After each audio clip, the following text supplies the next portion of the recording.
Yes, Arap Choge karibu. Evans Arap Mudheki na Mutebutsi Richard, karibuni sana. President Uhuru wants his deputy against dishing out anaita cash ama handouts. Alafu pia amesema kwamba Raila akiongea ni infrastructure, Kalonzo vile vile, lakini wale wengine hatujui wanasema nini. So we kama Mkenya wa kawaida, mimi na wewe tujadiliane, alafu tuone tuelekea wapi mwaka ujao. Asante sana Angela.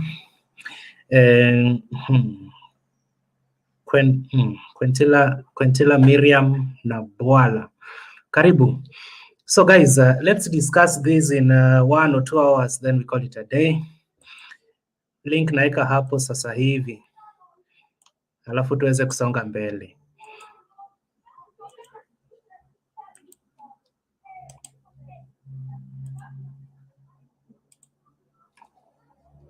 So nimeweka link hapo mara 3. Link ya kwanza imeenda Facebook, inaitwa Mutembei. Ya pili imeenda YouTube, Mutembei TV. Alafu ya 3 imeenda pia Facebook, inaitwa Mutembei official page. Asante Lawrence Omondi tuned, Daniel Mwita, karibu. George Orwenyo, George sielewi hiyo lugha bwana. Naki Omogambi, asante. So karibuni.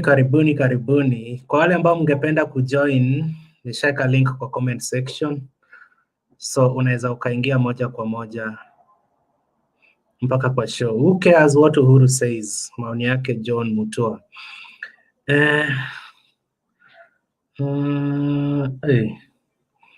Arap Korir na kujeki Kiswahili tamu kweli, na kujeki. Jex, connect your devices. Asante sana Jex, hata mimi na kujeki anavyosema Arap Korir. Mike Linda from diaspora, asante. Kirui Dan Austin, schoolmate Rongo Austin Rachar bana, nitafute kwa 07. Nakumbuka hii jina ya pili Rachar, lakini Austin Austin 0707 tafadhali nitumie kwa comment section, mafisi wataona. Namba utanitumia wapi Austin? Kwa inbox yangu Clinton Jacoredo, fanya hivyo Rachar. Jex. Yes sir. Jex, eti Raila akiongea ni infrastructure, Kalonzo vile vile. Lakini my party leader ni handouts anapeana. Hivyo ndo wanaona, lakini serikali imeundwa na watu wawili, yeye na Urezo, so haizi sema amefanya decisions zote peke yake. Sasa hizi ndo amenotice anapeana handout. Hii handouts alichagua thrice awe hadi 1993 kuna photo leo imetrend ya kipeana donation, so hiyo ni character yake, so he knew him better, hakumjua leo wenyewe. Number 2, alikuwa na option ya kumchange kama running mate, mbona hakumchange hapo nyuma?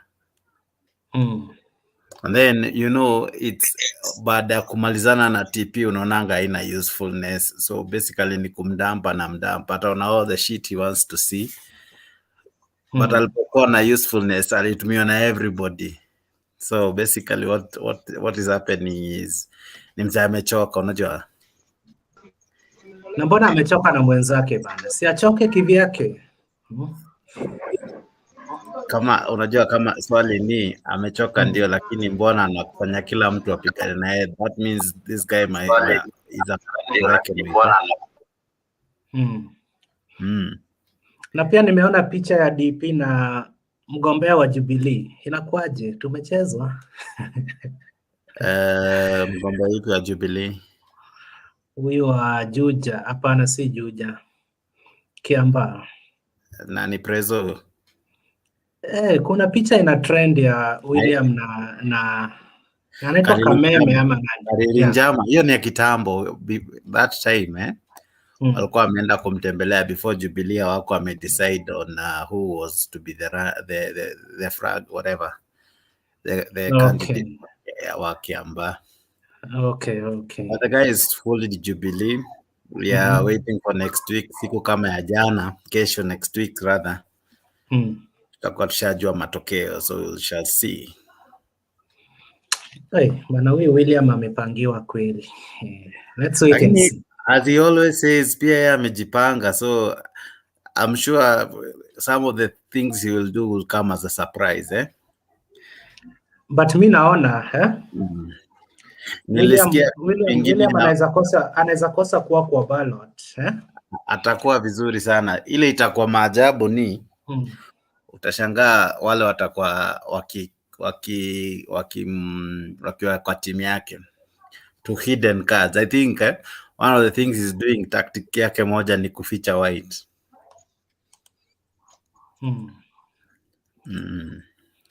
But akikosa kuwa kwa debe after Uhuru amesema Raila tosha, alafu na yeye aseme Mudavadi tosha, wajua Raila ataenda nyumbani asubuhi sana, ama unaonaje? Anaweza amua kukosa. Reason yake ya Raila pia akose. Sioni reason yake ya kutotaka kusimama, and then I don't think baba anaweza amua kuachilia here. Angekuwa kuachilia angeachilia kitambo. From vile aliongea jana kwa Radio Citizen whatever, akuongea kama mse anaachia na kuacha. Alisema bado kuna marisasi. Akona magazine at the moment, so magazine haishi. Asanteni sana jameni, karibuni. Alafu kuna huyu mama anapiga watu risasi. Jex, mimi nimeogopa wanawake. Nani? Catherine G. Sasa inabidi ukitaka kukatiana lazima uambie dem atoe mask. Inaweza kuwa ni yeye bwana. Niogope bwana, huyo ako tu. Acha kutuchomea Clinton. Wewe tukiwakatia lazima mtoe mask. Sasa hii tumekuwa wajanja sana. Alafu boy child analala tu mpaka risasi inalia hasikii. Huyo pia si boy child. So karibuni sana guys. Angel, Emmanuel Limo, Gabi, Musa Uda na Rupaya. Rupaya nasikia upresidency inakuja Europe. Tutaona tu. Karibu John na DC NCAP Chai, maybe NCAP Cheramgoi. Asanteni. So guys, tulikuwa tuna socialize kidogo. Nani ako na issue ya kusema kabla tuanze? Mimi salam tu. Rupia juzi alini nice, amepotea. Rupia kafi imemweka kwa nyumba mapema, tazama triplets. Rupia raundi unaingia saa moja kwa nyumba bwana. Huku ni saa moja. Unafaa uhame bwana huko. But we are coping with the curfew. But I hope very soon we will be at the same level. Wanatukosea, wanapeleka kaunti za baba kwa curfew mapema sana. Hizi za Ruto tunaice mpaka saa 4. No, we are not complaining. It's about COVID. Alafu Rupia, unaonaje bana?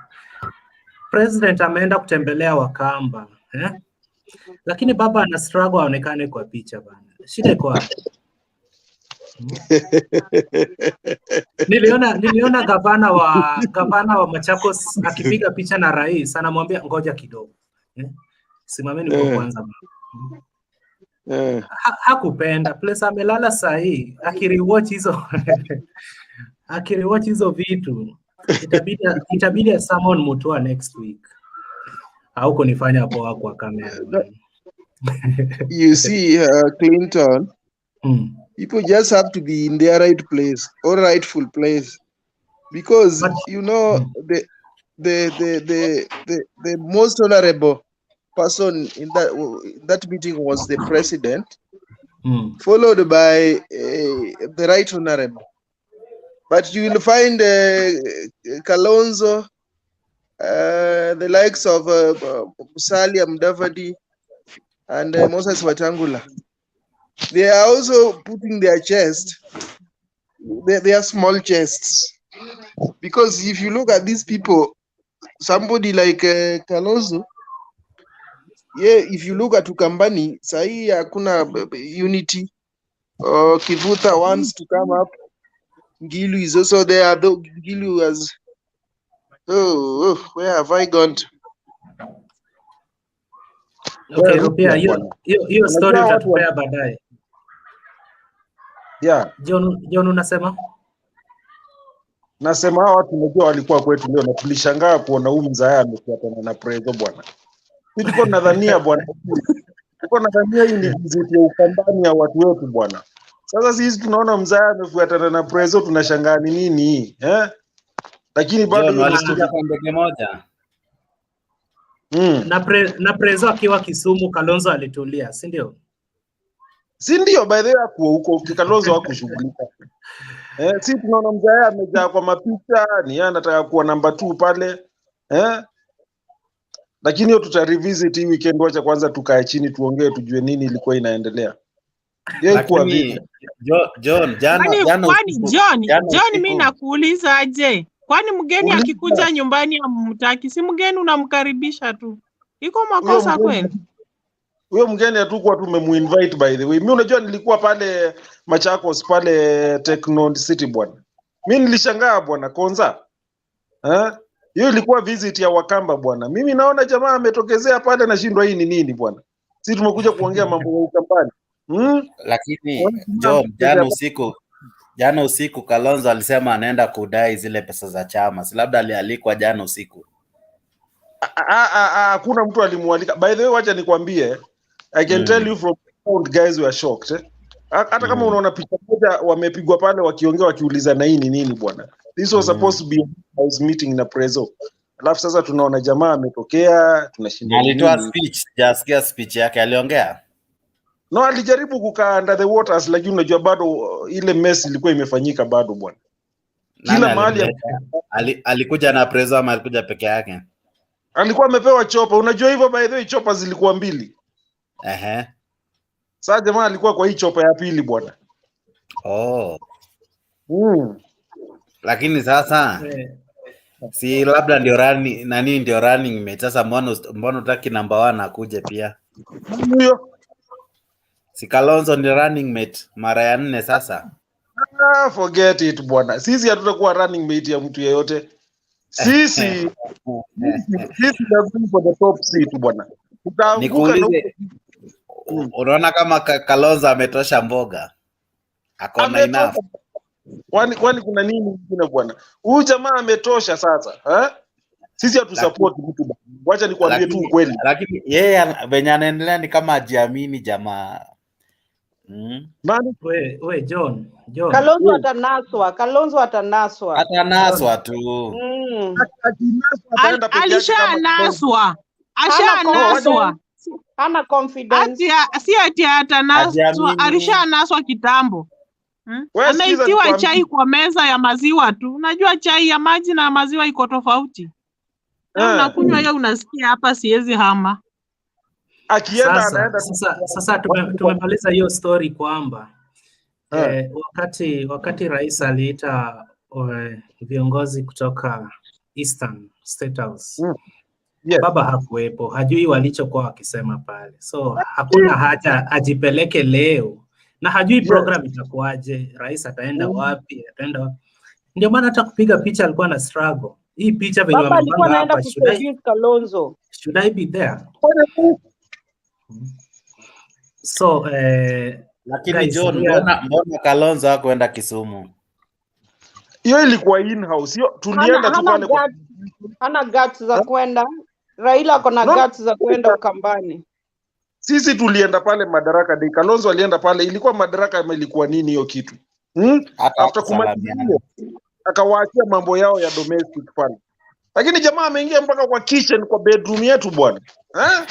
Lakini hiyo jamaa wenyu achiamini John, Huyu jamaa wenyu achiamini. No, mimi nakwambia this time around, Honorable members. John, hold it there, John. Emmanuel, Honorable members.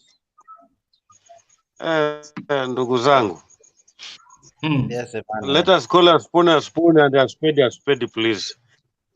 Kalonzo will never be somebody in this game. Surely. Kwa sababu hana msimamo.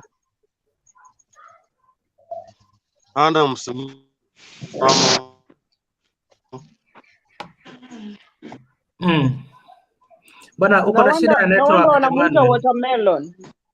Uko na shida ya network. Ana msimamo tanga mpaka atatanga atajiwaste tu. Kwa sababu leo kisema yuko huku, kesho yuko huku. Juzi alisema atakuwa mjinga, anasema na bweka na hata kubweka kwake tukuelewi. Okay, guys, we have 4 or 3 minutes to answer. Ye leo yuko mahali hapa, kesho yuko kwa One Kenya Alliance. So excuse me Limo, asante kwa maoni yako. Rupia kiasi tu. Clinton, unajua, you know, these people from Ukambani, it doesn't understand that today we had 2 presidents in Ukambani area. And pia unakuanga na shida za zingine na 2 presidents. Kenya iko na wapi 2 presidents? Aliswa nini na oath gani wewe na ni Rupia u president wa pili? Na wewe Clinton, wewe ndio uliona baba akistruggle kwa kamera. Baba was taking photos nicely. Na wewe ndio ulimuona akistruggle. Ni wewe ndio ulikuwa na struggle kumuona. From your phone, but Rupia, mbona sasa picha waleka kiti ya Kalonzo mbali? Hapana, you know, ni kama hata hako kwa function. Kalonzo ni mtu anaweka kifua. Kalonzo ni kuweka kifua tu. Unajua hapo yeye anakuja ako third huko ama fourth huko. Unajua kwanza Rupia kwanza nikuulize, mbona huyu jamaa aliamua kufanya inspection watu wao? Unajua Wakamba wenyewe ndio hawajapatia Kalonzo heshima.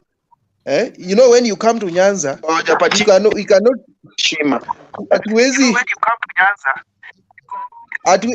We cannot have 3 or 2 leaders wanasimama penye rais amesimama na baba. Hiyo haiwezekani. It's just about putting your house in order. Lakini kama uwezi hiyo, mtu ataweka hiyo yake in order, kivuta huko. It's just like Western pia sasa Rupia, excuse me Rupia. Kama mtu ataweka nyumba in order, niliona place aliweka hiyo nyumba in order. Wakati wa kupiga picha ya kwanza wakiwa na Uhuru, hapo place pameandikwa Governor's Office ama the Governor's Office.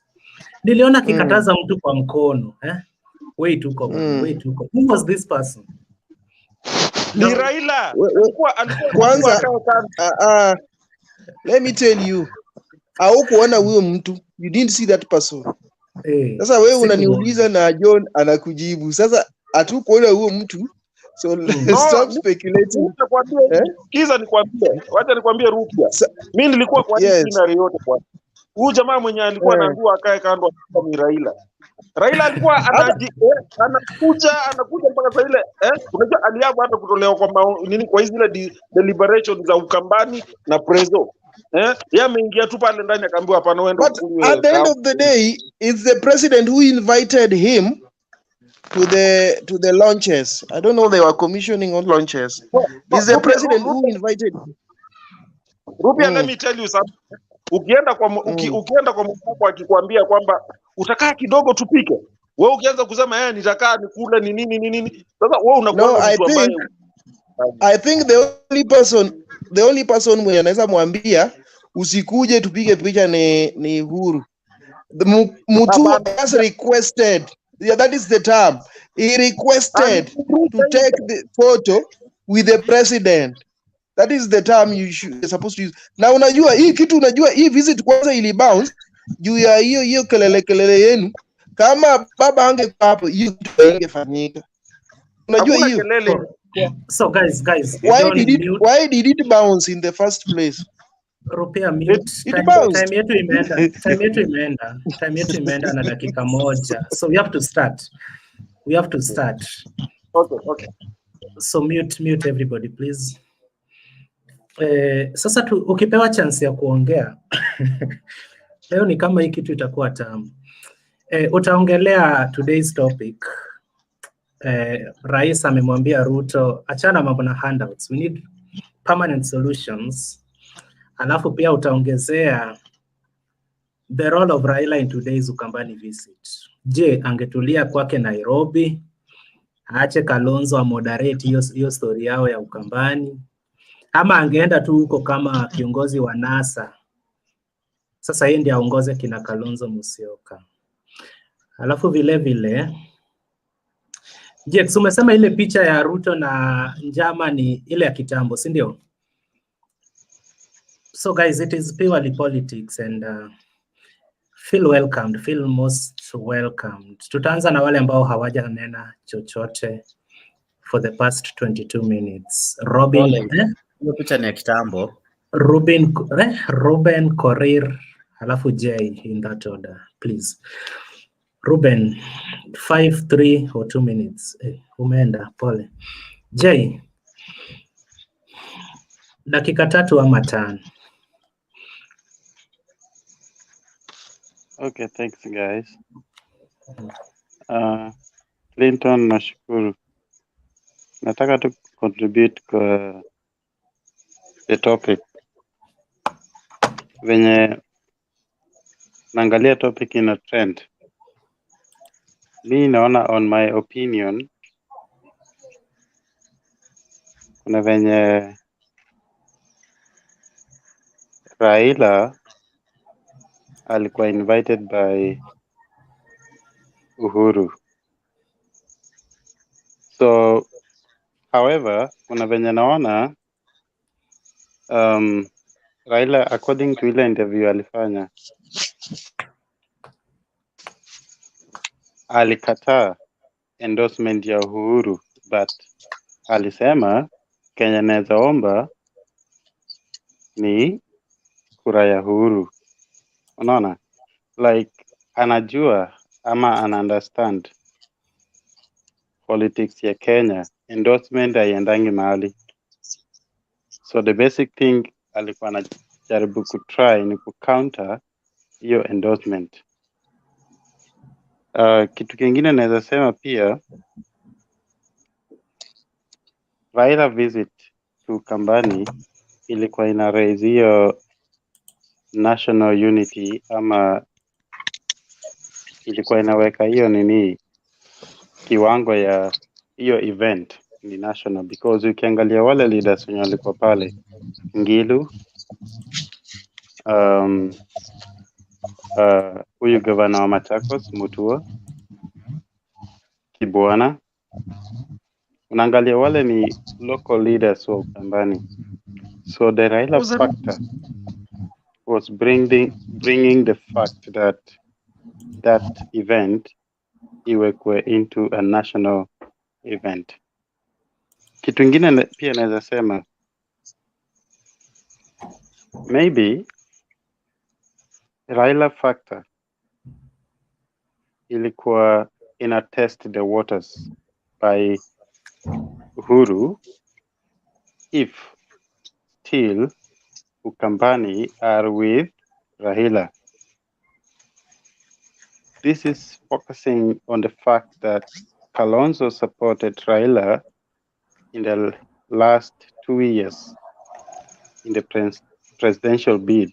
So the thing is, like, they were testing whether the Ukambani can support Raila, and I'm sure like Raila was keeping under carpet.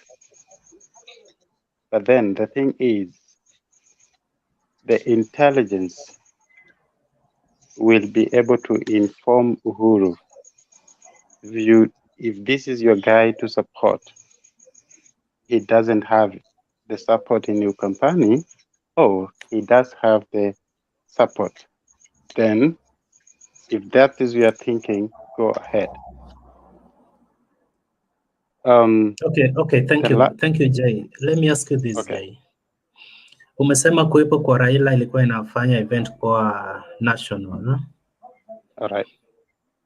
Uhuru alikuwa Kisumu juzi kuinitiate projects, kina Kalonzo hawakuwa, Mudavadi hakuwa, na wale wengine wote wa NASA. Was the event not national? The thing is that I'm focusing on this event, but I'm not actually diverging in another event, because the thinking is, kumekuwa na nini, ile thought that Uhuru is trying to elevate Raila, you know, and maybe he just like invited him to this event so that like nationally you can see the figure of Raila without thinking about what has been happening in the past. But I don't know what is going to transpire in the next events. Now that we have a conspiracy that something is going to happen in the mountain, but I have no idea. Actually, I'm out of the country. I'm sorry, I've been out of the country for 2 years. I'm just seeing all these trends on YouTube. So bear with me. Okay, asante kwa maoni yako Jay. Just hold it there, tutarudi kwako kwa muda usiokuwa mrefu. Alright, thank you. John, we ndio tulikuwa kwenu leo. Tulikuwa kwetu leo. Na unajua, tukawavamia kwa bedroom yenu. That is really unfortunate. Let me tell you something, Clinton. This was supposed to be a regional event, an event ya kuja discuss, like Mutua had said. We had come to sit down and discuss about development in Ukambani. Unfortunately, that was not to be, because I mean we had somebody who was brought in. And let me tell you, unlike what Jay is telling you, the main reason why this guy came over, and I can tell you from informed source, and I was on the ground, there was supposed to be a meeting, a side meeting between Kalonzo and Raila, so that the president wants to bring them together. But you see, the point is Kalonzo is under pressure that we're not supporting anybody in the next elections. We are not. We want to be supported this time around. And let me tell you that there was no itinerary ambayo ilikuwa inasema ya kwamba Raila was coming in today. Everybody was shocked. I mean, that is why he could not even have a chance to address anybody. But he was there all over in the pictures. He was in the second chopper, which was not expected anyway. But when we start saying that it was to elevate the event to a national event, no, I mean, it was not a national event, Clinton. It was supposed to be a regional event. It was supposed to be an event for us to come and tell the president what it is that we want him, to facilitate through our governors, our elected leaders, to look at what we have been doing and how we can assist further. But now it had more of political undertones, and let me tell you, I could hear and I could see from several sources that in the next coming weeks we are going to see serious realignments in terms of we were played, we were taken for granted. We were brought somebody here, to come and tell us that we are nobody. And that is the feeling right now in Ukambani among the leaders. And I can tell you that I spoke to somebody very senior and I asked him, look, what is this? What is happening? And they were like, we are going to issue a statement, Mutua. We are going to tell you what is next, because you cannot just be brought someone here to come so that we are being shown like you guys in Ukambani, you are a nobody. And like you said, you never saw us. Kalonzo amefuatana na president kwenda Siaya. huko na akienda huko Alego sijui wapi na wapi. This was purely a regional event where we were supposed to come and talk to the president. And let me take you back. There was a time when this BBI nonsense thing was going on, and Raila happened just to show up in Meru. Who can remember that? He showed up in a regional event in Meru, and Mithika Linturi and the rest of the team were there. And I mean, they told him off, but he sat there, but he was told that, you know, these are regional and we are discussing issues, and this is what we are saying, and this is what we want. And I think he needs to learn that. It was really, you know, not right for him to have shown up in this event. This event, the president was hosted by the 3 governors and Kalonzo Musyoka, and we were also supposed to have a sitting with the president. Our leaders were supposed to sit down with him and discuss development issues with the president. But see how it ended up. More of a, you know, a fly in, fly out, and the day was over. Excuse me, John. Yeah. John, itakuwa ni ngumu kwa mtu kama mimi kukuelewa kwa sababu ukisema this time round hakuna kudeputize mtu. Yes. Kiongozi wako Kalonzo Musyoka alisema juzi atakuwa the most stupid person atakapo support Raila for the 3rd time. Alafu leo amesema yeye na Raila hawajakosana, wenye wanasema wamekosana hawajui wanachokisema. We kama mfuasi wake unaonaje? Yes. Let me tell you, what you have said are 2 different issues. One, it is true, Kalonzo alisema ya kwamba he's not going to deputize anybody. And that is what we have been telling him. Tumekuwa tukimwambia vizuri ya kwamba you go out there and try to be number 2 to anybody you are on your own. And that is true. 2, leo alisema ya kwamba ana shida yote na mtu yeyote, including Raila. And that is true. And that is why we want Raila to come in and be number 2. Support our man. We have supported him for a very long time. We want him to stand behind Kalonzo this time around. Na hatuendi kusimama nyuma ya mtu yeyote tukue ati every time we are deputizing. No. Those 2 things that we have issues. Thank you, John. Hold on. Yeah, John, mute. Tuko na echo. Thank you. Jane. Siku hizi mnatembea na marisasi, tusipowapa chance mtatumeza hapa. Nimeshangaa. Na nini hiyo nilikuwa nimeona kwa YouTube ati somebody different anafanana na huyo Caroline, somebody killed her akifikiria ni yeye. Is it true? Hata mi hiyo story doesn't add up to me. Kama ni somebody, ni polisi alimshoot ama somebody. Wamesema mwanaume. Hawajasema polisi. Alishutiwa ako hosi, si ni news iko tu, lakini sasa lakini wakapata majina zilifanana. Anafanana na yeye, si ndio? Majina zilifanana. So yeye akasuspect huyu ndo mwenye anakuja na gani kunishoot. So yeye akamshoot. Oh, but I don't think. Sorry. Mimi postponed, yeah? You don't think? Sorry, I don't think ni majina imefanana, but ni sura zimefanana. Sura, yeah. Yeah, na nikaona ni kama kwa YouTube ule jamaa alikuwa anajaribu kukatia huyo dem, but hawajawahi meet.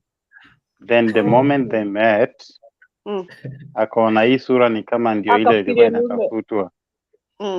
Yeah, that's the thinking, like nimeona ilikuwa ina colorate anyway. So sad. So mimi nimepostpone hiyo mambo na kunini mpaka huyo dem ashikwe. Sitaki nipatikane. So Jen, tell us. Rupia sasa. Rupia ame amekwama. Okay, me what I can say ni naona Raila ako confident anaweza fish Kalonzo easily. Hiyo ndio mimi naona so far. Unajua? Sababu Kalonzo alanga msimamo anyway. Alafu nini pia Uhuru, he really wants to bring nini like NASA together. So he's really fighting hard. So ndio nafikiri Raila of course hakwenda huko peke yake, alikuwa amealikwa na Uhuru because he really wants to bring NASA back, na naona NASA ikikuwa pamoja itakuwa easy kupiga Ruto. And anything to beat Ruto, Uhuru is going to be in anyway. Alafu Kalonzo is not confident. He's not confident at all. And I don't think he can win it if he goes by himself. Kwa hivyo John, ongelesheni mtu wenyu. Inafaa muongeleshe Kalonzo akuwe na confidence, kwa sababu nyinyi mnataka aende different, aende peke yake, but I don't think yeye ako confident kwenda peke yake, na hata akienda peke yake sidhani kama anaweza shinda. Hawezi shinda. Kalonzo ako under pressure sana from his people, to join Raila, but I don't know. Anaweza join nyinyi msipompatie pressure. Lakini kama mtaki join Raila, vile anashinda akisema Raila liwa betray or something like that, nyinyi ndo mnafaa kumpatia pressure, mumwambie hamtaki. Nyinyi watu wake, lakini msipofanya chochote, Kalonzo ana backbone, he cannot go anywhere. And to go by himself, nyinyi mkimpatia pressure aende peke yake, hakuna mahali ataenda. He needs a coalition, he needs to join with somebody. But yeye tu peke yake atiende peke yake, na ninaona Mutua ndio huyo pia anataka kukuwa president. Kwa hivyo kura zenyu za Wakamba mumegawanisha already katikati. Sasa muongeleshe hao viongozi wenyu hao wawili wa decide mtu mmoja. Otherwise hivyo na waende peke yao, that's it. Jen, umerealize Governor Mutua leo alikuwa na kierere sana? Sijamuona leo, sikuwa around, so sijaona ya Mutua, so fanda nikisema ndakuwa ninadanganya. Nimefuatilia hizo clips. Mutua alikuwa na kierere sana. Lakini bado Mutua anataka kuwa president, si ndio? Sasa anaweza kuwa kweli. Anasema si atasimama, kwa sababu Kenya kuna freedom, ukitaka kusimama bora umequalify utasimama, si ndio? Hata mimi nilikuwa serious naye, lakini alipopigiwa simu atoe candidate kwa Senate race, niliama na hiyo simu. Lakini bado anataka kusimama urais, hajatoka hapo, si ndio? Let's wait and see. So tunaona sasa Ukambani votes akiendelea ziko divided. So anyway, they have to talk. Waone vile watafanya. Otherwise, mimi naona, I'm telling you, the last 6 months, Kalonzo atanaswa na atakuwa kifuata Raila tena. Wacha hivyo anajisemesha hapo. Hata hizo pesa wanasema hawakupewa. Mtashangaa, mtaona. Niongelesheni kama mtaki Kalonzo wenyu aende, muongelesheni vizuri John. Otherwise, ataenda mbio. Okay, thank you. Na msisahau my party leader pia ako kwenye race. So mnaposhabikia wengine pia mumkumbuke tafadhali. Huyo ako na kikundi yake, unajua? Sasa huyo tumwache. Tunaongea ukuweka topic ya your party leader. My party leader Governor bado hata hajasema running mate. He's very serious. Yeah. Nilikuwa nafikiri your party leader ni party leader. Okay. Nafikiri wewe party leader wako ni Ruto. In fact unatafuta Ruto akuwe running mate wetu. Bado kesi yake simefunguliwa juzi kotini. Hao watu wako na kesi, tuwatupilie mbali. Kesi itaendelea tukiwahudumia kama tutaki akwende huko, aende asolve kesi zake huko kwanza kabla tumpatie presidency. Okay, thank you Mevo. Angel. Okay. Angela. Yes, niko hapa. Kiniruka na kuweka risasi mbili. Niaje. Niko poa. Tusaidieni kutafuta huyo mama bana. Atolewe kwenye field, turudi kwa uwanja. Anyway, unajua hata wakimpata ashafanya. So, excuse me Angela. Jamaa anajiita Mike. Umejaribu kuingia sana lakini your devices are not connected. So kukuweka inakuwa ni ngumu. Ingizeko earphone kwa simu ama washe camera, then utaingia kwa show. But kwa sahi hakuna place pa kukuweka juu. Hiyo button ya okay haiko. So at least nimekuambia hiyo mistake urekebishe na uje tena. Thank you. Angela, proceed. So, mimi maoni yangu ni haya. Baba jana mimi nilimsikiza kabisa. akasema ya kwamba yeye hahitaji kura ya mtu yeyote kumsupport, which is very wrong.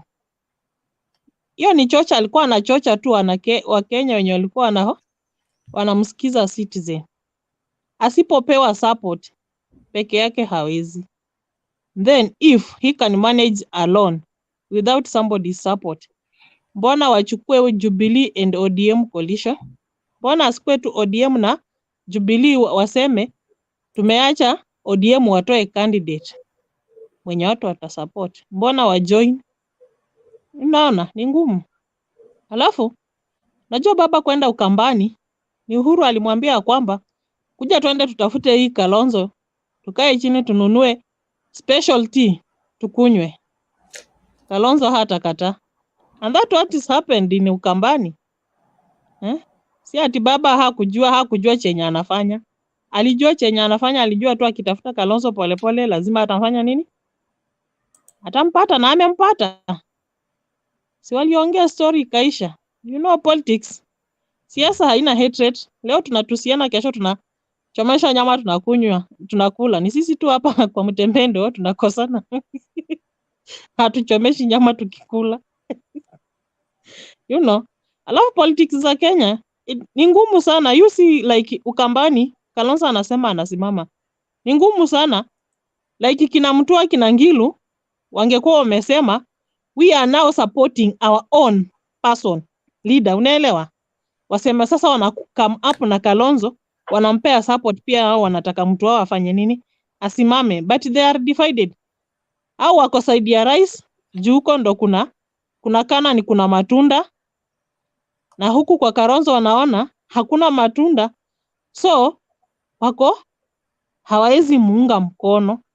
Na hiyo ndo inafanya most of our communities zina fail kwa politics, juu badala ya like Luya unity ungane yote iseme leo tunasimamisha Musalia Mudavadi, utasikia wako na Muhisa Kitui, utakusikia wako na Musalia, utasikia wako na Wetangula, wanachanganyikiwa kama watu wenye wamevuta bangi mbichi.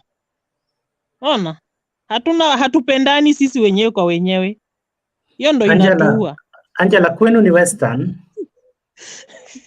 Kwetu ni Kitale. Niko na swali kwa Angela. Na nani alienda wapi? Mukisa Kitui, Angela. Tangu Silekwi ni tumchome. Unajua Silekwi ni bia mnatupenda lakini hatukwangi wazuri vile tena bado. Hata patilida wangu bado wako famous kushinda huyo Mutui siku hizi.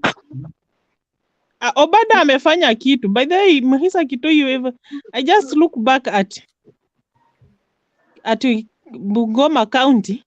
Mimi sioni kazi yenye amefanya. At least wakati alitoka ndo hata barabara ikajengwa Bungoma.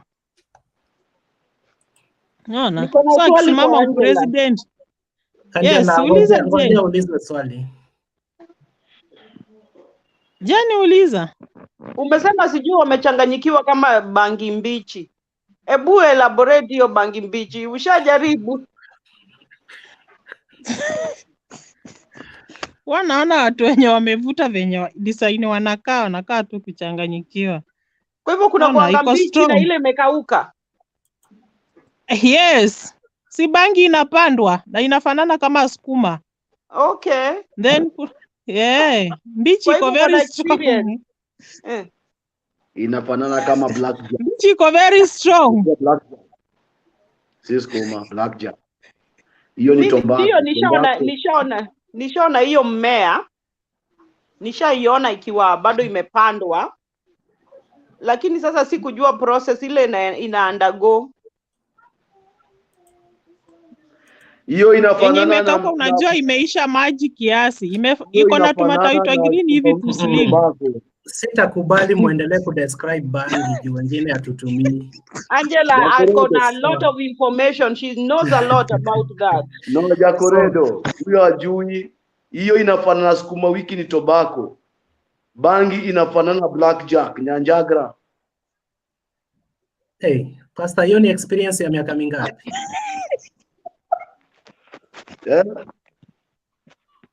Mimi hata tobacco sijaiona bana, lakini wewe kuna experience ya blackjack. Hiyo ndio bangi na hiyo ingine inakaa sukuma wiki. Ile blackjack ni ile kitu inaitwa nyego, inakushika matawi yake inakaa kama bangi. Lakini hiyo ya kuma ni tobacco. Watu wa Migori wanajua, wewe unajua sana hiyo. So wewe ni mtu wa Obado.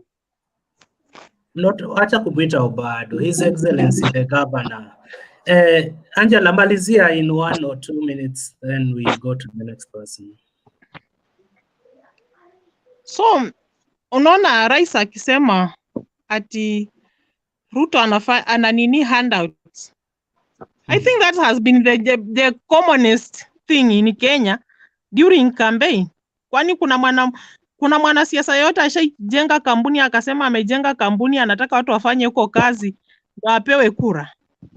Sini hiyo 100 na 200 ndo zinakuanga tu za kupewa watu wanamalizana hiyo masaa na mtu anapewa kura. So hata akimshautia akimfanyia nini, I think the president could just have to keep quiet.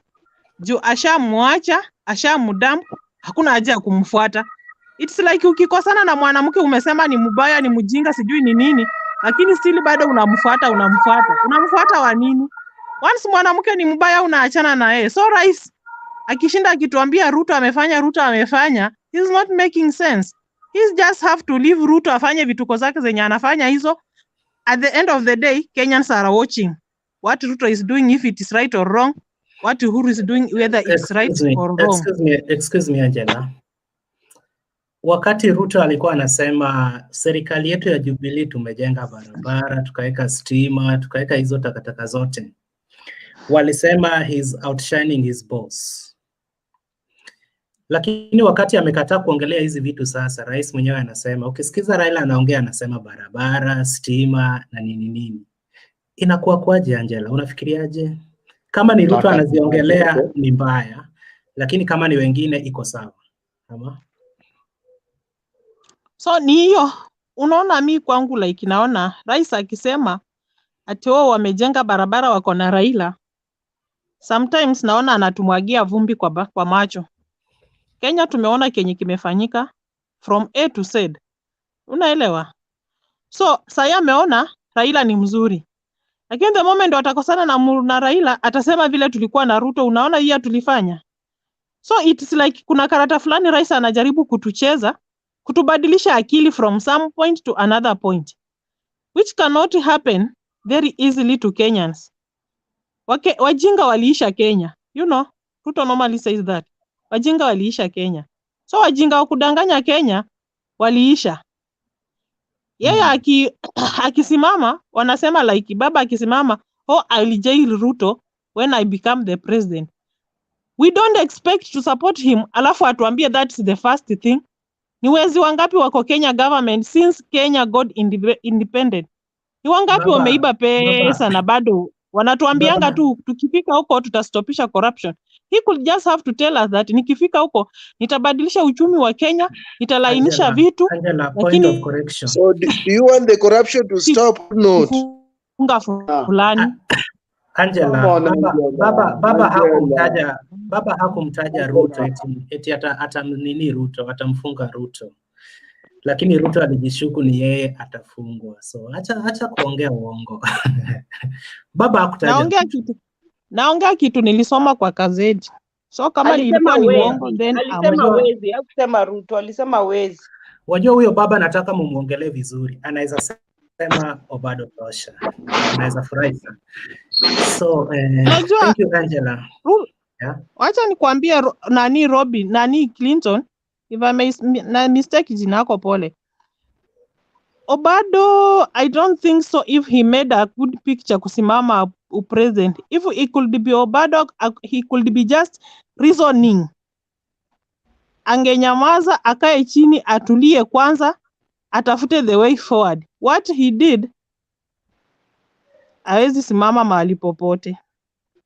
Kesi bado iko kotini. Unasikia venye akijitangaza anataka kusimama wanaamsha kesi. He won't go anywhere. Mwambie tu atulie na atosheke na penye yako.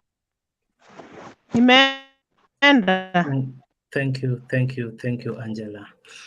Sasa ilikuwa nani next? Sorry. Jex, wewe ni our one and only dynasty. So endelea kukaa kwa fence. Nilikuwa na Kuna question mtu... kwa mwenye ameenda, but I don't know.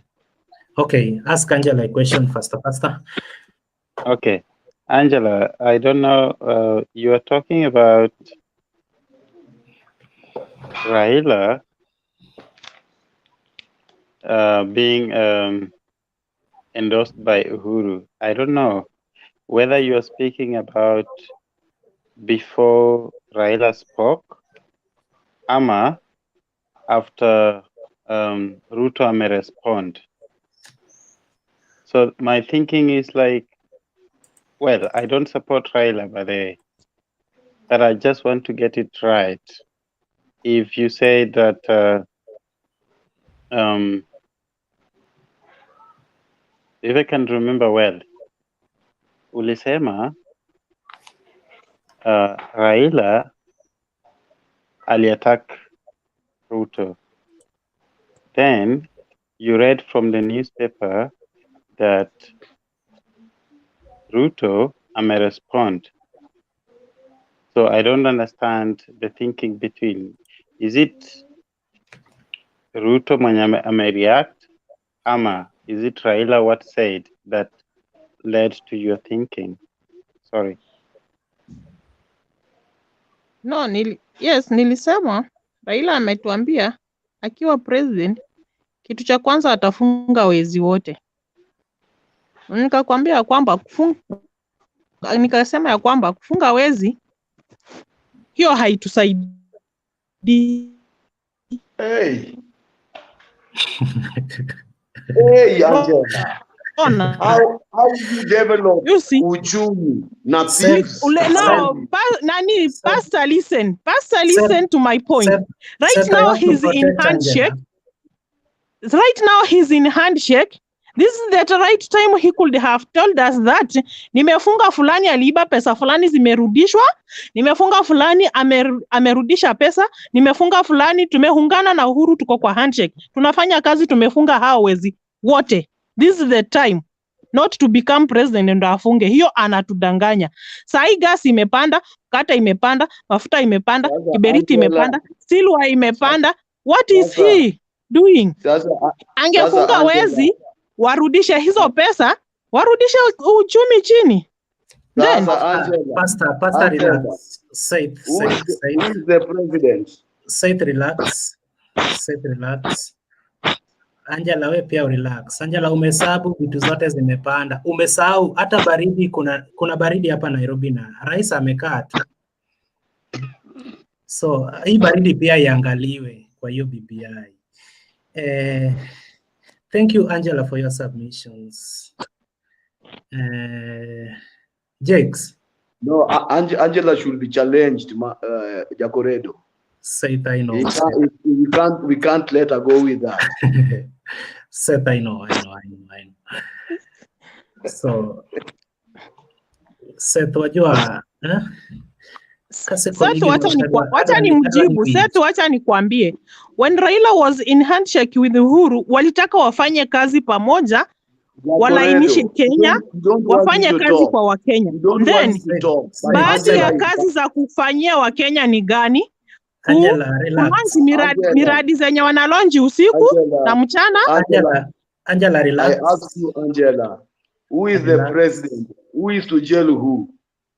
Raila only said that when he becomes the president, he will jail all thieves, because you cannot grow economy when there is when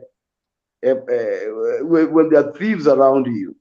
So Raila is just hinting to us what is he intending to do to better our economy. That's what I'm telling you, that it means he knows those thieves right now. He knows them.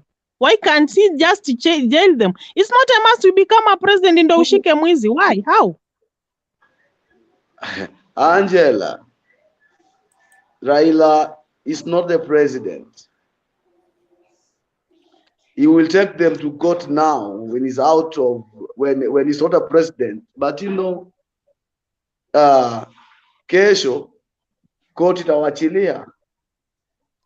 You know, said when BBI was at the last point, ilipelekwa kotini, then ikasemekana Wanjiku ndo amepeleka BBI kotini.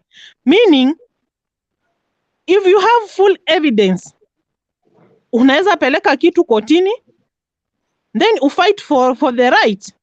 Why can't you just wait for the president to become a president? Who knows for tomorrow? You work for today. Tomorrow is the only God who knows.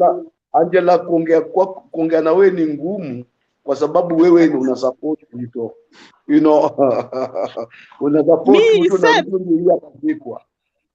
Wacha nikwambie, I don't support Ruto. Right now, if I tell you that I haven't seen any candidate mwenye nitavotia, you see? Sijaona mwenye nitavotia. Let me now tell you that. Fifth president aongee. Fifth president. Thank you. Fifth president aongee. Thank you, Satan Angela. Thank you, Satan Angela. Clinton, can you just give me 30 seconds to give a fact?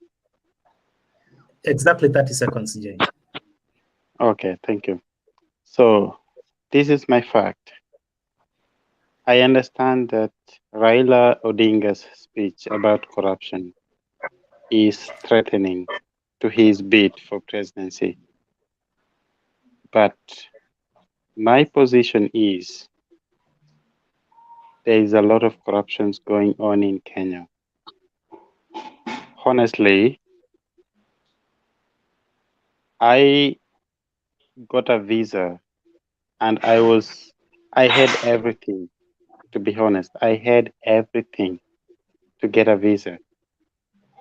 I'm actually in Asia, but my application for visa was threatened because of this corruption. And in the embassy, they linked me through an agent who is corrupt. So I had everything, but I had to pay something just to get that visa. So I understand how this corruption is ailing Kenya. You know, I know like there are cartels who are surrounding it. But my thing is, don't say you're gonna fight for corruption, but I think the best way to do is get to the presidency and fight it. Then we will understand. Young man, when did you go to Asia? Because your asset has changed. When did you go to Asia? And now you are a real Asian. It's like you've taken almost 3 years. 3 years in Asia. That's true. But I'm just saying that I will love someone who can fight corruption to the depth. I hate it. Being here, knowing so well that I deserve to be here, but I had to go through corruption cartels. I hate it. Okay, thank you. Thank you, Jay, for your 30 seconds.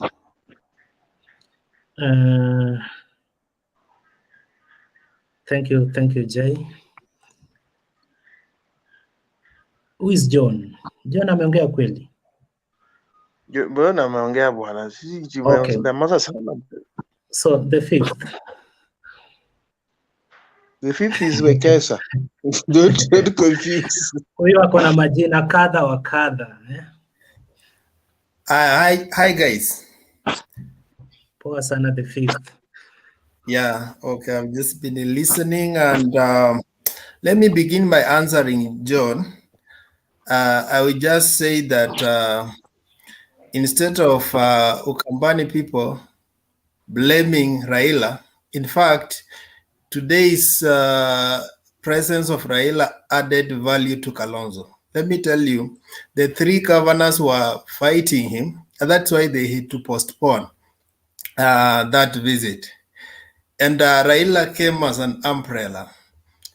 So that now the focus was not between Kalonzo supremacy with Mutua or Kalonzo supremacy with with Kivuta Kibwana, because you can see what was happening. Even immediately after the meeting happened, Kivuta Kibwana had to post on his social media, and the protocol which he used, he put Kalonzo last. He talked that we had the president, then we had Alfred Mutua, we had Ngilu, then also Kalonzo. So that shows that the house in Ukambani is not in order. So you cannot start blaming people who come from outside that they have come to disrupt your order when you actually have not put your house in order. Look at even the project that were being launched and see the clips that Kalonzo had when he was moving around in the chopper, showing the project that the president was going to launch. And compare with what happened today. It shows that there is what Kalonzo knew and there is what the governors knew. So they were not reading from the same script. And that's why when they came to Machakos, Alfred did everything. Kalonzo was just there. The same way Raila was maybe a stranger in that meeting, that's how Kalonzo appeared. Alfred was doing everything from step one to the last. I watched all the streamlines he posted on social media. So don't try to tell us that Raila intruded. In any case, if Raila intruded, then he's a smart politician.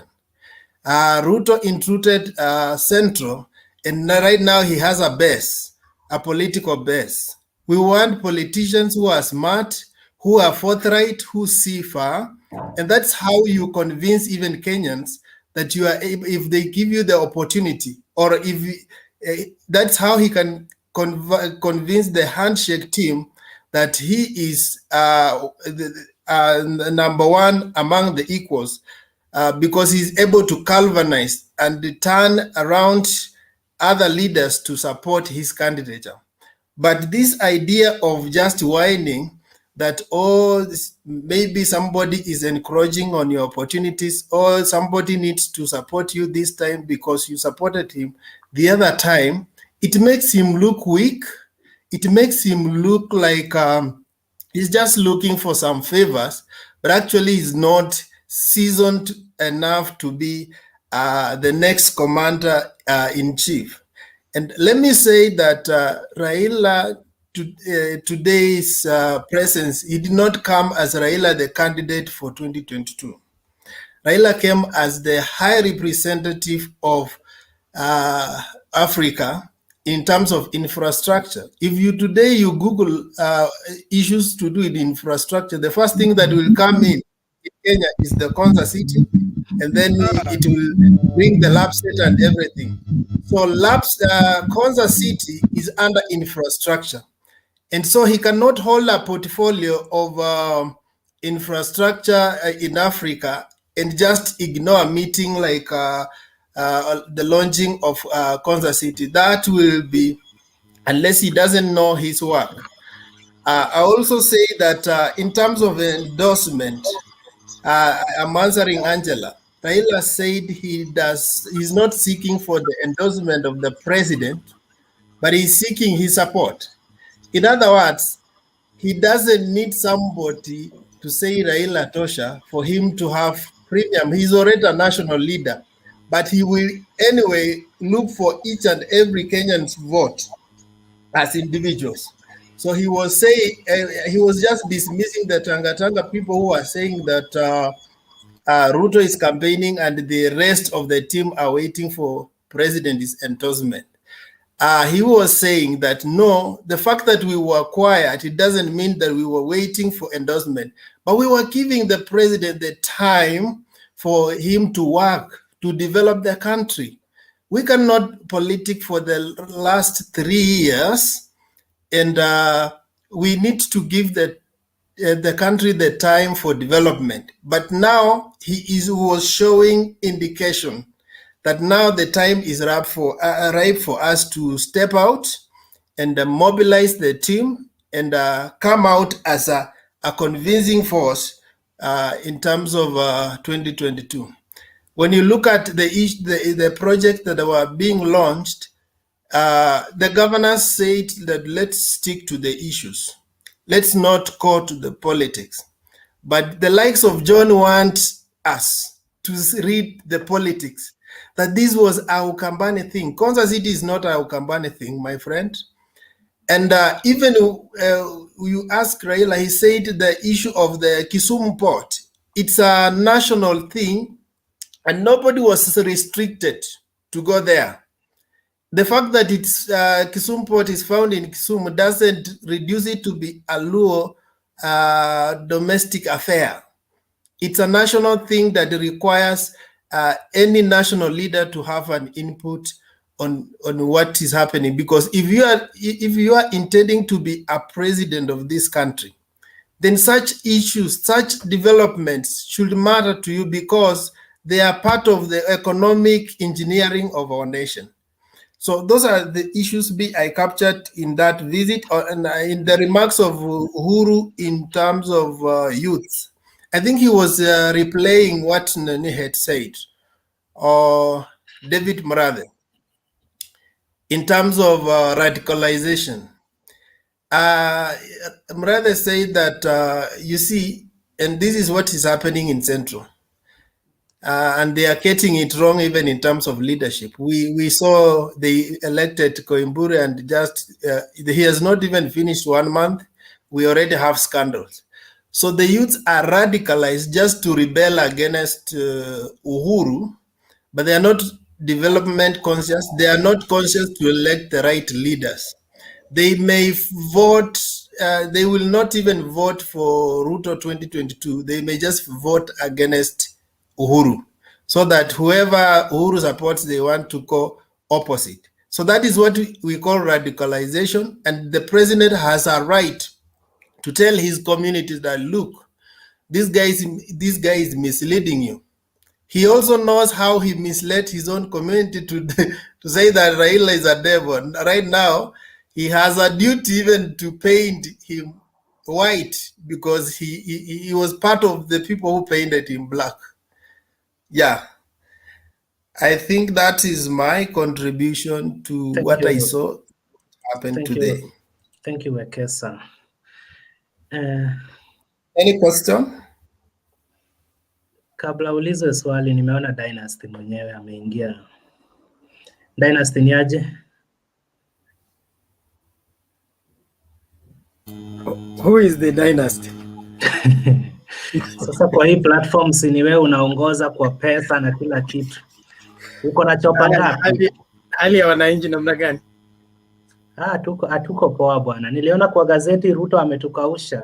Ruto akausha mahasla. Niliona title kaa hiyo. Ama Wekesa ndio aliedit. Tuliwaonya mkusikia. Ile title nashuku ni ya Wekesa, aliedit akapost kwa group. Eti Ruto akausha mahasla. Hii pesa yetu iliisha lakini tutatafuta ingine. So thank you Ben, feel most welcomed. Thank you. Seth, unashuku ulikuja mbele ya Rupia ama Rupia alikuja mbele yako? Seth ako busy. Rupia. Asante sana Clinton. Na utupeleke pole. Sasa juu tuliona mlitolewa kwa picha. Nimekaa sana mpaka hata karibu nianze kulala. But I can say that the fifth Wekesa has actually nailed it and said what it is. On today's visit to Kambani, I think the visit was last week and it was postponed. Was it last week or some days back? Simply because of the pecking order issue with the Ukambani leaders. You know, what do waheshimiane tu? If these people, the likes of Mutua, first of all, Mutua comes from Alego. He's a Luo from Alego, Siaya County, not even Machakos. And I can see Ngilu has really respected Kalonzo as an elder. And then there is a Kivuta. Unajua, if today, say, and you saw it, when President Uhuru Kenyatta was coming to Nyanza, and you saw Raila leading in all the visits. So, there are people, we can say people are equal, but there are people who are more equal than the other due to experience that they have, and etc. etc. So the issue of Raila visiting Ukambani, it was deliberate by the president, so that the newspapers actually said that the president is working to actually save the NASA coalition from collapse, and for him to take Raila with him to Ukambani is just to save the situation, because now these people are on the neck of Kalonzo. They cannot give this elder respect. So Raila had to go there because they are NASA principles. Kalonzo is a NASA principle, Raila is a NASA principle. So that would be seen that way. And then we have the governors. Hata hii kiherehere ya Mutua, usifikiria alikuwa anafanyia mtu, alikuwa anafanyia tu Kalonzo, si mtu mwingine. And that is wrong, because Kalonzo has been a leader for a long time, even before they were born. Kalonzo was a leader, so and then Kalonzo pia akuwe na msimamo. Unajua, kukosa kukuwa na msimamo ndio inaleta vitu kama hizi. You go to Western where Bernard come from, everybody wants to be president. So you wonder, instead of just taking one leader who is serious to vie, everybody wants to be president. I think during the time of Masinde Muliro, when I was not there, I think Masinde Muliro was somehow, he tried to unite the Luyas. But there must be respect for elder politicians, especially the likes of People's President, Raila Odinga, Kalonzo, and the likes. And let me tell you, you should not even say something bad about Raila alijiforce kwenda huko. It's not true, because even if you look at the national outlook of all these leaders, isipokuwa President Uhuru Kenyatta, who is the symbol of national unity, it is Raila with a more national outlook than any other leader. And that is a fact. So coming with the president, I think that he was a visitor there, and the likes of John, now he's not here because he has had, he's here. It's okay. So John, next time when you see a visitor in your village, welcome the visitor, accord him the respect and necessary. Usikue unapiga kelele na sisi tumewaletea. Unajua saa hizi tunafanya maendeleo. Jubilee government saa hii, they are very focused on the development. Clinton. Na wait John, wait amalize. Wacha nimalize. Sasa heshima kwa Kalonzo, I think that will be done. Alafu ukiangalia issue ya Rupia, kuna hii picha niliona bana, Kalonzo alikuwa ameketi place ningekuwa mimi ndio ningekaa. The farthest bana. Alikuwa tu huko mwisho. That is politics, but at the end of the day, there is a way that politics will align is giants and juniors. So don't worry about that.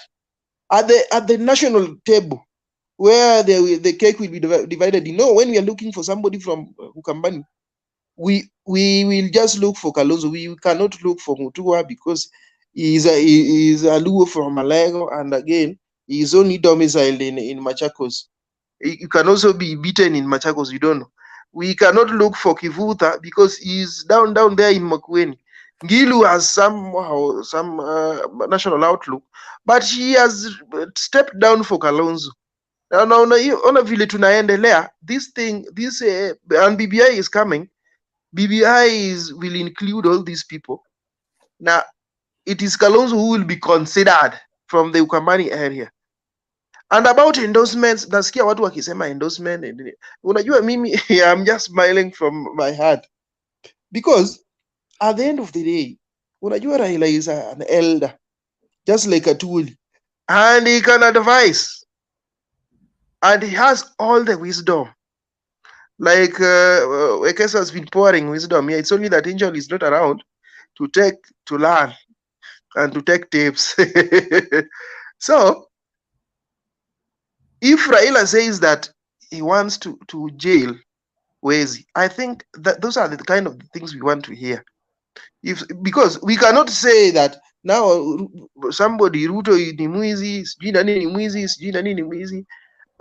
So that thing should be said. Because what we are fighting and what the government is fighting day in, and a lot of governments have fought that. Simply corruption, that is what is ailing this country.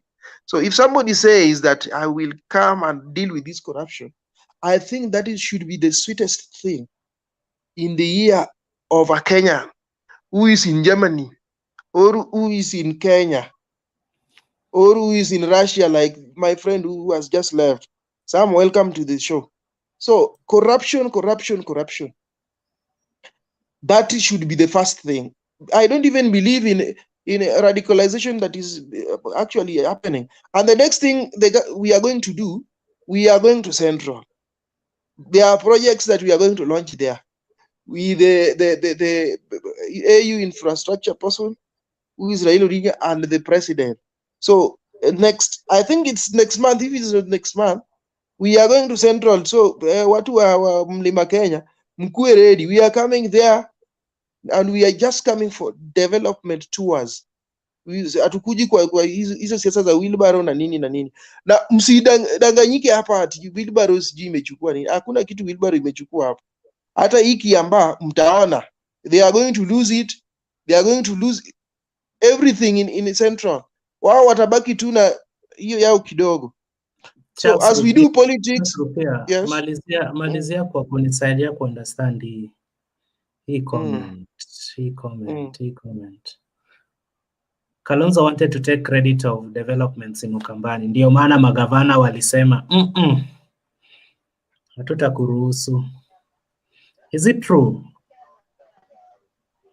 I don't think it's not true, because there is no connection between Kalonzo and the projects, because I think it's the Jubilee government that is actually doing the projects right now. Jubilee haikujenga White House. Hii president alienda kulonga. Hiyo ya Mutua. For Mutua. But that is the county government of Machakos. So that is the under county government. You know, we know the right things. Hii kitu ya kukua radicalized ndio tuache. Kama tumejua county government of Machakos wamejenga White House. Mbona tuseme ati ni Kalonzo? Kalonzo anaingilia je hapo?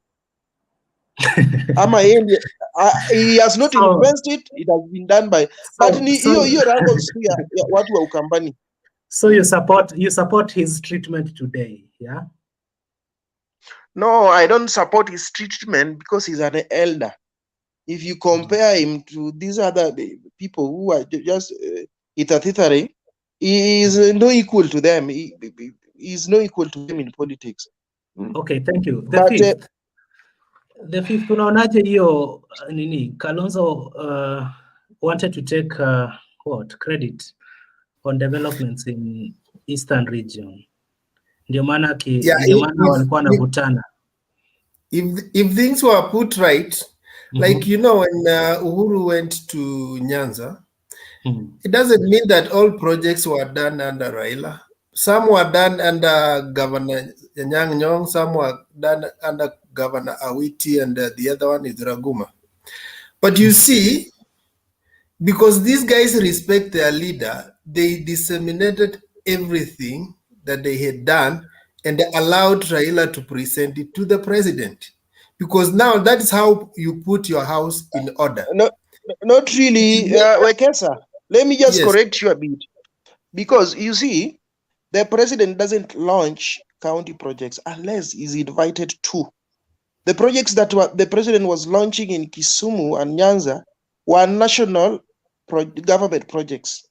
So, like Mutua invited him to launch for him the White House. So he can go and launch that because he has been invited. But the projects for county government are launched and commissioned by the governors. Yeah, but I'm saying if there was organization, then there is nothing wrong if Kalonzo could have overseen all this when the president is around, because there is no friction between the governor and their leader, their regional leader. But here, the challenge is there is a friction between the governors and their national leader. So everybody wants to kujipendekeza kwa president. I see the way Kanini Keka gave Raila an opportunity to speak at the funeral in Central, and he was the one who had been sent by the president. You see, if you recognize there is a leader here who is higher in ranking than you, and you don't have a problem with him, you will give him the responsibility to speak. But if you have a problem with him, then you will compete for space. And that's why today, if you look at the body language, what was happening, these guys were competing for space in the presence of the president. Everybody wants to outshine the other one. That should have happened in the regional meeting and decided who will speak what and who will show what to the president, so that there is unity. Kalonzo spoke about this, that this region has unity, but in reality, everybody can see there's no unity. Everybody is speaking on his own, going in his own direction. You see, in Nyanza, Clinton was talking of Governor Obado, but Raila has actually worked hard to unite Nyanza and some parts of the country. That is what Kalonzo has not done, because the Ukambani region doesn't have a spokesperson. If you would contain the Machakos guy and Gilu and Kivuta, then you would have that opportunity to unite these people and to be their spokesperson. But now that one he has not done, and I also blame him to some extent, because yeye ni kucompete tu na Raila. Sasa una compete na Raila mwenye hata Uhuru akienda coast anaweza enda na yeye launch hizo projects. Uhuru akienda wapi Western wataenda na yeye because he is accepted. But here ya Kalonzo na hata even you Obado, can you advise him not to heckle and stop his ambition of becoming president? He cannot become president anywhere. Mimi si kusema Obado, mwenye alisema Obado ametoka, unanionea. But you said you are party leader. My party leader first, is no one Raila Amolo Odinga is my party leader. Obado ni governor wa Migori. Yeah. And we are going to deal with him clearly in Nyanza here. Okay, so wait guys, wait some. Dynasty, maybe ulikuwa unataka kusema kitu kwa hiyo story ya Rupia ama Kalonzo Yes, I wanted to tell Rupia wait, call a spade a spade. Wait, Ben, si niyo point tu una clarify alafu unangojea time yako, si ndio? Yeah, thank you. Only that. Yeah. The Ukambani leaders should be put where they belong, and that is behaving badly in public is adolescent kind of competition. You don't misbehave in the presence of the president because of your local politics. You behave well and conduct yourself, especially in the presence of elders. So if Kalonzo is an elder and is a recognized elder of the Ukambani region, you don't have to go and begin to bring your Machakos, Makueni differences in a national kind of scenario. Even if it's regional meeting, elders should be accorded the respect required as required by the law of ethics. It doesn't have to, even if we have a difference, when we're in a public meeting, the decorum has to be observed and everybody must speak ethically, respecting the due protocol. Thank you. So, Dynasty, in short, unasema kwamba you rebuke in the strongest terms possible the treatment of one Mheshimiwa Steve. It is out of order. All those governors need to go and learn manners. Thank you, my Dynasty.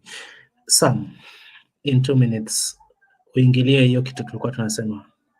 Oh, okay, thank you very much, panelists. Barry, Clinton, Jack, Wekeza Papo, ambaye anajiita the fifth. Rudia ameenda wapi? Anyway, Kisitu hapo jambo lakini. Anyway, there's something I wanted to clarify a little bit that Rudia was talking and Bernard. Maybe out of my own way of understanding, but there's something here that most of the Kenyans, politicians, not even a politician, most of the Kenyans, they don't understand. Uhuru calling Raila to accompany him doesn't mean that he gives Raila an upper hand. No. According to my own understanding, Raila is not going to contest as a president. He knows. Although he has said that maybe after the BBI, perhaps, but I don't think so. That's my own assumption. I don't depend on anything, on the politics. I only hear the way he talks. The old man is a statesman, and he wants to retire in a very respectful way to be a statesman. And who is the old man in this case? No, I mean Raila. I don't talk anybody else. I'm talking about him. He wants to make sure that his legacy, he has left back, that people are going to remember him. People are going to make sure that he wants to make sure that people will have to be themselves. Because to me, perhaps I understand my own way, but in reality, Raila is not going to contest 2022. That's one thing. Second thing, Raila to accompany Uhuru to the Eastern Province, the former Eastern Province, didn't make anything else apart from Raila is going there as infrastructure of African representative. He has not been there as a politician. He's been there as somebody who is working for African infrastructure, which as the African employee is going to, to see what kind of roads, bridges, whatever he has been doing as a representative. Excuse me, Sam. Yeah. In your 1 minute remaining, what can you say about Kalonzo's treatment today? Well, he has not been there. Who is that? Somebody's. Anyway, I cannot say Kalonzo has been mistreated today, the way I saw it. He has got nothing to offer it. So the governors has to be in the forefront, because the governors are the one who invited the president. So Kalonzo has to be backward. Has to be in the back row just to support them. No, don't, Bernard. Understand. You have to understand the protocol of the day. The governors has to be in the forefront. They cannot bring. Sam, it doesn't work even that way in your own house. We have to follow the protocol. A special visitor comes to your home, whether Bernard, before I finish, let me finish before you continue, sir. You have to understand, when they invited Raila, when Uhuru invited Raila, he knows what sort of a role Raila plays, because the government gets also the money from the African Union, African organization, as an infrastructure. So Raila plays a very big role. Let us put the politics aside. We talk the really thing which is going on. Excuse me, Sam. Excuse me, Sam. Umesema Raila analeta maybe resources from Africa, AU. Kama hiyo Twake Dam, according to your information. Twake Dam, perhaps it needs some more resources. So Raila has to convince the AU, Kenya needs such resources to accomplish, because that dam is going to help a certain amount of people, maybe millions of hundreds of thousands of people. This is part of the infrastructure. Let us talk the reality. Forget about the politics. Politics, we put it aside. We talk the sense. We talk the sense on issues. So Kalonzo there didn't play the role because the governors, these are the governors of those counties. They are the ones who are in the forefront to show the president what is going on, what sort of a project is here, what sort of a project is here. Raila has to see it so that it can help the government in a different way. Hold it there, Sam. Yeah. Thank you. Ein Moment, bitte. Ben had a question to you. Ben, in 1 minute.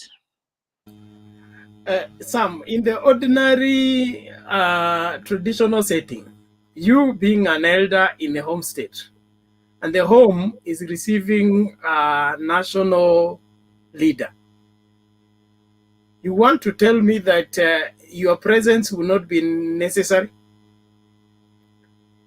in your home? Let's talk about your home. You are the eldest in your home, and the home is receiving the president, and the people who organize for the president to come are your sons and your daughters.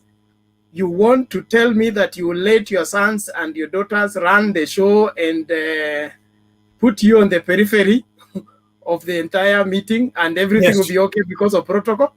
Yes, I can answer you yes. I can answer you yes, because according to what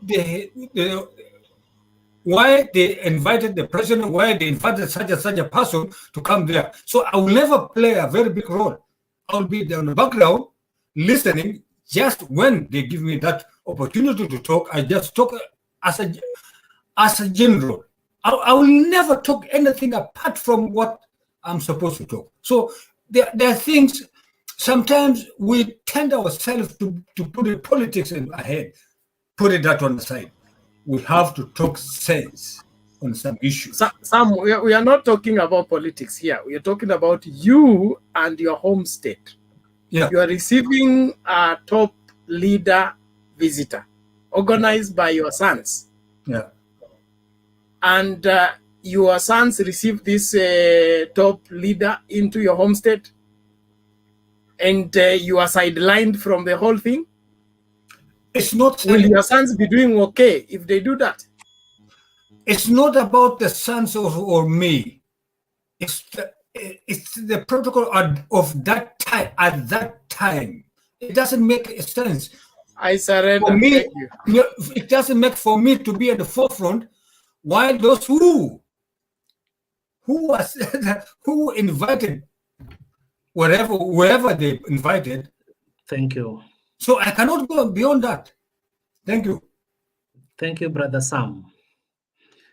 On the same issue, maybe Simon, in 1.5 minutes, Simon. Then you'll have your time later.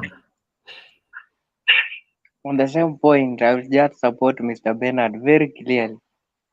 Even if you don't have anything, or you are nothing, according to the guests or the top guests who are there, when you are at your homestead, as Mr. Bernard has said, your presence must be recognized. You must be recognized highly.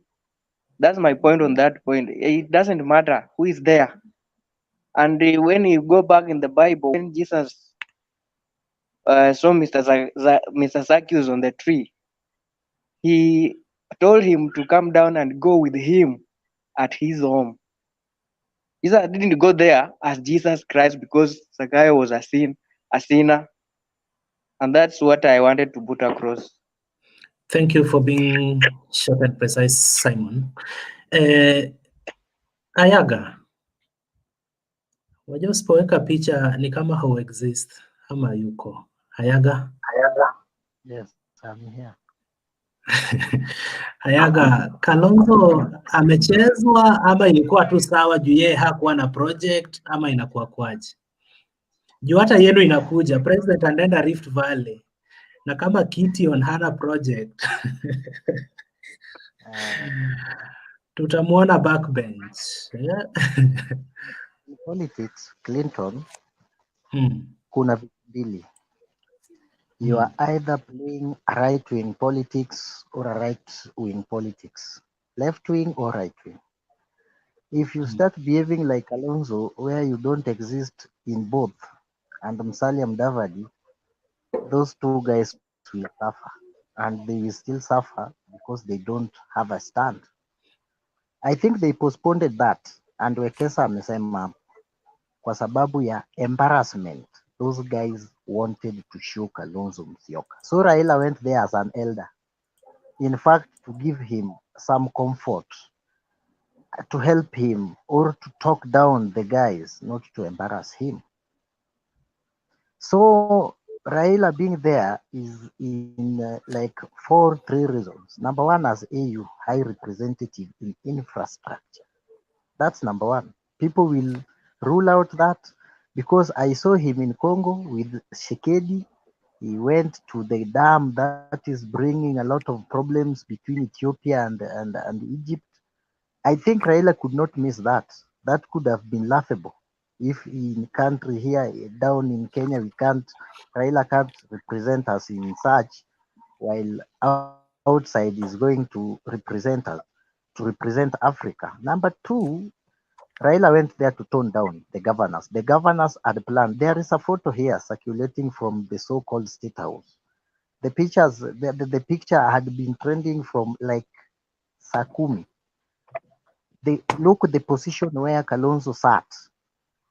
In anybody who knows the protocol, Kalonzo is the senior most. Kalonzo ought to have been where Mutua is.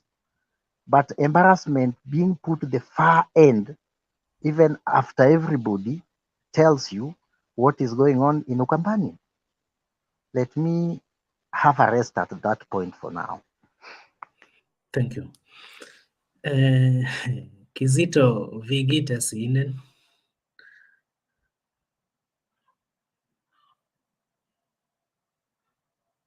Microphone. By me, I get as good. Guten Abend. I hope you can all hear me clear. Yeah, good Abend, Kizito.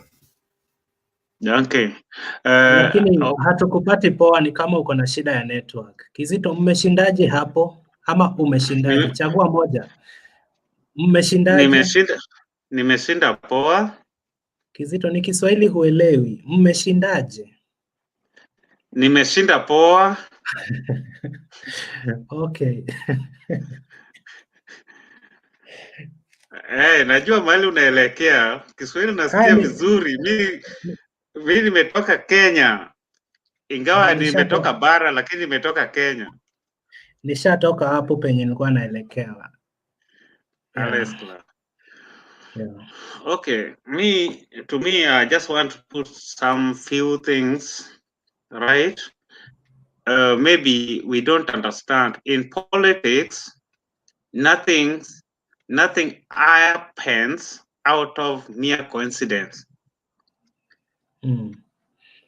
You cannot say that Raila was a madman, like I hear John was saying, that he just took himself to Kampani. Everything is being planned. Even these people, they have to plan their schedules. They have to schedule their time plus everything, and they know what is going to come. And even these photos you people are seeing, before they took these photos, it has already been planned that they will take it like this to show this, because the next day, people like you people who are here, you will elaborate, you will synthesize these photos. That's why they are being planned, and they have to put it. Have you ever seen when they're taking photo, there are so many people? Why is it that when it reaches this time, it's Raila and this person, or it's Uhuru and this person? It has already been planned. That one is first. For Raila to go to Kambani, he went there because of infrastructure, in his capability, in his work. He was at work. Because of infrastructure, he must be there. Secondly, Kalonzo Musyoka, what he was trying to do, what he was trying to show, he had got the wave for these people is what made him to be what he was today.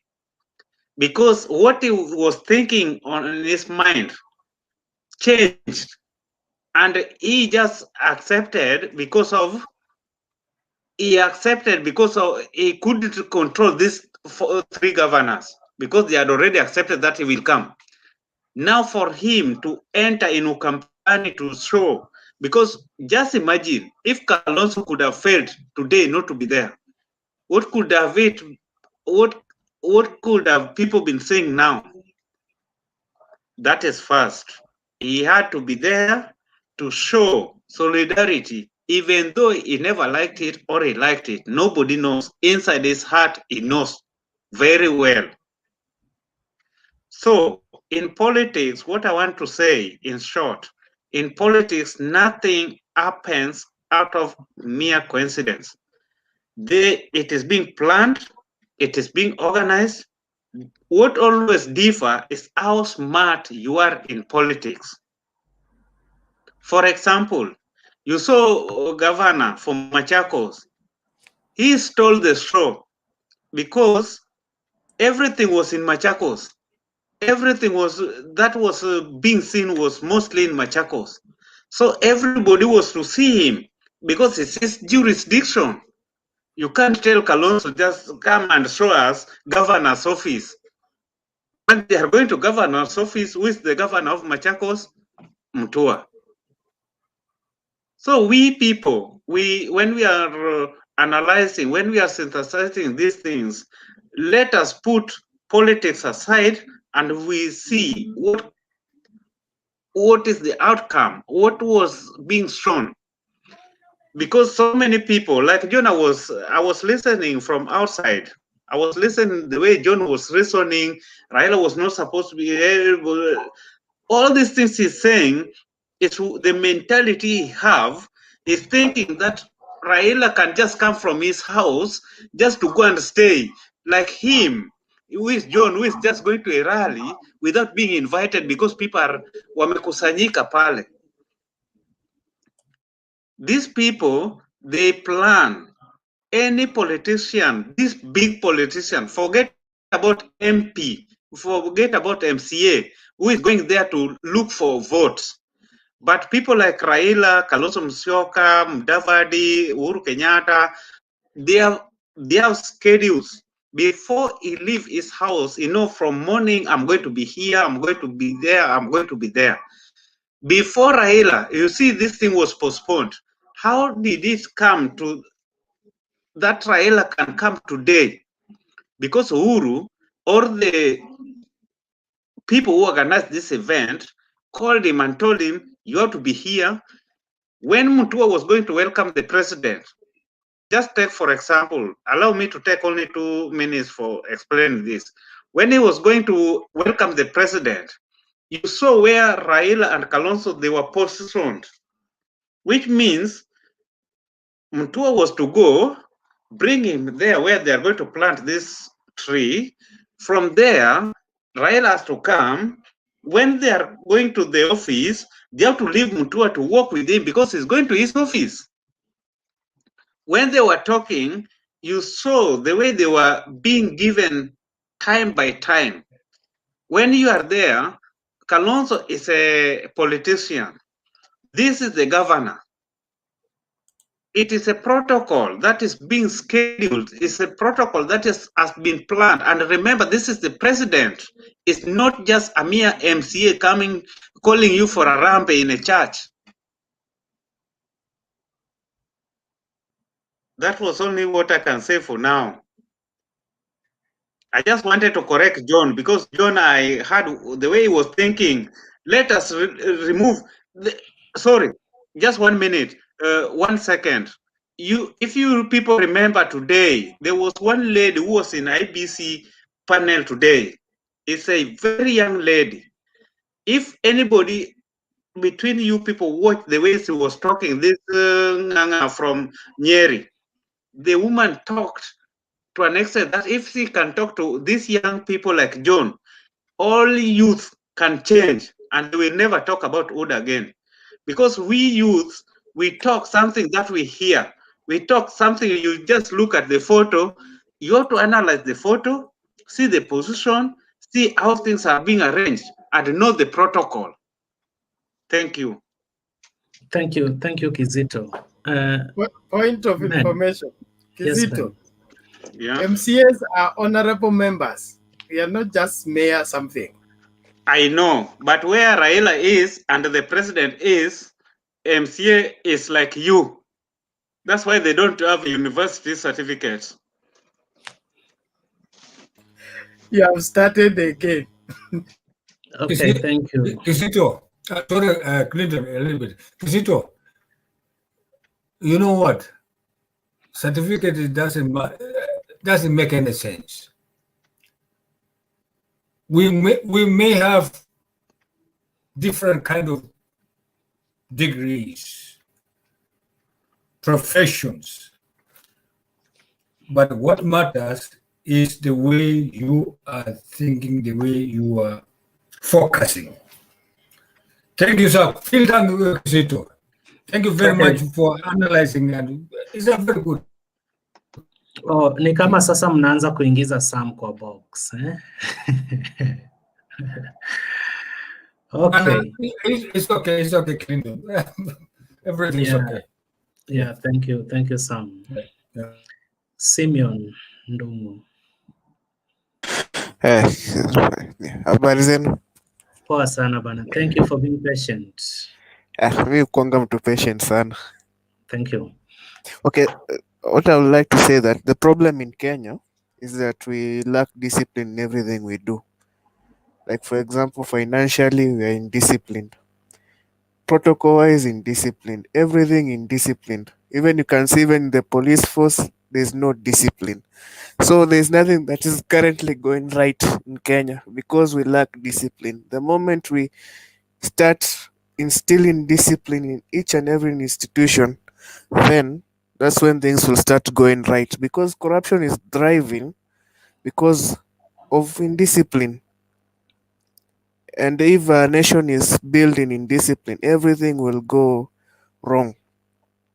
Yeah, even you can see who has been on Twitter today. I've seen what has happened on Twitter. That student who's trending for stealing 65 loaves, and he was canned thoroughly. Yani, it's just that discipline. We lack discipline.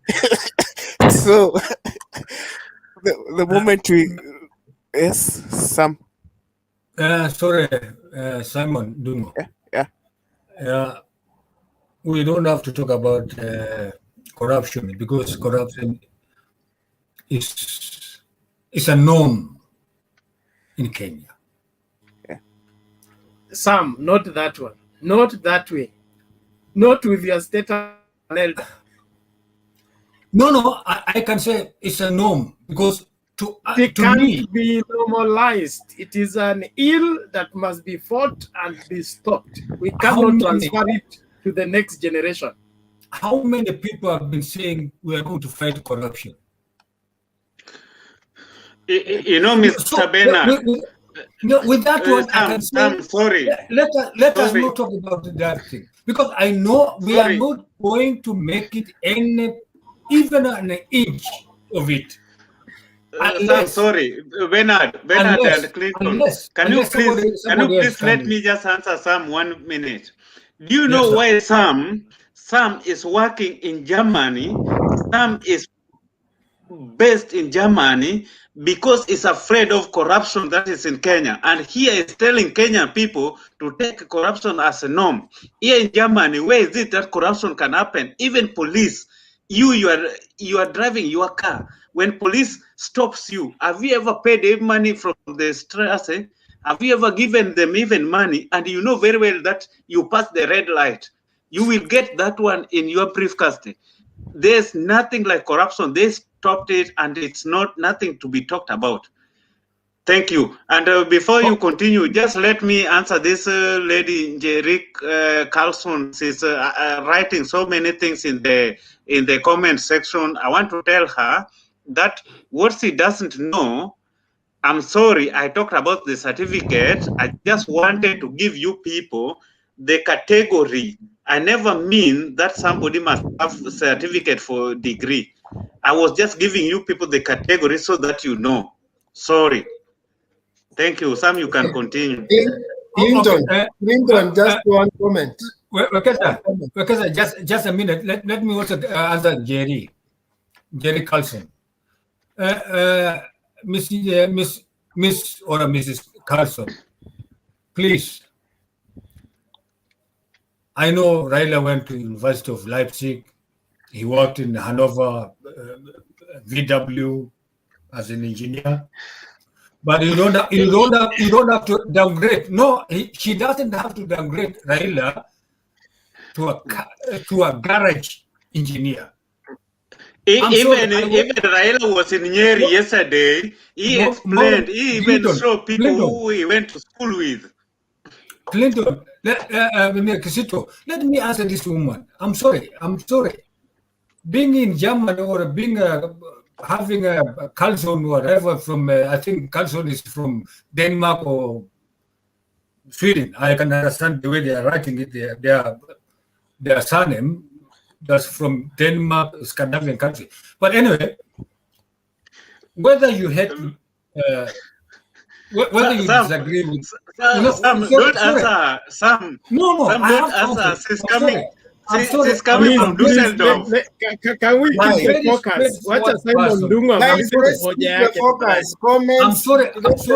Don't be diverted by comments. Sam, the person to handle comments is the moderator, not everybody, please.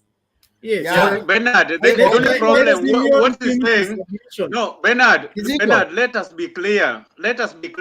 What I'm telling Sam, we now understand her because she's coming from Dusseldorf to Magdeburg, where Raila was, and Leipzig is almost 3 or 4 good hours. She doesn't even know something there. She doesn't know.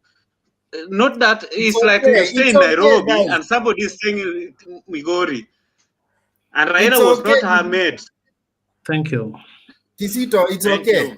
I just wanted to comment something on Sam's Nini. Thank you. Sam, I think Sam, you are alive and kicking when Wangare Maathai was receiving her Nobel Peace Prize. And one of the stories that was in her speech was the story of a hummingbird. It talked of a forest which was burning, then all animals were running away. Then the hummingbird, instead of just following the other animals and running away, decided that it will call for water and then try to try to put off fire from the forest. And the other animals laughed and said, "You are just too small, you can't do that." But the hummingbird said, "I only want to make a difference." So in this fight against corruption, you do your part. And you know, if we approach it from the mentality you are telling us that nobody can, then if we give up, look at it from the other angle. If we give up, what will happen? If today I decide in my own company I work, I put corruption as part of my values, you see, it will collapse tomorrow. So we need all of us to try. We may not succeed, but we need to be seen. Even for justice, they normally say that justice should be seen to be being done. You try your best. And even if you are defeated, you say, I did all the best I could, even if I did not eliminate that vice. Thank you. Thank you. Yes, I want to concur with what the fifth is saying. Kuna corruption everywhere. Kizito, leo asubuhi na mapema nimepatikana nikiendesha bike bila light ya nyuma, hiyo ya red. Nikasalimiwa tu nikaombwa bank kadi yangu ya bank. So kwa sababu mimi ndio mwenye kosa, si kuangalia hata balance. Kutoka kazi ni kuja kuangalia. Sina kuanga 20 bob. Mbona wamechukua 60? That one aside, the same today. It depends how they charge. They cannot charge you more than what you never. Man, here they have the category how we they take. Even the law is saying when you make an offense, when you pass light, when you are driving, when you pass light, there's amount of money they have to take. When you ride a bicycle without light, this amount they have to take. Everything, just like when you go to a train, you don't pay a ticket, this amount they have to take. So maybe whatever they fund you with costed that 60 euro. Okay. That And is again, the problem. jioni hivi nikitoka, kuna ngoma imetolewa leo, sijui Prince Inda featuring Musa Jakadala. Nilikuwa nasikiza Radio Ramogi, nikasikia anaeka akiongea, nikaingia YouTube kujitafutia. Naeka tu hivi earphone, hata dakika 3 hazijaisha. Kuangalia nyuma yangu ni hiyo gari yao. Tena bank yangu ya card mbako. Thank you. Never put any earphone and don't talk with the phone when you are in the street. Next time, don't do it. Here, the law is like that. You know it. Sam, can you please tell him? Siwangeliambia eti Clinton kuendesha bila light No, ni shida. they don't have time for that. They don't have Kusikiza time. music. Okay, Clinton. Wait, Sam. Yeah. Just a moment. Mute. Kuna mtu hapa hajasema chochote, na kama hayuko tumtoe, wengine waingie. Simon. Yeah. No, you are Simeon, man. And Simeon. Then there is Simon. There is Simon. Yeah. Okay, so let me conclude by saying, remember where China was in the 70s? The economy was so bad. But the moment they instilled some discipline in their way of governance, like zero tolerance to corruption, whenever you are found a corruption scandal, you know what happens there. You are hanged, or you're eliminated by firing squad. Either of the two. So no one can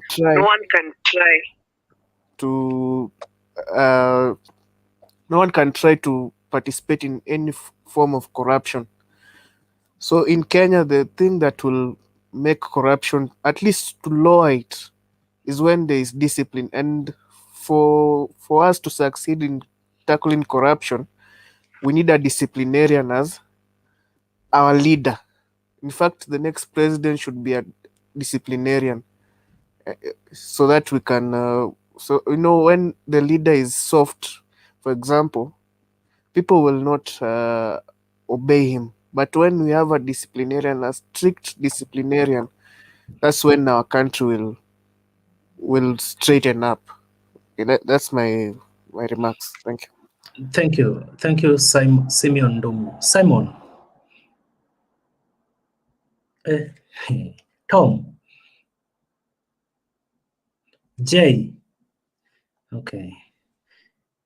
Nani huyo yuko? Simon, Tom. Oh, huyo ni Simon. Simon, you are back. Sema nasi. najaribu kusema na nyinyi. Okay, nadhani mnanisikia? Yeah. Yeah. Yeah. On the issue of corruption, I agree with you, those who are saying that we have to fight corruption. And in the other hand, I want to support some because I understand why he's saying like that. Because some was saying that because it has come a turn to our leaders seeing it whenever they want to claim power or to come in for them, and then when they come in, they do nothing. So that's why some was saying that corruption is an a disease that we can't cure it, or it has no vaccine. So that's why I want to support him. But on the other side, the truth is that we have to fight corruption. And someone has said that we have to do our part. So Mr. Clinton, Mr. Wekesa, Mr. Bernard Zito, and all of us, we have to fight and do our part and leave the other part for them to do. That's what I want to say. And I wanted to just touch on the point that I was here and I was not given a chance to talk or to touch on the issue of Raila going there where they was today. uh, Mr. Gizito, you are a very good friend of mine when I hear you, but you are impatient. You don't allow some people to speak and finish their points so that you can come up and talk your points also. Raila, when we understand very well and we have been here, we heard it from the news that president will be going to campaign to launch some projects or to do what he did. But we didn't hear that he will be accompanied with the what infrastructure of Africa with Raila. So Raila was there and invited, but we all know that he's our leader. We do not portfolio, I think so. So let us not just start forging things and saying that Raila was there because of the post he holds at the moment or right now. So we have to recognize all other leaders that who are there, and Raila, we just give him or we have to honor him because we know that he is our leader. But we have to know that Raila he has no any post in Kenya for now. He refused to remain in opposition. So let us just know where to put him when the right time comes. Thank you, Simon. Simon, in 1 minute, malizia kwa kutuambia what's your take on Kalonzo's treatment today? A point of interjection, please. Wait, Kizito. Simon. Sorry, can you Simon? I hear Gizito. Gizito is very harsh, obvious, but can you say something? Ask your question. Simon, what's your take on Kalonzo's treatment today? Kalonzo on my side, he's not steady on what he's doing when it comes to politics. He fails most of the time when it comes to representation of himself. And those leaders from Ukampani, like of Mutua, they have noticed that weakness from that man called Kalonzo, so that they are using the weakness. Kalonzo is not steady like Raila, who has mobilized these people. The whole Nyanza is seeing Raila, and even if Raila can advise people from Nyanza to go and jump in Lake Victoria, they will just go and jump in and ask after they have jumped in, why are we jumping in Lake Victoria? So, a point of interjection, please, Mr. Thank you, Simon. Kizito, wait a moment, please. Kizito, just wait a moment. You're gonna have your time. Tom.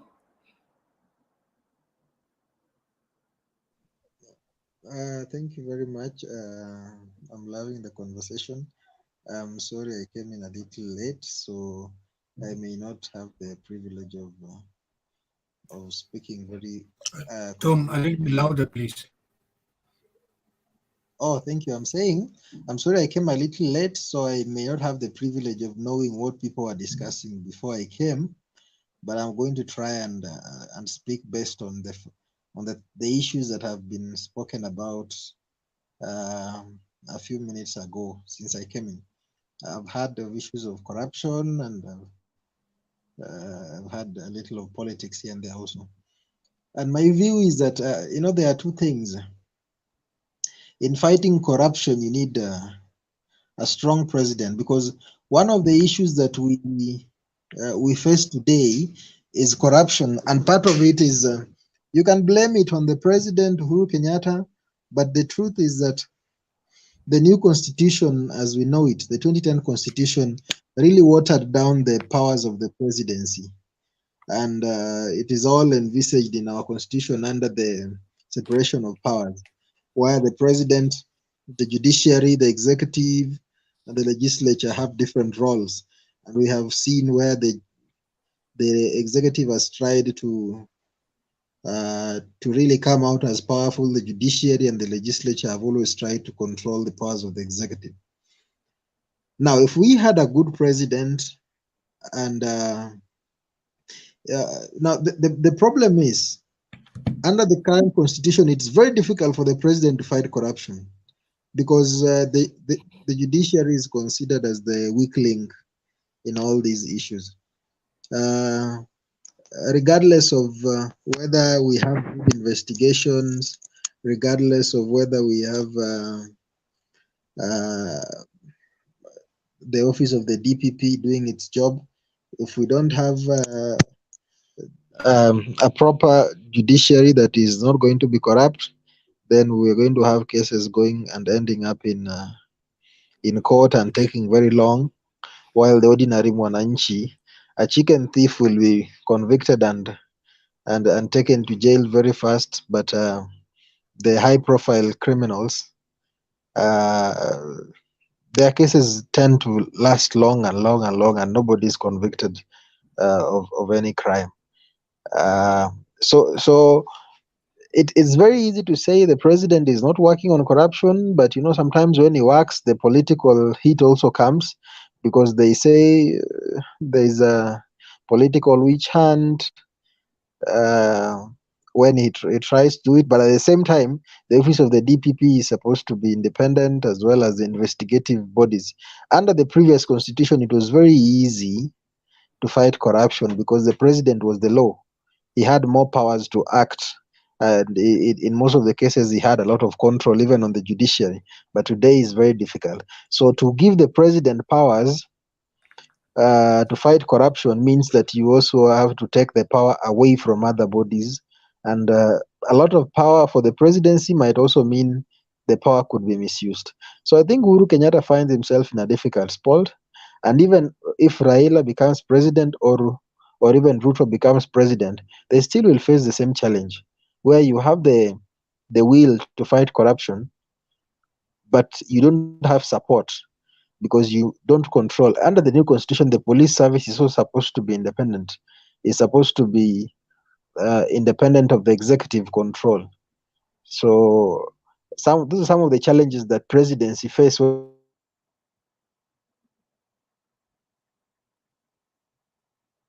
Okay, thank you Tom. Tom, ukiongelea mambo na corruption unanikumbusha mbali, cause hata kuna viongozi wengine pengine sio corrupt, lakini they are suspects. Kama my party leader, waona akona kesi mingi bana, akona kesi mingi kortini. Next year ni election, tunataka tu campaign. So kuna hii ya mada, watu hufa kutokana na shida mbalimbali, kukosa oxygen, kwa kukosa sijui nini. Sasa huyo party leader wangu akona shida mingi, lakini tutatoboa tu. Ona kama kifo chake George Floyd. People can die from very many reasons. Unaweza kosa oxygen kama hii ya corona, upigwe risasi, ufanye nini. Lakini yote yatapita. Finally before Kizito, Jay, sijui tulianza na wewe show when will I ask Simon the question? When you go, will I not forget? When I wanted So to react in Simon. Before you react Kizito,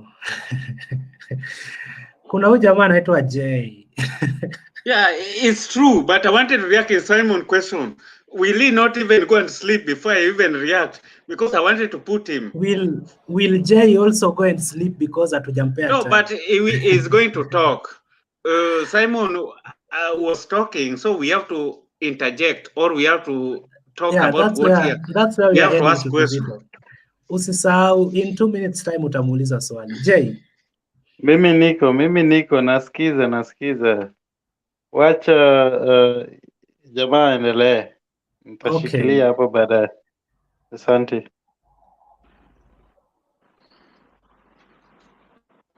Kizito amekupea time yake yote. Amenipatia na Simon ameenda because he's afraid. I wanted to ask him. First, I wanted to tell him I'm not aggressive. Second, I wanted to tell him that before you talk, learn politics. Then when you come to podium like this, you know how to talk, to air your views, how to convince people. You just don't come and say somebody's aggressive, somebody's like this. We can talk. Me, I will support my baba. I can talk anything. But all in all, ameenda and we pia umeniweka mpaka watu wakaenda, ameenda kulala, hataki nimjibu mpaka nikasahau ile kitu nilikuwa nataka kumuuliza. So es ist nur eine Moment bitte. Frau Carlson, morgen ist kommen in Düsseldorf, es nimmt dies, wir gehen zusammen, wir sitzen zusammen, denn alles ist wieder okay. Tut uns bisschen leid, war keine Probleme, keine Angst. Wir sind zusammen, alle, wir sind Bruder und Schwester. Danke. So are these the thanks of men or thanks of angels? Hata mimi nashindwa. Kizito. Fra Carlson ameandika kuwa mimi sijui nikilikuwa ninaongea ati yeye amekuwa Ujerumani wote.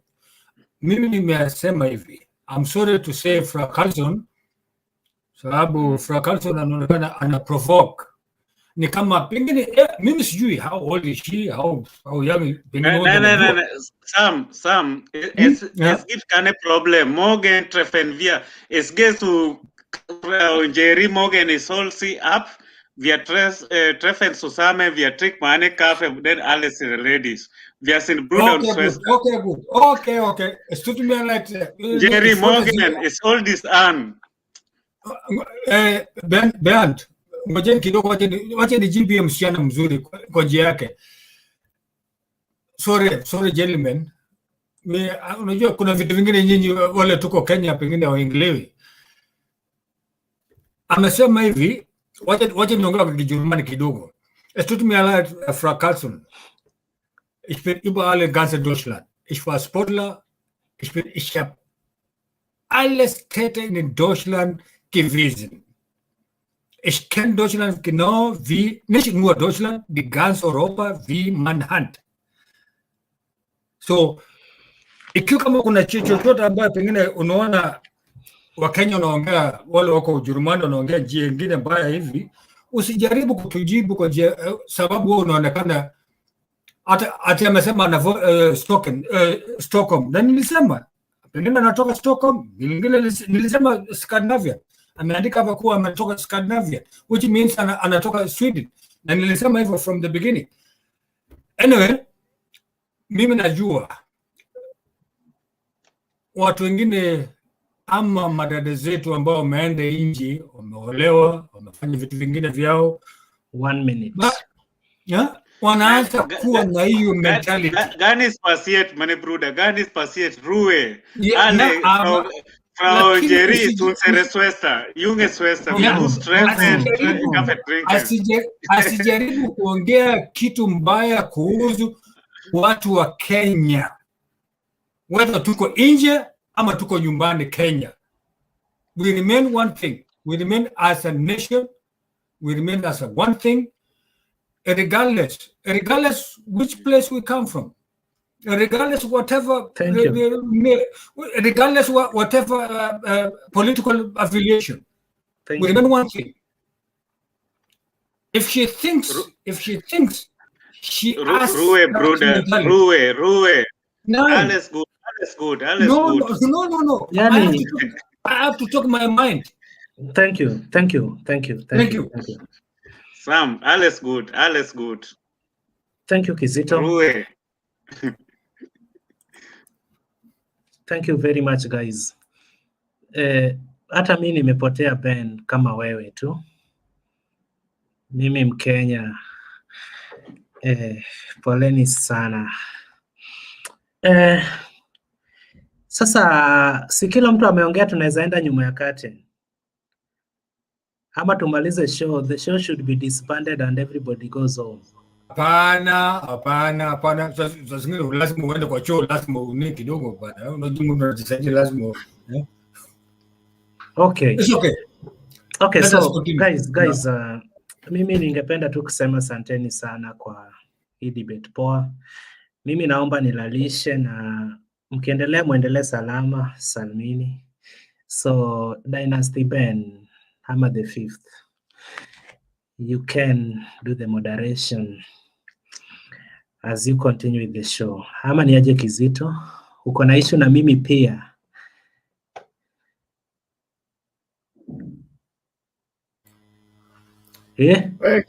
Clinton, nenda vizuri, tunakushukuru, asante sana. Clinton, hata sahi uende kulala. Deutschland watu walali sahi. So, hakuna mahali unaenda kulala. Uko na diary yangu kuniliko. Ninyi watu muongee nyuma ya curtain sasa. Clinton. Yes. Kwani unaokia nani? Niko sio kwa ubaya nauliza tu. Yeah, nimeama bwana. Uone niko kwa nyumba mpya. Yeah, niko bwana naoa next month. Yeah, ndio naona kwani Clinton amechange scenario ama magani? Siwezi amka bwana, mimi ndio nafua na nafagia, nafanya kila kitu. No, it's okay. Mahitaji ya bibi lazima bibi aachiwe. Hiyo ni kawaida sisi hapa. Unajua nyumbani tunafikiria vingine, kina mama ndio wanafanya kazi, lakini hapa sisi Dynasty Ben, take over man. Okay, thank you. Kizito wewe unavutana na mimi but ni sawa tu. Nikiwaambia mko wengi, niko peke yangu. Nikifanya ni nini? Siku itafika. Sam, acha nilale tafadhali. Sam, hata okay, Clinton. Wewe Clinton. Clinton hapa issue na mimi na wewe ni mgeni. Clinton tutaonana kesho alafu tuangalie. Issue ni gani je? Hapa ni saa 10 ya usiku bwana, na mimi natengeneza ugali hapa. Sasa hapo ni wapi? Hapo ni wapi? Thailand. Yeah. Hey, Thailand ni wapi bana? Iko continent gani? Iko Asia. Oh, ni nchi mzuri. Yeah.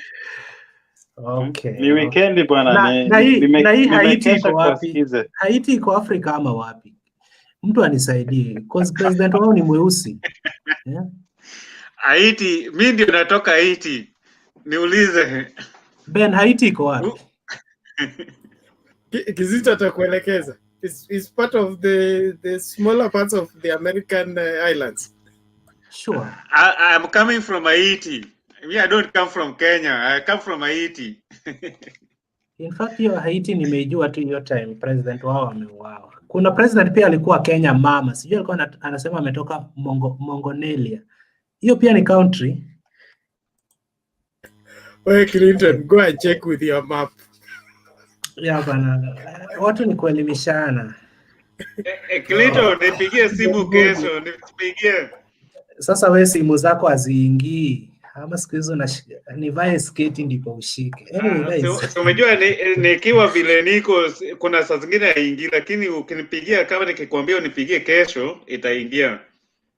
Sawa, nitakupigia. Kama unatoa WhatsApp na kupigia. Kama Kizito ako na wateja wengi sasa naweka simu off. Angel. Habari yako hiyo? Niko poa, mimi nakuja kuambia Clinton congratulations, anaoa next month, na kuombea wewe mwenye si wa marisasi. I really pray for you, my brother. Marisasi si yako na magazine karibu 3-4. Hizo magazine zenu baba anasema mtaona vumbi 2022. 2022 wajua Ben, acha niseme point yangu ndio nilale. Unataka kufungua mjadala tena? Ben, now that nimekuwa raia, acha niseme point yangu alafu nilale. Hata mimi niko na haki bwana, mimi pia ni Mkenya. Sasa Ben, baba alisema Janet yako na magazine. Magazine ya marisasi ama nini? Na mtashangaa 2022. Inaanzanga saa 12 hivi. Ruto leading na 1 million, baba ako hapo 542,000. No, this time round hakuna bullet moja. Ukilalala hivi magazine kama Kangogo. Magazine kama Kangogo. Uamke saa 6 za usiku useme sasa baba amempita. Unasikia hiyo station yetu Ramogi inaimba wimbo ingine Kuekende. Kuekende inamaanisha amani peke yake. Hiyo CD wameitunza, wanangoja nayo 2022 tena. Sikiza waichezi. So tunaambiwa eti tuweke amani by saa 7 baba atakuwa amepita Ruto. Na inaenda hivyo siku 3 bwana Ruto atatangazwa. So hizo magazine zenu kaeni nazo. Sijui bullet moja. Sasa tuko na magazine. Unajua hiyo inamaanisha nini? Wakitupa tunatupa, wakirusa tunarusha. Si hata last year mlihesabu wakihesabu. Yeye ndio rais. This time round hakuna kotini. Angel hakuna kotini. Walipohesabu tukihesabu. Tuliwanasa tuko wanasa. Sasa mliwanasa wapi? Mimi Zito nitakuwa tu naangalia ni mwizi alipatikana. Nasaidia wenye wana account. Hata hiyo nini? Hiyo sijui portal mnasemanga IBC wafungue. Ingefunguliwa mngeshangaa. Angel, tunashangazwa nini? Hata hizo kura mlipewa zikuwa zaidi. Tukisapiga kura tunakuja kuishi kwako. Napenda venye William Ruto alisema 2013. Yes, kuna uwizi ulifanyika lakini sites zote waliiba. Na hivyo ndivyo watasema tena 2022. Ingawa Ruto ameiba, ati wakifanya nini unakuja kuishi kwangu? Judicial jurisdiction is concerned. Tunakuja kupiga kura. But sasa tuna watch kura, tunangoja kura, tunaishi. We ngojeni, kuna point Dynasty anasema hapa na sijasikia. Dynasty, si uniongeleshe ni umalizane na mimi niende. Umesema mlihesabu wakahesabu? Kuhesabu tulihesabu wote pamoja.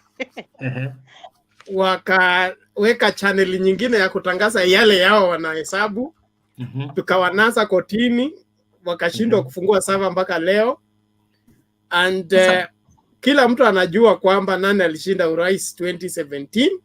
Sasa hiyo na kama vile tulishinda last time tutaenda kushinda vivyo hivyo. Ben, reason ya kutofungua server walisema ni gani? Ati? Reason ya kutofungua server. CIBC walipeana reason. Walisema watu France bado wamelala. Na si ni ukweli. Kama What Kenya ni mchana, si France ni usiku. Server ni kama hii YouTube tunatumia. Kuna mahali watu wa YouTube wamelala na tunatumia. So tuende tuamshe watu wa France eti kuna mmoja anasema ameibiwa uchaguzi, fungueni server. Surely. Alafu no, you guys. Mimi nauliza hivi. Not even try it. Mimi nauliza hivi. Walisema ati watu wa France ndio wanafungua server. Unaweza pea aje mtu simu atumie na ni kitu chenye hajui? Kama hajui kuioperate, anaweza itumia aje? Juu unafaa upewe server yenye unajua kufungua, uangalie kila kitu in case of any. Juu ni electronics, zinaweza kuwa na nini kasoro mahali, ufungue then urekebishe na urudishe penye iko. Hii ni kucheza, walicheza na ikaisha. Hakuna mchezo walicheza. Uhuru won fair and square. There was no winning. He was against the recounting of the votes. He was against the opening of the server. My final against anything to revisit the tallying. That means he knew everything that was happening. My final submission, Ben. So we will not even go back to 2017. My final submission. Wajua nisipoingilia wana ODM sifilingi poa. Kama sasa nikiwaingilia usingizi inakuja tu. Sasa Ben, unajua nini? Hiyo 2022 hakuna place imesema eti ukivai for the 5th time ndio utapata. Unaweza vai tu hivyo lakini hautaipata. And finally, kuna kitu nachukia Kenya sasa. Watu wanasema reforms, mara IBC reform before election. Mbona hii time ya Ruto wangu ndio mnataka free and fair election? Situfanye venye watu nafanya, alafu Ruto akishaingia hizo reforms ataleta kwa IBC na hizo zingine zote. No, that's the main problem I have with you, Uda people. You always want to leave things where they are because they favor them. And what does not favor them but favors Kenya, they would want to stop it by all means. Yeah, mbona time ya Ruto ndio mnaomba tutajua strategy yenu. So umeona Aisha Juma amerudi kutafuta tiketi ya ODM. Your plan is to send all Uda people into the ODM and the other stronghold to vie, so that wakifika bungeni wote wakwe wa Uda hata kama wako kwa ODM ticket. Tumewasoma kwa mbali na tunawangoja. Clinton, si ulikuwa unaenda kulalisha watoto, si uende? Mbona unaleta mambo ya Ruto hapa? Naweza postponed.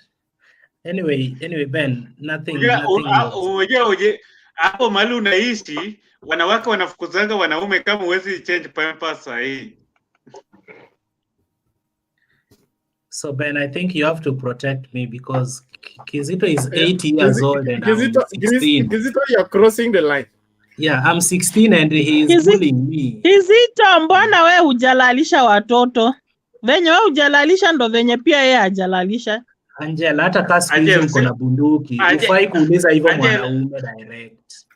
Aje, umejua mimi niko na wanawake 10. Sasa hao wanawake 10 wote si wanalalisha. Nikienda kulalisha watu 10 nitalala saa ngapi? Ben, anyway, I wish my party leader, His Excellency Governor. Wajua governor kama sijampigia debe siwezi lala poa. Na hizo kesi ndogo ndogo unaona already sealed his own doom. There is nothing we can do to help him.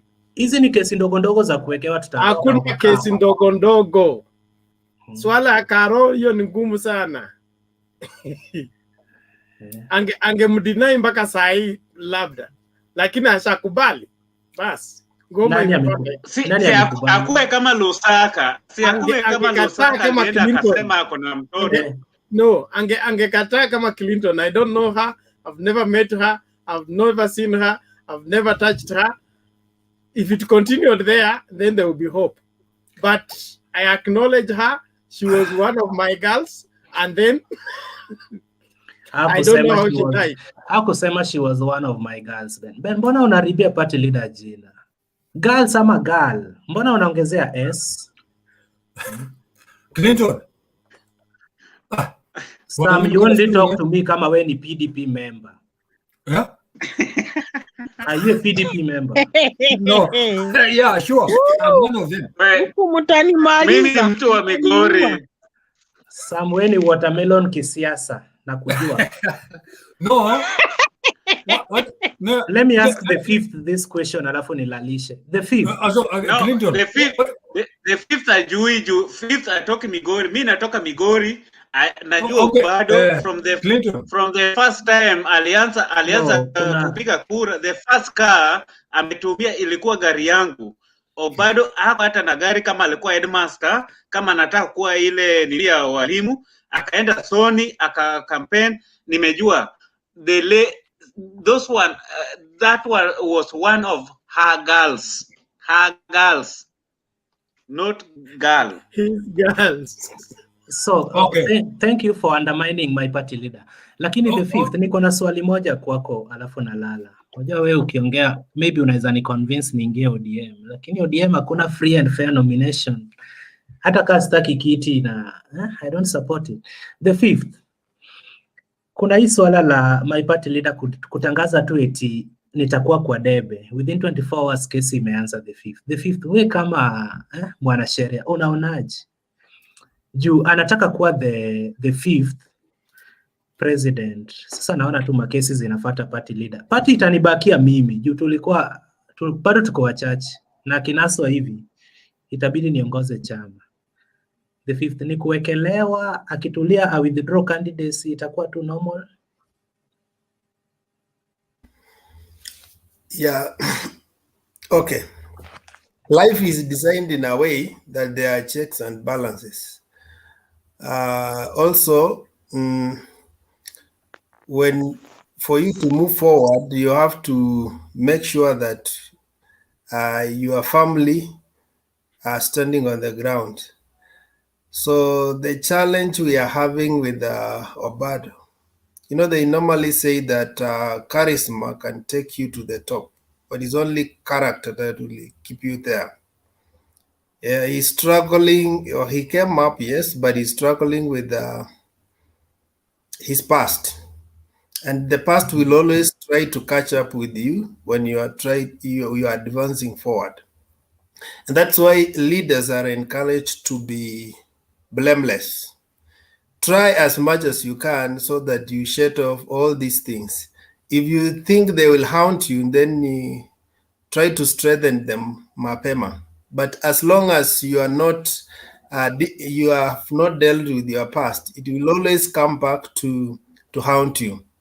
So any time is the right time for justice. If at all there are issues in the past you never reconciled, in fact, we take advantage of the moment. Today, I saw you talked about you wanted to get married, and Angela was excited. I know that time. That is when everybody will come and say, hata pastor naulizanga mara ya kwanza, mara ya pili. They have to bring out all the issues you have done in your life before you cross over. Then you are told that na unaachana na hao wanawake wengine, unaambatana tu na huyu mmoja. So it's the highest office of the land, and if at all you aspire to be there, then we also demand the highest values from you.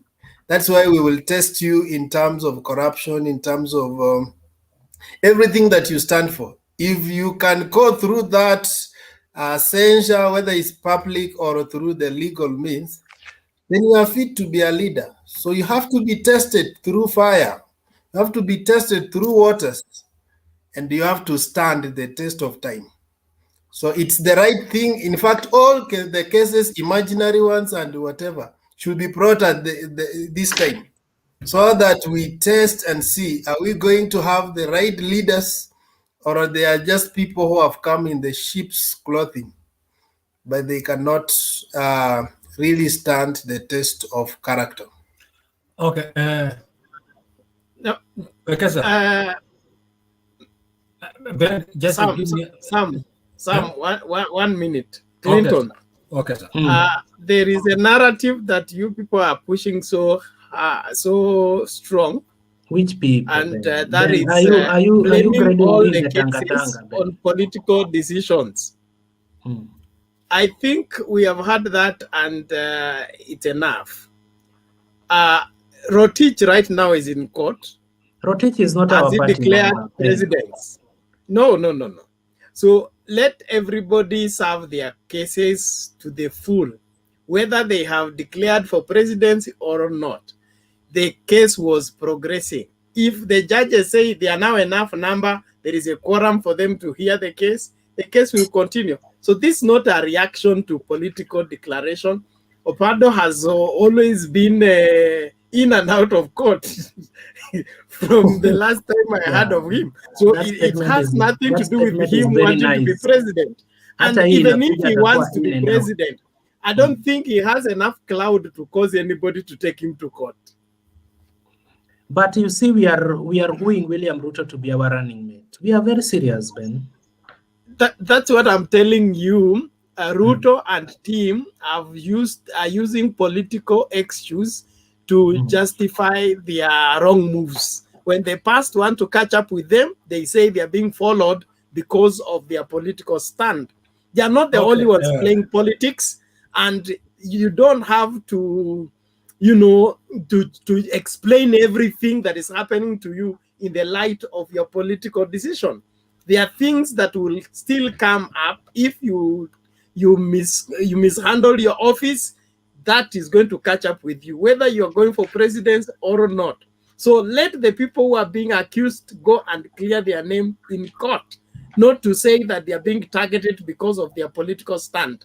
They are not the only ones having politics. Politics is the food for Kenyans. We wake up with politics, we go to bed with politics. So, and we are not being taken to court for the same. So let whoever is to go to court, aende kotini, acha excuse.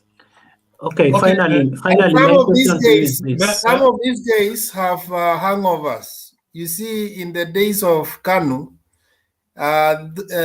they used those as for political reasons. Like even when you enter in parliament, you could be given a loan by force, such that any time you go against the government, then they recall their loan and then they declare you bankrupt.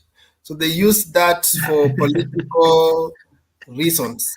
So they have the hangovers of what Kanu used to do, and anything that looks like that. But when you look at the issue of Obado and this other one preferred running mate, the Dio. Dio has, how can you have 49 companies, honestly?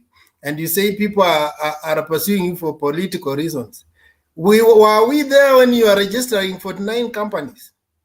So these are issues that you created yourself, and at the right time they will pop out. And when you also want to be very critical to the government, it will tell you that, okay, you're very critical, yes, but see who is this guy that is criticizing the government, and let people know you. You don't have to play the angel when you are the devil. Okay, thank you. Let me try to answer the because I know because and Bernd.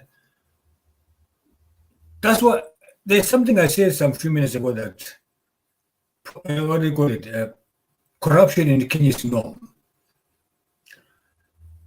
I come for the last 2 days to undergo some few videos of Inoro TV in Kenya. One bank expert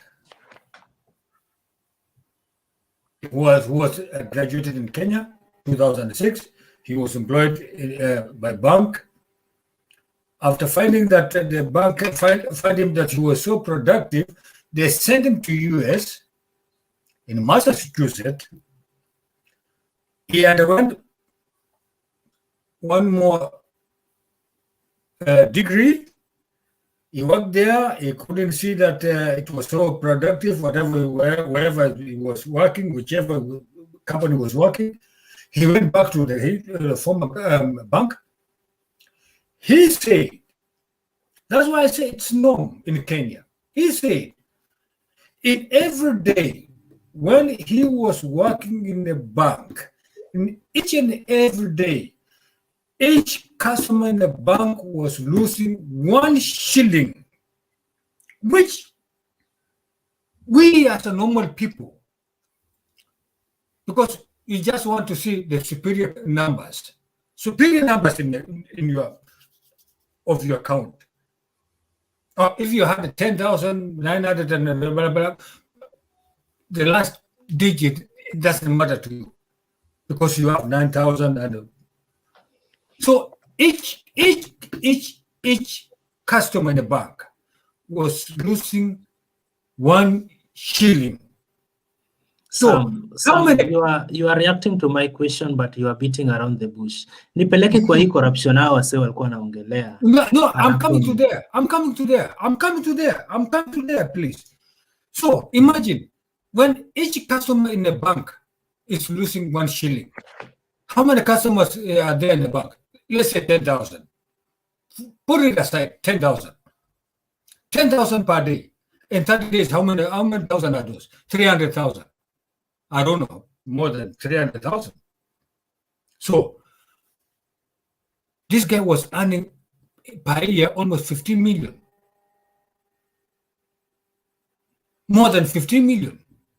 Okay, thank you. My last question, Sam. To me, he said in a very simple, thing, in a very simple word, that if and when the customers are the bankers, the bank workers, they have a special program. They have a special program. When they transfer this money, you cannot trace it. You cannot trace it in the bank unless you are internal. Even in internal, they cannot trace it. So, by the way, in a simple word, in a general word, I'm not a banker. I'm a strategic management. I'm just procurement, whatever. I'm sorry to say that. I don't want to talk about my own profession and whatever I've been doing. But it is simple. That's why I say in Kenya, corruption is known because it is an entity. It is an entity whereby so many people have been collaborating. The big ones, the middle one, they use those who are now, how do you call it, digital. At the end of the day, the digital are being submerged to what do you call it, to jail. They remain there. They are eating. They come up with a new people. They make it. They keep on going. So it's not easy unless maybe our laws in Kenya is only for the normal people.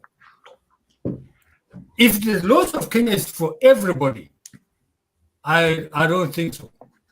The laws of Kenya is not for everybody. Thank you. Forget about it. Whether you like it, you people, whether you like it or not, the laws in Kenya is not for everybody.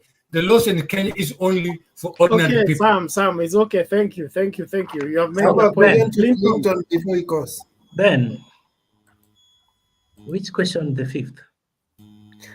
Yeah, okay. When you meet someone who have stolen maybe a chicken or phone, these petty offenders, you know, the moment you are told that guy has stolen, like there's a video which was trending, somebody snatched police phone, whether it was fake or true. I want you to look at it, how people reacted. That was just a phone, no? And everybody saying, are we safe? They are reacting over a phone of maybe 10,000, 20,000. And if actually Kenyans were given an opportunity, that guy will be lynched. Wanamwekea tairi na wanachoma. So at that time, me, I ask myself, when people ban that guy who has stolen a phone, do we call them and ask them, now who among you has never stolen, so that you can ban this guy? We don't. In fact, most of those who execute that are even more morally worse than the guy who has been banned. But when it comes to the mega thieves who steals billions of Kenyan money, we want to protect them. And we say, whoever has never performed corruption should be the first person to talk about that. Why do we do that? Why do we prosecute the small thieves with a cruel judgment, and the big thieves we hold them with gloves? Okay, Clinton, okay, to the moderator, mi pia niko na swali na utujibu kwa pamoja. Ben, swali langu ni hivi. When this one is happening, Okay, let me find a way of putting it better. Somebody may proceed. Ndio nisinaswe na wenye nchi. I just wanted to tell Clinton that Obado could have just reasoned out wisely like Lusaka, the way he did. He just say that mimba ni yangu, hiyo tutaongelea nyuma ya tent. Story kaisha. Hizi corruption mingi na hizi nini mingi wanahesabu hata hatungejua ziko. Lakini hiyo topic yake ndio inafanya tujue ni ako corrupt.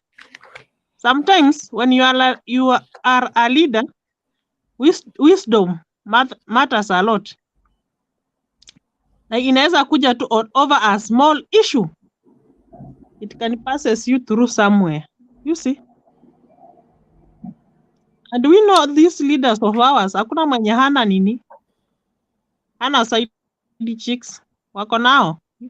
Like I heard Ruto saying that, achaneni na mipango ya kando, ni visirani sana. Wanaweza kukuharibia penye unaenda. Which is very true. Mbona mifano yako yote unatoa tu na watu wangu? Hakunaga watu wengine Kenya. Mara Obado, Ruto. Are you targeting us in this war against we are not targeting you, but I think out of my reasoning, what Obado did, he reasoned out yani, even I didn't expecting him to be a governor. He could have been impeached.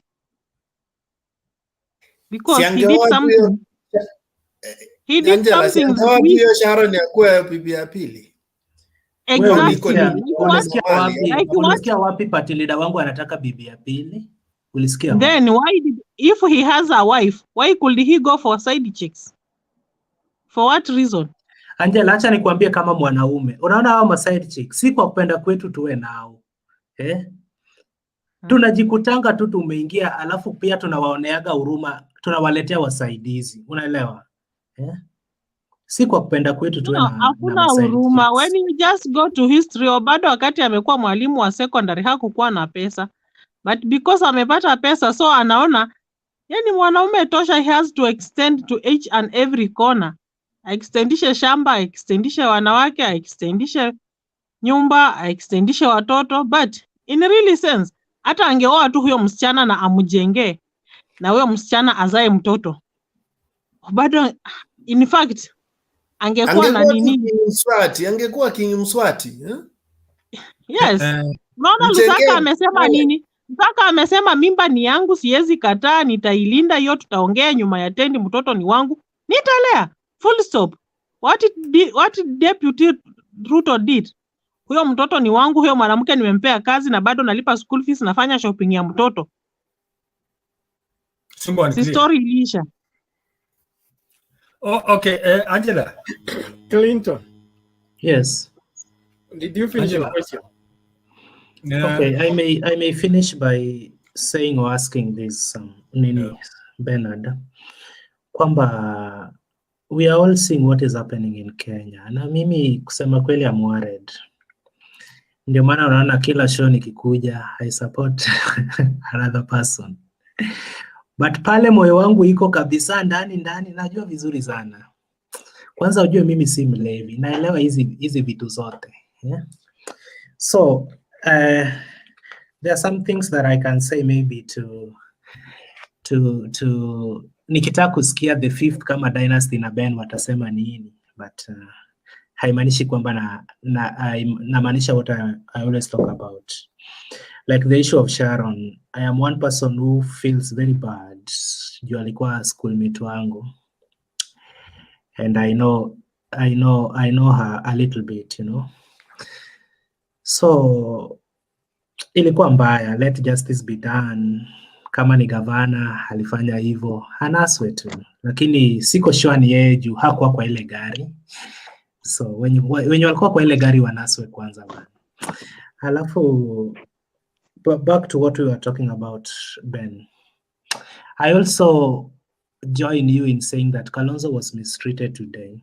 He didn't deserve the kind of treatment he got. Like putting Kalonzo to sit where the deputy governor or the area MCA, the hosting MCA should be sitting. Haikuonesha picha poa. Hata Raila ako hiyo level ya Kalonzo tu, but when he came to Nyanza, everybody took a lot on.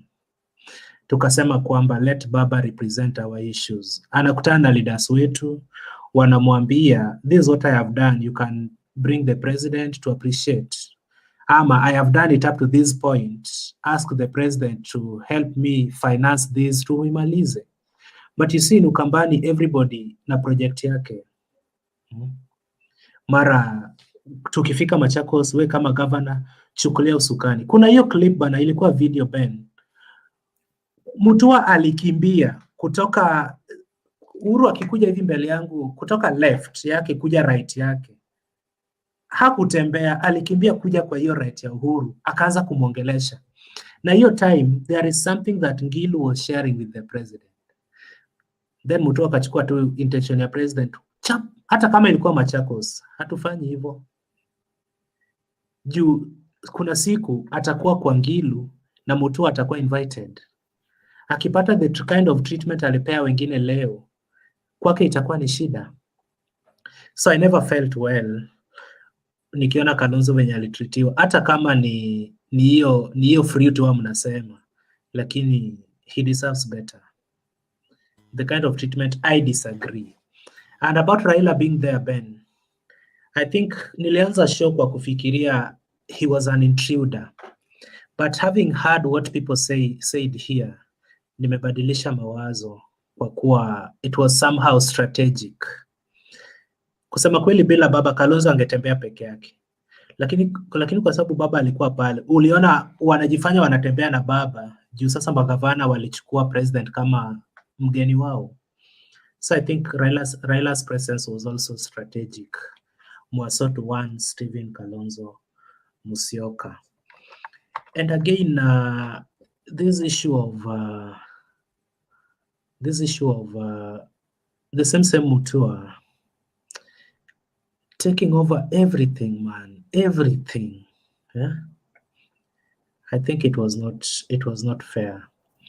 But all in all, he was the host. Most of the things zilikuwa kwa kaunti yake. But I think as a community they need to speak in one voice.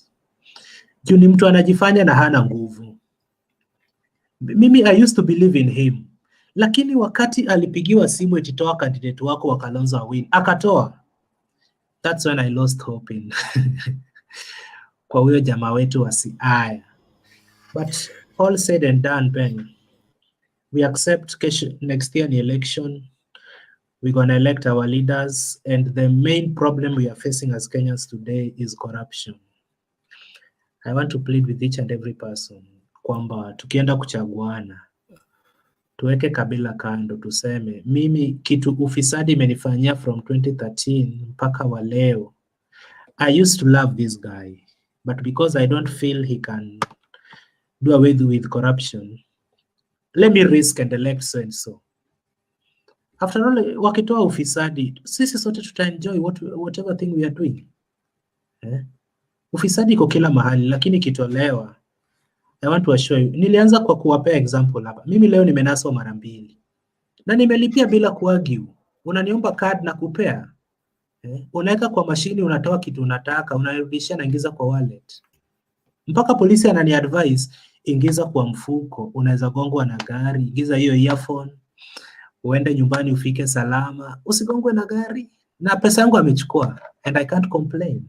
Unaelewa? Juu ni mimi nimefanya kosa, nimesahau nikavaa earphone bila kujua niko wapi. So when all these things are removed from the system, sana hiyo corruption is everything. Nilikwambia hapa nilikuwa nataka kuapply kazi ya IBC. Maswali nilikutana nayo online, nilishuku swali la mwisho ningeambiwa tumeko kakitu. Nikaacha process hiyo application. Yeah? So guys, let us just reason out, lakini anything ambayo tunasema kwa hii show, you can say something while joking, but wenzako watakuelimisha na utabadilisha mawazo. Ben, let me sleep, lakini ukimaliza kama kesho asubuhi saa 10 unaweza ni text WhatsApp nizime. Sasa Clinton. Anything can Clinton happen. atakuamsha uende kazi. Thank you everyone. Ben. Thank you. Okay, Clinton. Thank So you. thank you, Clinton. Maybe Utaamshana asubuhi. Sam ndo atakuamsha asubuhi, amejitolea. Kwa hivyo nitafanya hivyo sababu yeye ni neighbor yangu, so okay. Okay, you are a good neighbor. Yeah. Now I'm not a good neighbor. I'm a bad neighbor. You better be a good one. We need to be our brother's keeper, especially in a far country. Okay. Now, we are making progress. I think Duke has just joined us. Karibu sana, Duke. How are you? I'm fine. How about you? We are fine. Naomba utoe maoni yako kabla tuingilie swala lingine. So as I can see, the theme of today is regarding the Uhuru warning Ruto about handouts. I'm right? And the reason why there are handouts in Kenya is that, first of all, handouts are across the political divide. It's not only to Ruto or the president, but it is replicated all over. Governors do it, the members of parliament do it, and even the MCS do it. So it is a political culture in Kenya, not only to William Ruto, but it casts across. First of all, the reason why handouts make sense in Kenya is because Kenyans are desperate. If a political aspirant starts to give handouts in a first world country, it will be like a comedy, because it will surprise many people. Because why the handout does not make sense in those countries is because every citizen has some economic background, economic independence to some extent.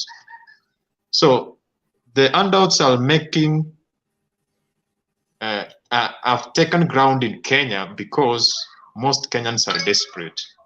And why most Kenyans are desperate is because men are not employed, they are unemployed.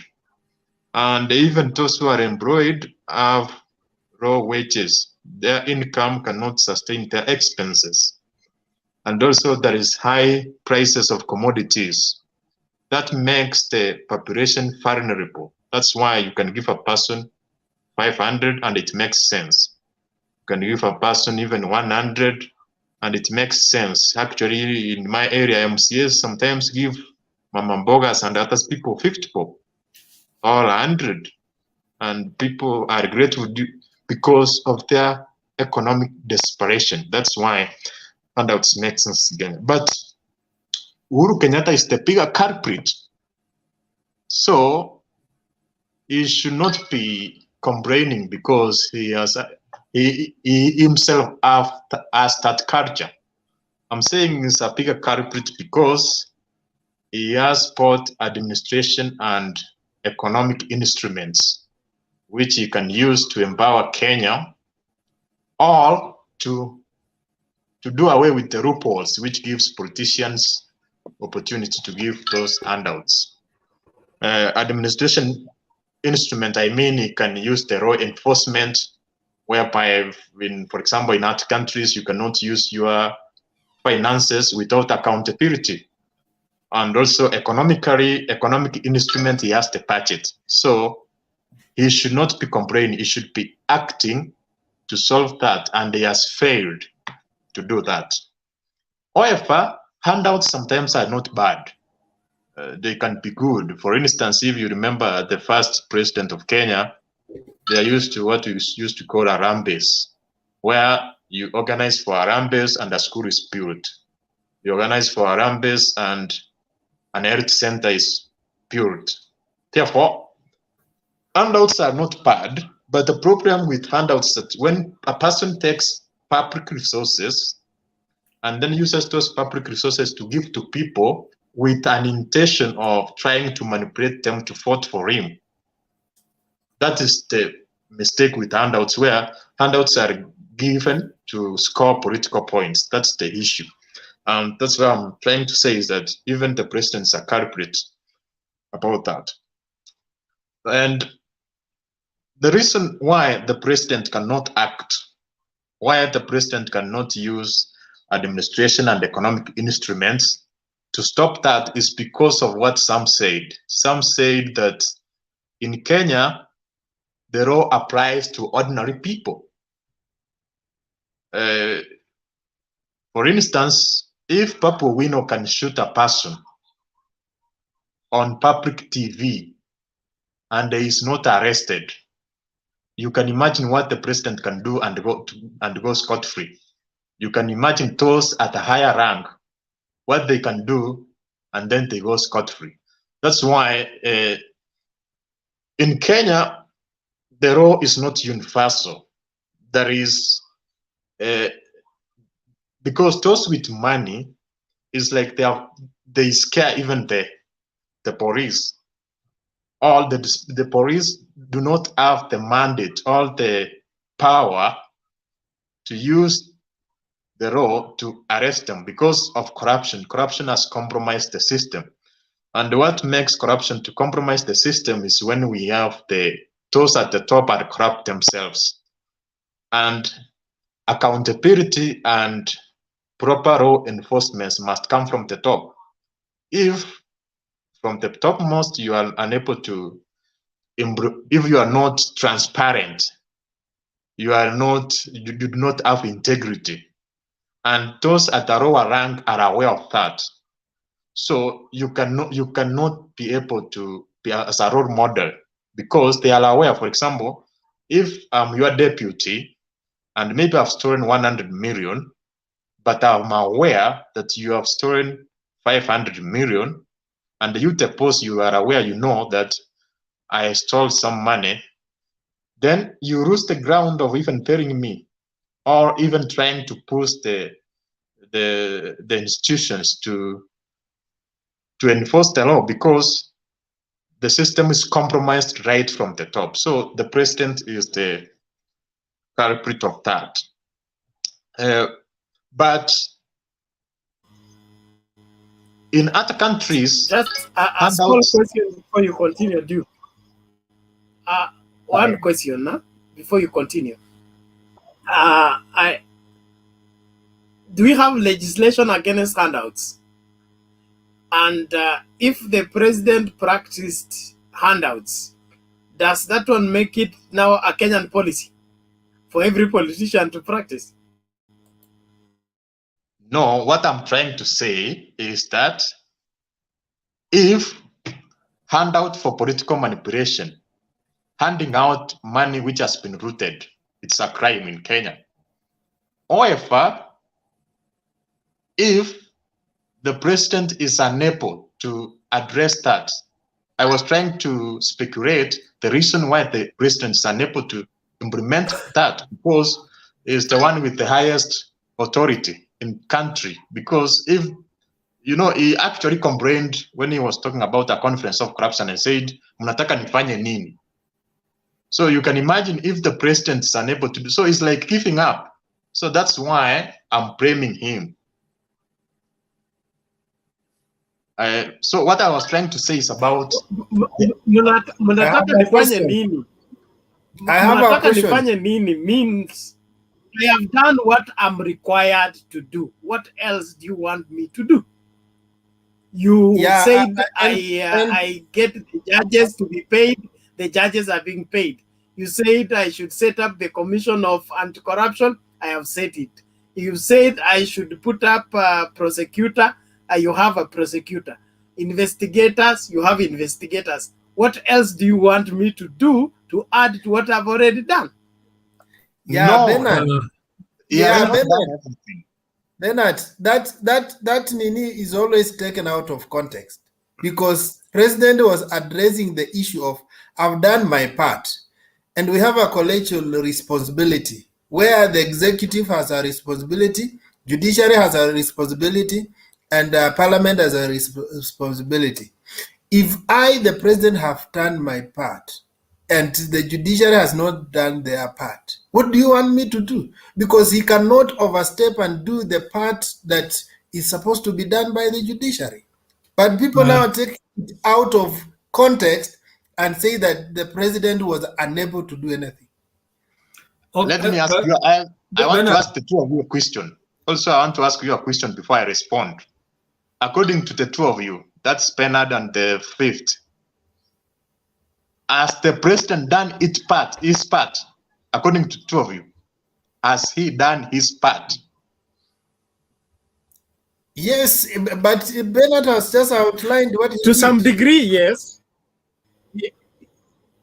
You are saying to some degree, meaning, so Bernard has said to some degree. What was for his part? The only thing the judiciary should blame the president is cutting down on their budget.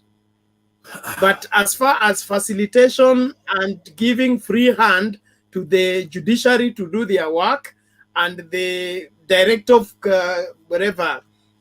prosecution to do his job, I think in fact Uhuru as the president has performed better in terms of facilitation of anti-corruption crusades. No. Duke. Yes, he has created an environment. Sorry, Bernard, Duke, and the fifth, Mr. Keza. Yes. I may answer in a different way. Perhaps we may differ. Let's take, for example, I'm an executive or a CEO in a company. I say, I've done my part. It's your part, the next one. But on the other hand, I've already directed them do this and this and this, and then I said I've done my part. These are two different things. Imagine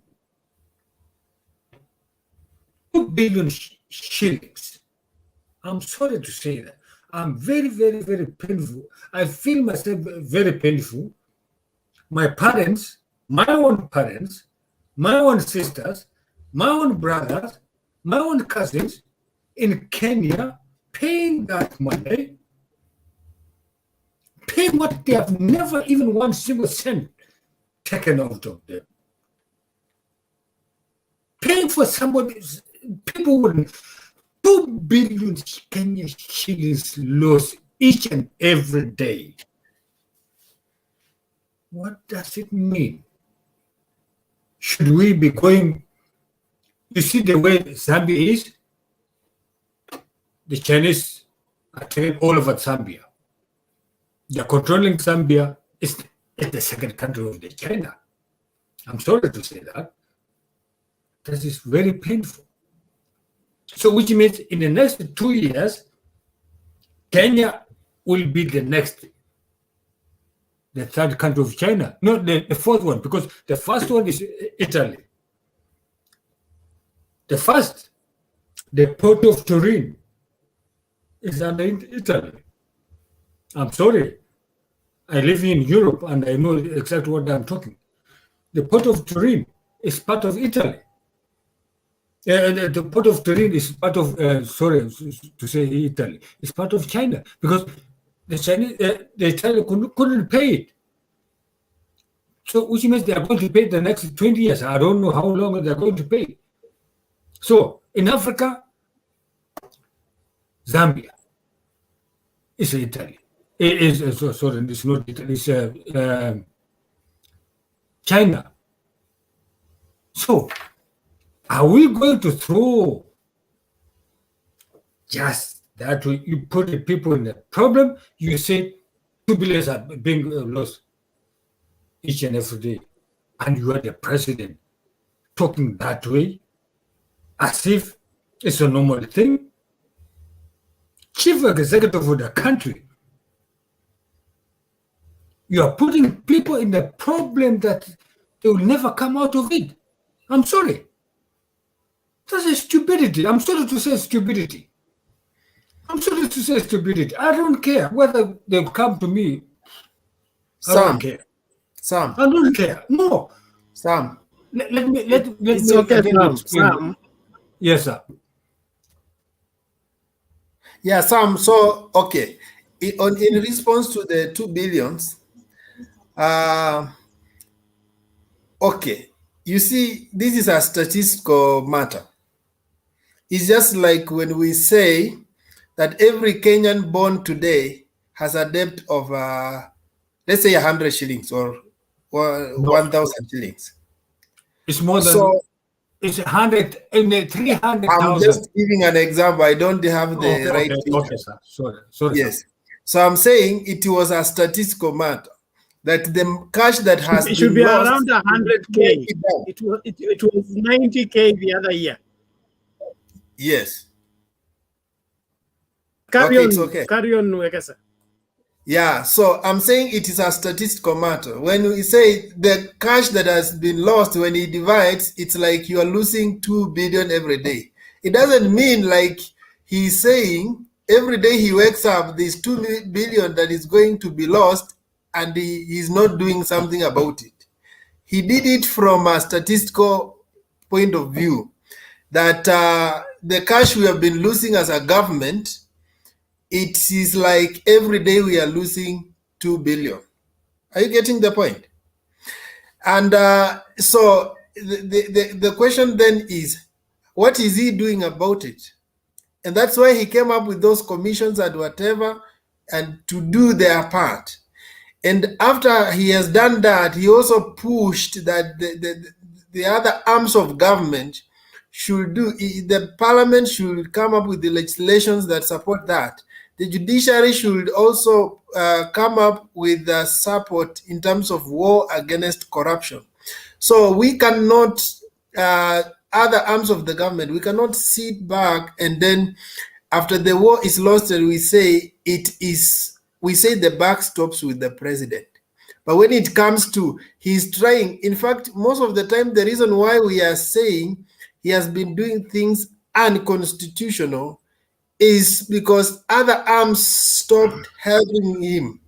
And he went out of his way. I will do this. That's why he has come up with the things like using the men in the uniform to execute the services to wananchi. When he does that, because he believes they are going to maybe follow his orders and not create corruption and cartels, we say he is unconstitutional. So the arm of government which has stopped to comply in the war against corruption, which is judiciary, which is sitting back, comes in and blames the executive for doing unconstitutional thing. But we ask ourselves, why have you created this environment that you have not supported the executive such that you are allowing it to go outside, to think outside the box? Some of these things we are talking about and saying unconstitutional, it was president thinking outside the box because the other arms of government are not complying. And he said, I will do things beyond my means to ensure that I'm reducing this thing called corruption. Because if he sits back, you will blame him. What are you doing? You are incapable. When he does something, you say it's unconstitutional. But if we wanted to do a constitutional thing, we need a parliament to create those laws. No. Yeah. No, that's not right. Let me respond first. Let me respond. Okay, thank you. The president has extreme power. Okay, Duke, we can go. The president has extreme power. If you are in Kenya, when the pandemic started, you were able to see the way he gave orders, and people were caned, people were arrested. So the problem is that the president is not directing that power to the right activities which will move this country forward or which will solve corruption. For instance, you have said that he has done is, but actually is the one who's not cooperating with the judiciary for the corruption cases to be executed properly. For instance, he gave the Kemsa scandal. He said he has given the DPP around 21 days and they will make a follow-up. And then he has never even followed on the same. And that story is over. That's why you find that, me as a person. So how is that lack of cooperation? Duke. He's not following out the DPP to ensure that the files have been submitted to the judiciary. The judiciary cannot go to, judiciary waits for cases to be presented. Those are independent institutions. No, the DPP. Which independent institution? Duke. The judiciary is independent, yes, but the government must present evidence. Moment. Duke, Bernard, and Wekesa. Sorry to call you Wekesa because I know you are Wekesa. I'm sorry. There's one thing here. Talking and doing. These are two different hands. This is talking, and this one is doing it. There's a problem with the mic of Sam. Huh? Sorry, I say talking and doing it. These are two different things. Talking and giving directives. These are three different. Talking, doing, and giving directives. These are three different things. One thing. Ruto, sorry to call it Ruto. I'm sorry. Uhuru said there are 2 billion shillings getting lost every day. In the next 21 days, I want to find Sam, you have technical hitches with your system. Yeah. Sam, yeah. we are not hearing you clearly. There is some delay from your end. I think you need to restart your gadget. Then you will can you more hear clear. now? You are being cut in the course of your presentation. Unasikika ukikatika. Can you restart your phone? Yes. Your gadget, whether phone or laptop. Can you hear now? We can hear you, but we can't get the whole sentence when you are speaking. You get cut. Some words are getting lost. So we wanted you to restart your system so that it flows. Can you hear now? Okay. Thank you. Okay. Yeah? No. Duke, do you finish? We need to hear from Jay. Okay. Yes. What I was trying to say, I was talking about that the judiciary is independent, but the government has to present culprits to them. For instance, when a police officer arrests you and takes a bribe, that's not a mistake of the judiciary. It's the mistake of the government, because if the policeman presents you to the court of law and provides evidence, you will be prosecuted and then you will be judged and imprisoned. The same applies to the government. If there is corruption within the ministry, those people have to be presented to the court of law and then the government to provide evidence. And then that's when the judiciary will work. But if the judiciary is independent, you cannot expect it to come to executive and take people from there without the DPP, who is actually the part of the government, who should actually present the cases into the judiciary for the prosecution. What happens is like PR. There is actually, they say a lot of money has been stolen, and then the president says, I'm going to follow up, and then it disappears like that.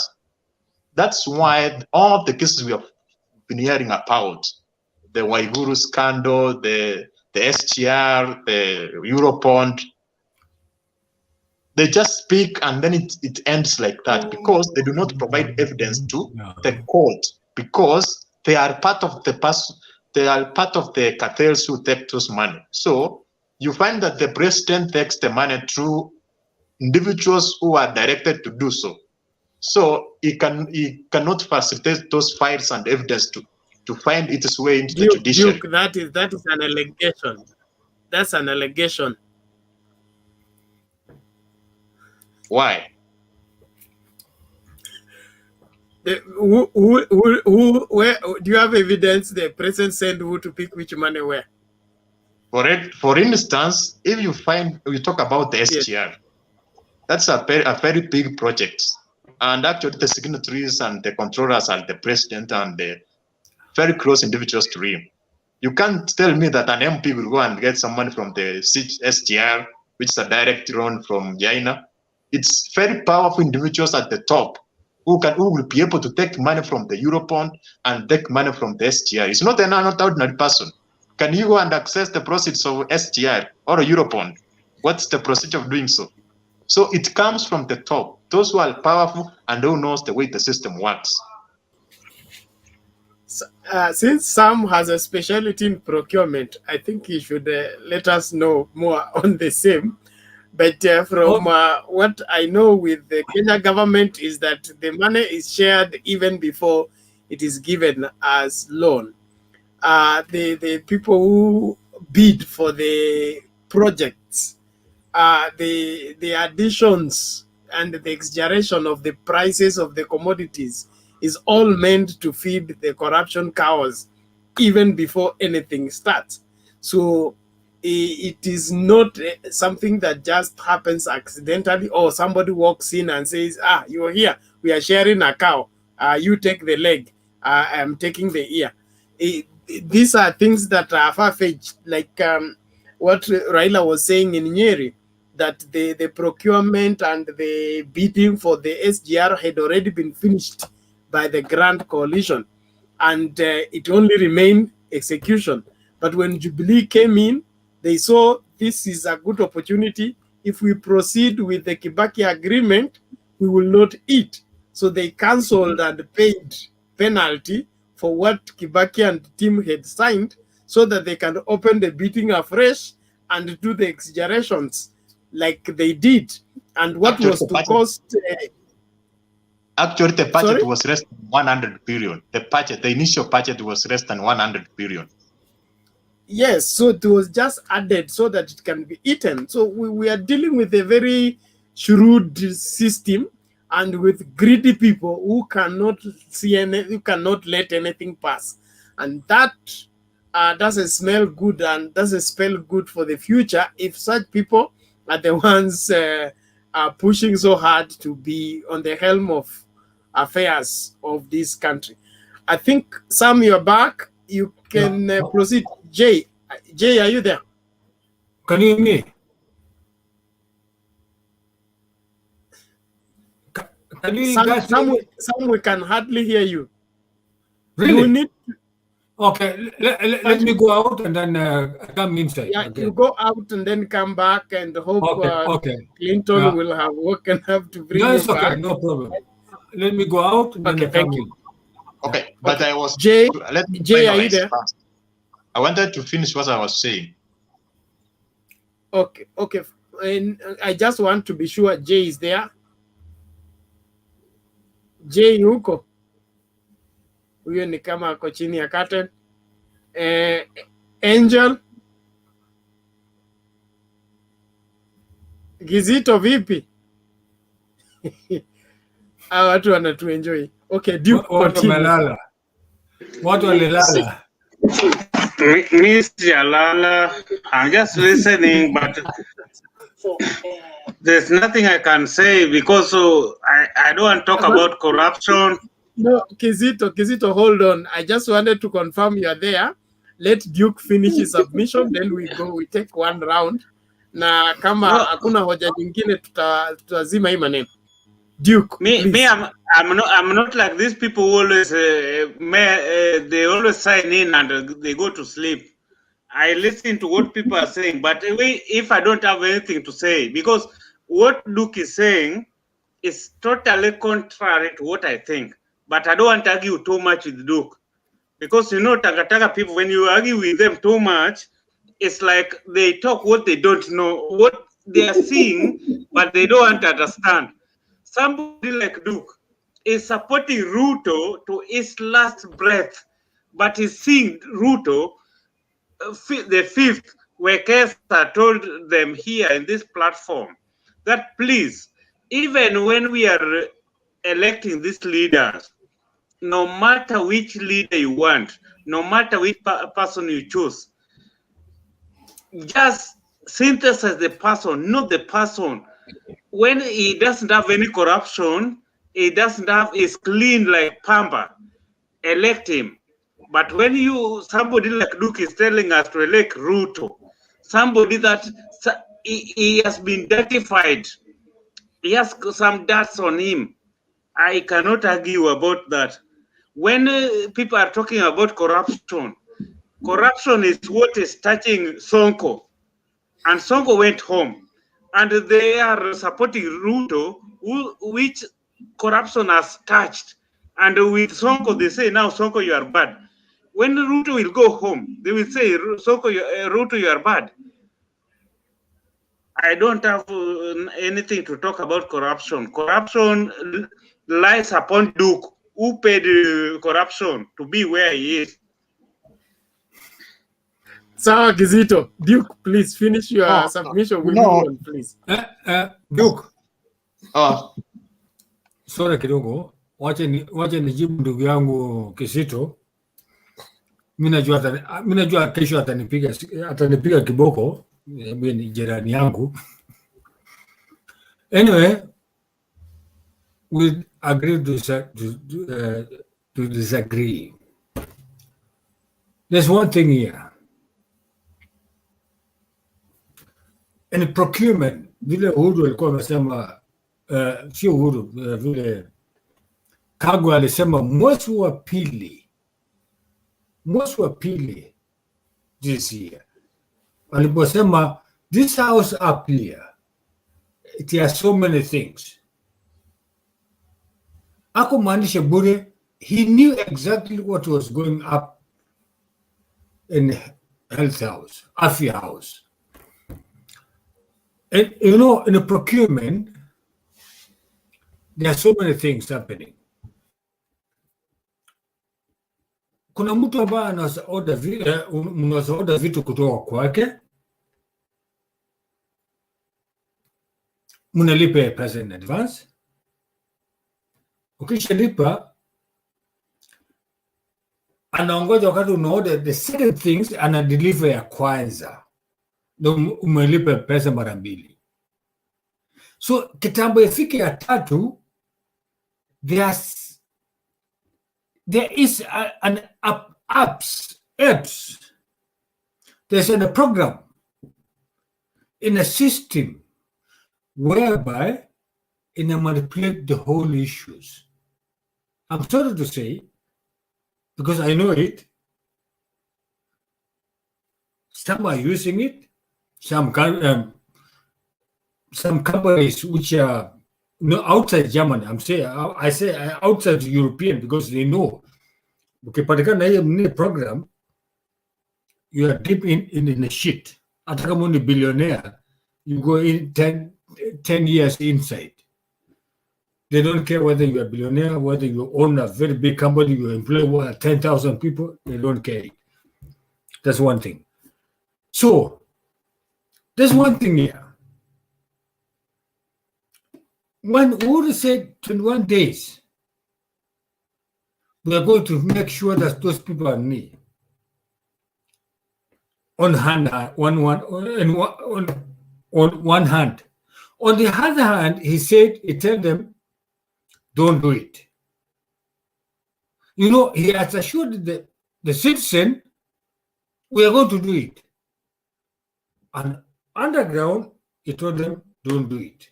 If you're going to do it, we're going to revive this and this and this and this.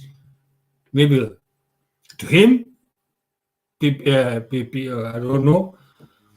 Sam, do you have evidence to that effect? No, those are facts. No, hold on. Do you have evidence to that effect that the president tells the public he will leave no stone unturned, then he goes and tells the stone, stay where you are, nothing is going to touch you? Do you have evidence to that effect? I have it. I'm sorry to say. Submit it. Let's see. No, Bernd, let me tell you, I worked in the government of Kenya from 1983 3, after finishing... We want evidence from 2013. Forget about Ngoja. I have the evidence from 1983, immediately after coup 1982.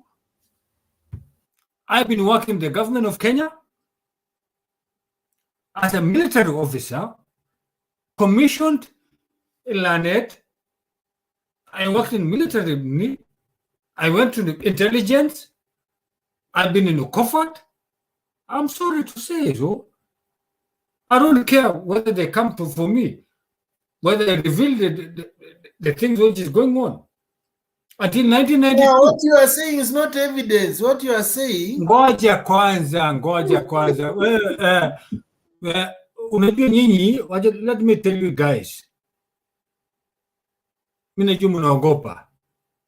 No, Sam, sio kuogopa. Sisi tunataka utuambie.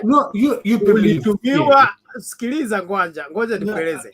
Mimi nataka uniambie ulipewa with let's say for example undisclosed source gave you information that after the president giving the speech he called the DPP and told them to keep off the KEMSA matter. It's something like that, not for you to tell us what used to happen normally while you're working with the Kenya government. We would want to have something concrete, something that will be tied to Uhuru and the current DPP, not history. Gentlemen. Even the KEMSA scandal has evidence been submitted to court. Duke. Gentlemen, we are talking here as a grown-up people. We are talking here as Kenyans.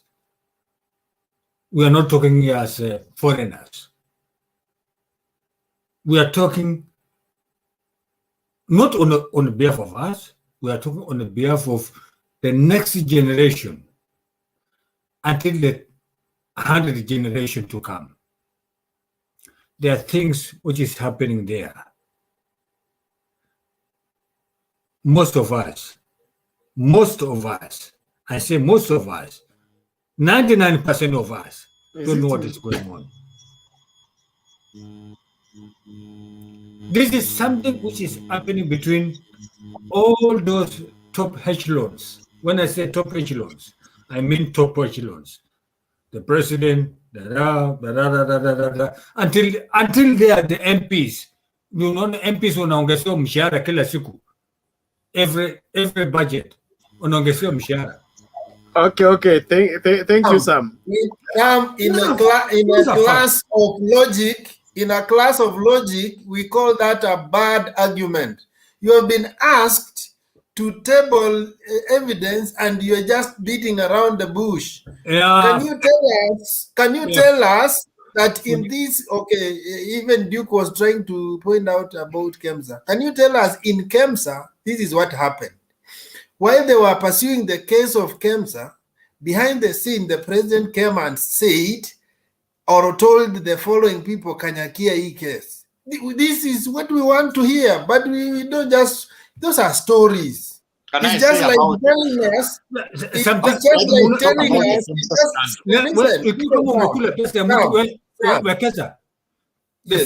ikiwa kama umekula pesa ya mtu useme umekula pesa ya mtu utaki kuongea mambo mengine zaidi ya hiyo. We have to talk the truth. You are just the truth is in responding to the question. If I was marking your conversation in terms of content, there was no content there. You are just on an introduction. You are building your case, but now you are not going to the body. Can we go back to Duke and then take one round? There are things that cannot reveal it here. I'm sorry, there are things that cannot reveal it. The government officials, they are looking at me. Some we have had you. Thank you. You'll come on me. This was Duke's. You'll come on me. Duke's matter. Let Duke. More than that, I cannot do it. Finish up. We move to another thing. Yeah, we go to another thing because more than that, I cannot do it because. Thank you, Sam. Thank you, Sam. Yeah, I cannot do it more than that because I feel for my own, not for me, from my own family, those who are back home. Sawa, take it easy, take it easy, sir. Thank you. Please. First of all, my family is more important than anything. These things. Any case by the government has to be submitted to a court of law. Yes, the judiciary is independent. If the government senses corruption or mishandling of any resources in any department within the government, investigation has to be done. And then the court waits for the case to be submitted. So the court cannot come to arrest somebody or cannot file the case itself. That case has to be filed from the government through the DPP. And then they provide evidence. And then when that case proceeds to the court will execute it, and then it will deliver judgment. So what happens is that you find that the government is unable, does not direct the DPP to proceed with the files and evidence to court, because those at the top are the one who are the beneficiaries of that money. Therefore, that's why you find that there is no case which has been successfully executed, because there is no evidence and there is no, even other cases are not even taken to court. Therefore, that is the failure of the government, because the court cannot file a case itself. It has to wait for cases to be filed by the government and then execute them. So we were talking about the issue of handouts. Therefore, I was saying the bigger culprit of the handout is the president himself. Even right now, he's trying to use the budget, that's the public funds, to try to commission some projects, to derive a given agenda for the future for elections. For instance, the project he has actually commissioned is in Ukambani and then recently in Nyasa. This is a result of is using public resources. He's trying to persuade those areas where he speculates that he can manipulate the masses to follow a particular political alignment. That's what he's trying to do. He's actually giving. When was Twake Dam designed? When was Twake or something dam designed? When? I don't. Was it designed because Uhuru was thinking about Raila and Kalonzo? It is a long-term project. In fact, it was begun not in this, not in his second term. It was designed in his first term. So, did he imagine he will fall out with Ruto? No, I'm talking about facilitation and because funding. Even the project we have seen, even launching the governor's office, that was done by Mutua himself. When we talk about the People's Park that he was there, this was done in the first term of are you trying to say these are not new projects that you can say that they are designed to lure the voters to go in a particular direction? He was Are you trying to say that the president went to Kambani without any new package of projects and funds? Is that what you are trying to say? I'm saying there are projects that are long term. Some of them even were designed in Kibaki's time, like the yes. Kibwezi Some of them. It's That's just that it has been completed in this season. So it has nothing to do with the 2022 succession matrix. But also, there are two issues. Number one, there are new projects which were launched using the current budget. One. Number two, I cannot specify, but it's a fact that there is a package. Hold on. Let him articulate the case, then we can handle it. Yeah, even if I go with your narrative that those are old projects, we can have some projects which are not funded. For instance, the SGL was to go to Kisumu, but the second part from Nairobi to Kisumu has not been funded. Maybe it is deliberate because most of the supporters of the president are not from Kisumu. So the president can even use the previous projects to advance his political agenda by deliberately funding projects in areas where the supporters favor him, and not funding the projects which are already there in areas where supporters are not supporting him. That's what I'm trying to say. I'm trying to say that the president should fund. Now, Duke, just from your same premise,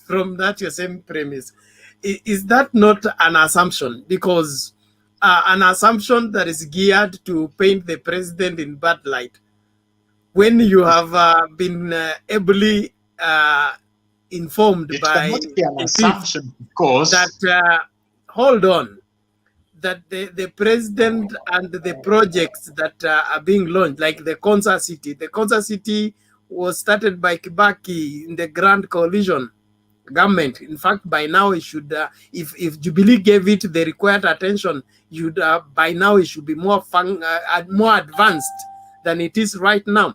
Why is it that whenever the president does something, it has to do with his support or not support?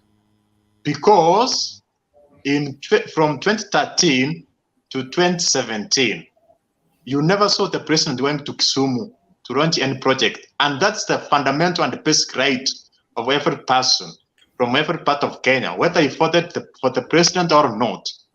But after the handshake, you can see the way the projects are funded is that there's a point I'm trying to deliver in that extent. So we are talking about even the funding. The president can. No, okay. If I will say something about, can we just say, Bernard, can we just say he's making up for his own sins? If 2013 to 2017, he did the part that supported him, and then 2017 to 2022, he's doing the part he had neglected. He's just now balancing the equation. It has nothing to do with. Even on that, the question with handshake and some formation. Duke, you have a wrong premise of looking at the president's performance. We could comfortably say between 2013 and 2017, the issue of the military being involved in rehabilitating or reviving dead projects was not yet clear, was being still experimented. But after the 2017 is when now what the fifth was talking about, the president working out of the box because of the outrageous beatings that were being given to the government in terms of reviving the railway line, reviving like the port and all that. The proposals and the beatings were too high.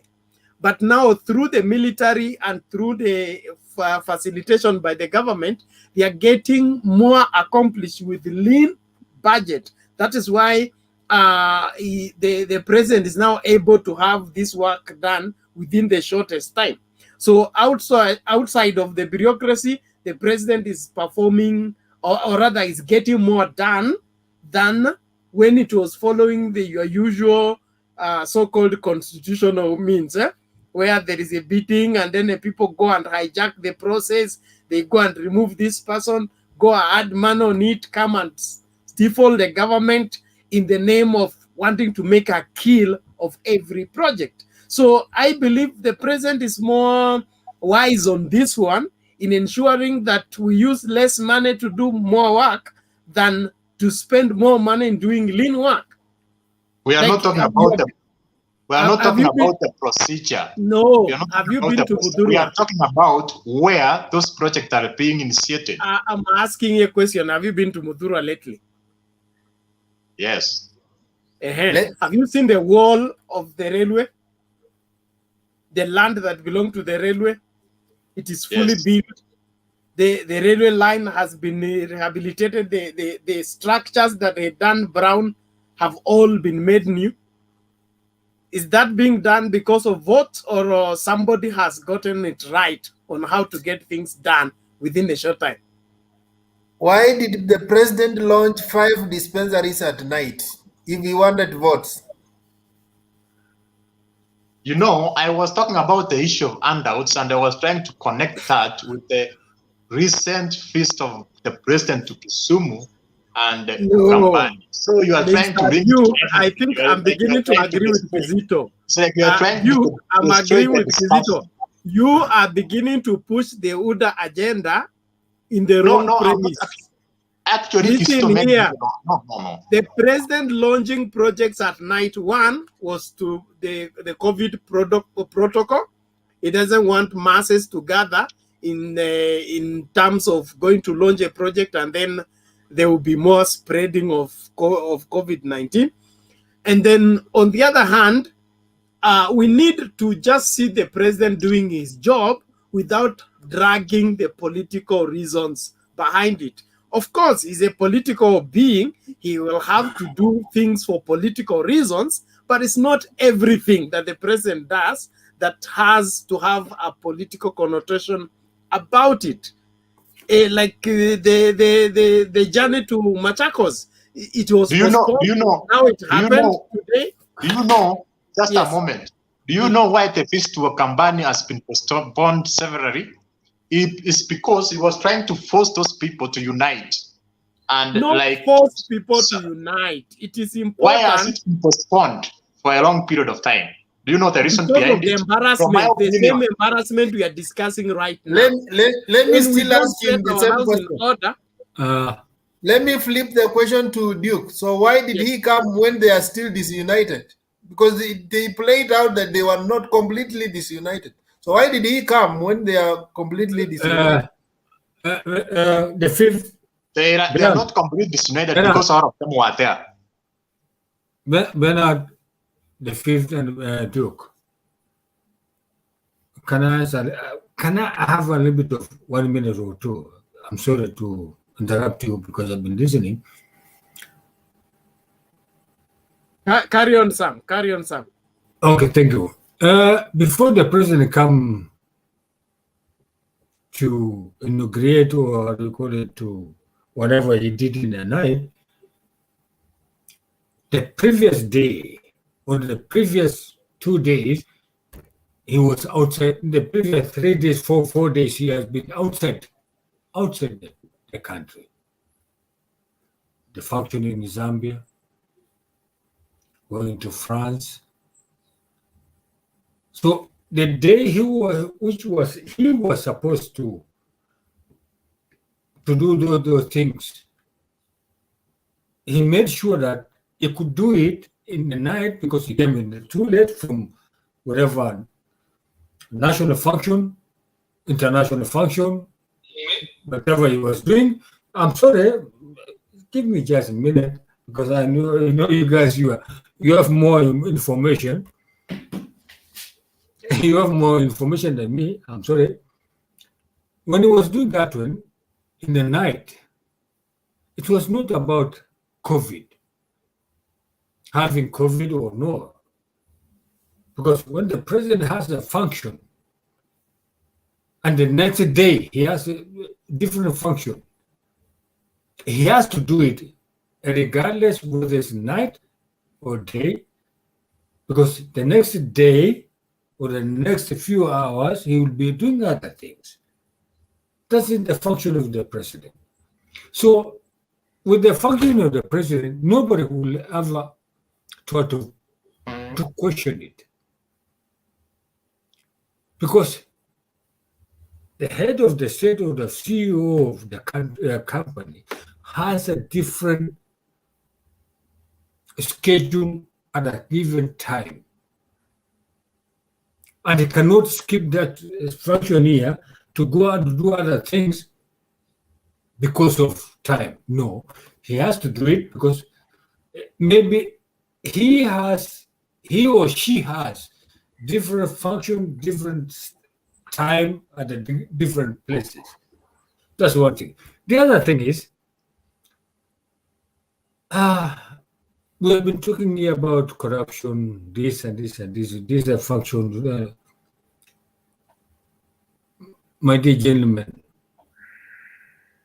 let us be focused ourselves. Forget about me. I'm an old dog.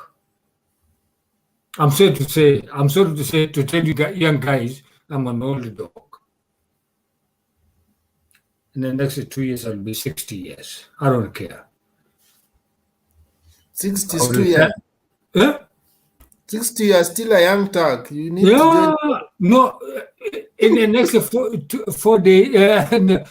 3 years, I will be retiring. I'll come home and then talk to you personally.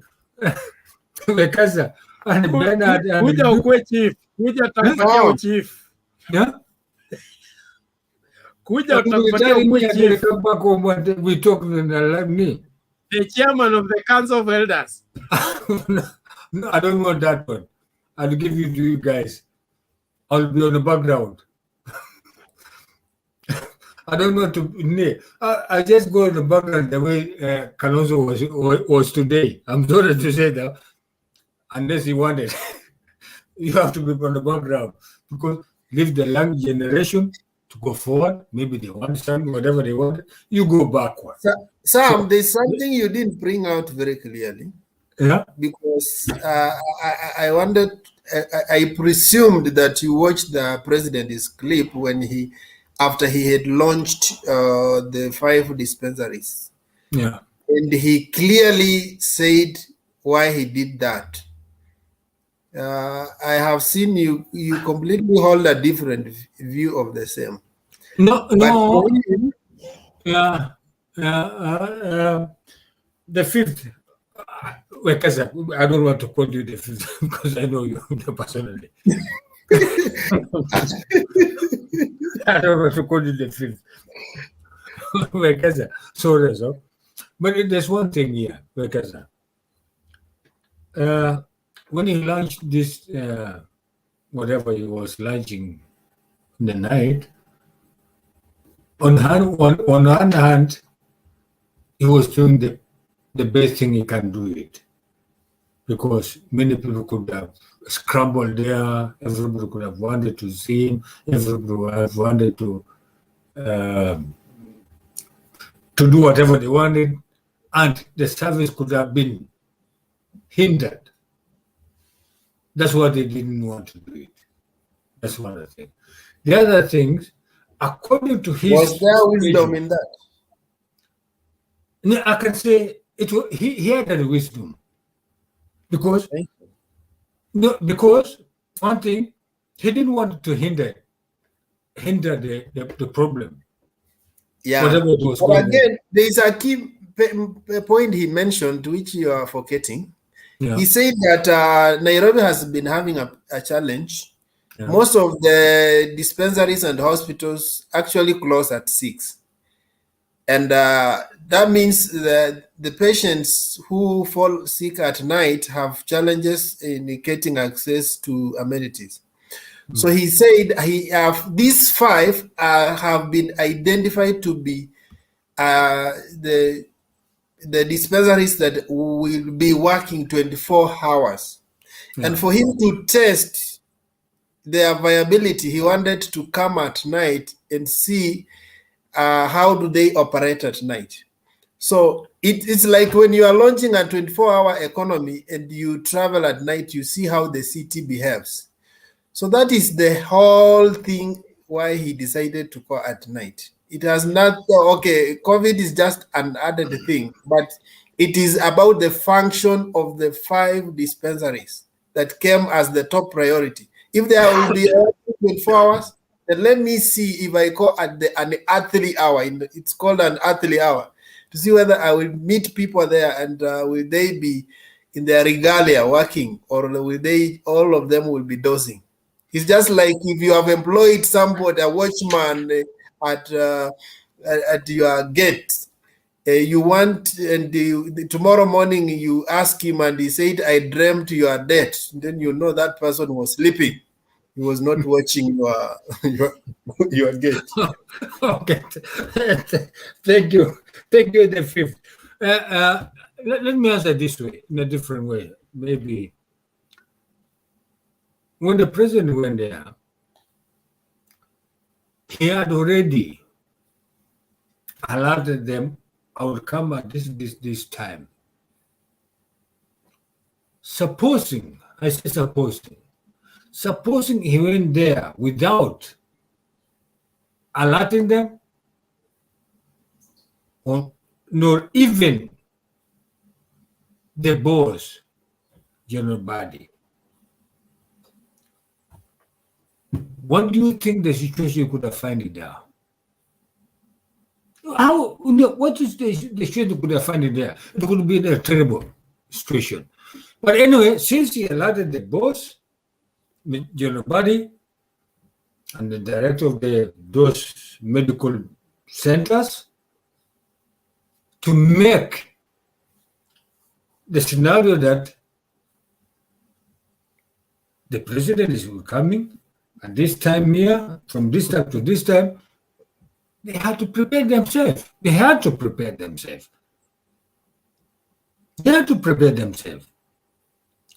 Nobody, unless your own company,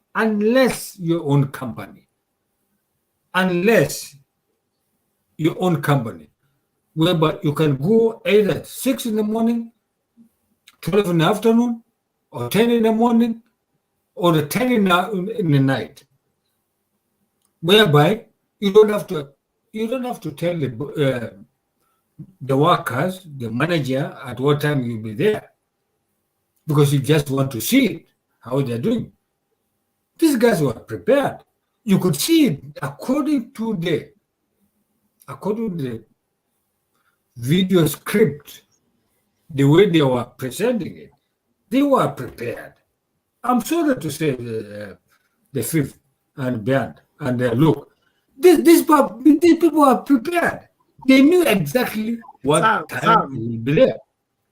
Sam, Sam, I get your point. And there is no harm in preparing. The president was not going to catch people the Songo style. Having been a presidential function, there was no way it could be without prior preparation. That is protocol. It had to have prior preparation. But as a CEO of the company, there is what they can prepare for, and there is the normal operations. If you have an eye on how things are done, you will see this is as a result of preparation, but this is what happens when it is not prepared. So you don't have to go like Jesus arrive as a thief in the night so that you catch these people unawares. You don't have to set a trap for them. You just, you can even inform them you are coming, and then they will prepare. But in their preparation, if you have a proper eye, you will see this is failing, this is not functioning properly, and probably you call them to order. So drawing out or throwing away preparation, that is unprocedural, not for the president. It should not happen. I mean, it can't happen. Yeah, sure. That's what I say. And the fact that you prepare for exam doesn't mean you will not fail. You can still prepare for exam and fail. And those people who are there were sick people there. They were not stage managed. They were actually sick, and they were going through the normal process of treatment. So preparation only makes the environment palatable for the high executive office to visit. But the normal operations were there and they were working. Again, in terms of president, let me tell you, sometimes he can tell you he will be here at 7 and he comes 11. So you may prepare for 7 and he delays, but you will still be there anyway. So we don't know whether he had exactly said at 11:45 p.m. he will be there, or he just said I will come on this day. I think let's ventilate on this. I think we have done enough with the president and the night visits. Can we call it a day? We have another session tomorrow. I mean, at daybreak. No. We are almost Bad. We still have daybreaking. time. I think in Kenya now it's around. Well, tomorrow we are almost 2 having o'clock. time is not a problem. Having time is almost 2 o'clock. Yeah? Yeah, it's almost 2 o'clock here. Yeah. Let us give ourselves about 30 minutes so that we can conclude in a summary the whole issue what we have been talking. You know, you cannot just end that as if that's what I wanted us to launch into. People to give their closing remarks and the observation as we anticipate for the debate for Sunday. Yeah, for the next one. Yes. Yeah, for the next intensively for the next 1 hour, so that you know we cannot just end it just abruptly as if we are rushing to to the bush. No. Intensively. Because we have been talking roughly. Yeah, we have been talking roughly this and this and this and this and this, but we come to a conclusion in a very jovial way. Ngoja kwanza. Who is able to watch the comments on the people viewing? What? On YouTube? So, somebody, Jerry, Jerry is still waiting for you. Yeah, she's still waiting for me. I know. Yes, you will sort each other out later. No, I can't say she's bad. No, she's talking the truth. She's talking the truth. This is a person who wants the truth. I really like her. On my own way, on my own assumption, she's somebody who wants to know exactly who am I. What am I standing for? What am I talking? You know, there are people here in Europe. In Europe, people want to analyze you the way you are. You are talking blah blah blah blah. At the end of the day, you are just nothing. But this young lady wants to know exactly who am I. And this argument statement or what is some point? Oh, I don't know. So the fifth or the Kesa, you make a lot of sense when you open your mouth, but some kunyo maji kidogo whiskey sio maji. Can you read it? Yeah, it's okay. She has right. Sam mwambia nitumie till number. Yeah? Mwambia nitumie till number. Ya nani? Huyu amesema I make a lot of sense. No, yeah, anaitwa Jerry Carlson. Yeah, tume till number. Yeah, sijui. Are you the one you want to congratulate her for congratulating you? Or you want her for congratulating you? Alafu akaandika some like me. It's okay. I don't care. I mean, I told them, whether it's talk sense or no, but there's issues that we sometimes differ. Brandon mwenyewe unajua, the fifth, Mr. Wekeza, Duke. We disagree to agree, or we agree to disagree on issues. Does the road mean mimi nakuchukia ama mnanichukia? Hapana. Disagreement to agree is normal. It's part of life. You know, there's one thing I always say. Wakati unafanya kazi na wafanya kazi, tunasema critic is healthy. Ukiona mfanyakazi ama na criticize, wajua kuna makosa mahali. Sababu ukiwa kama wafanyakazi wa criticize, wajua una makosa wewe mwenyewe. You must be rigid, ama uko authoritarian, ambayo ni ngumu kwa wafanyakazi hata kusema kitu mbaya kwako, ama sio wewe, pengine ni wale wafanyikazi wadogo wako, they are very strict, they don't want criticism. Hiyo sio mzuri, hiyo sio mzuri. Ni lazima una accept the criticisms iwezi iendelee mzuri. So Jerry Carlson anasema Sam, none dislike you. I don't like it. It's okay, Jerry. Whether they don't like me or don't like them, I mean, whether they like me or they don't like me, I still accept whatever they are doing because it's part of life. I cannot say no. I cannot say no, they don't like me. No. They may like me because the way I talk it. They may dislike me the way I do talking. But at the end of the time, there's one point from 4 points or the 5 points. There's one point we like ourselves. It's part of life. Kwa mfano vile wakaza word we disagree sometimes in our me. It does not mean that I don't like you. No. We disagree to agree on a certain point. Tunakam a certain point nasema wakaza hapa alisema mzuri. Niangalie. Yeah, if all of us were saying the same thing, then there was no need for this debate. Yeah. We must we must disagree. Yeah, we have to make differences. In kawaida. So I don't.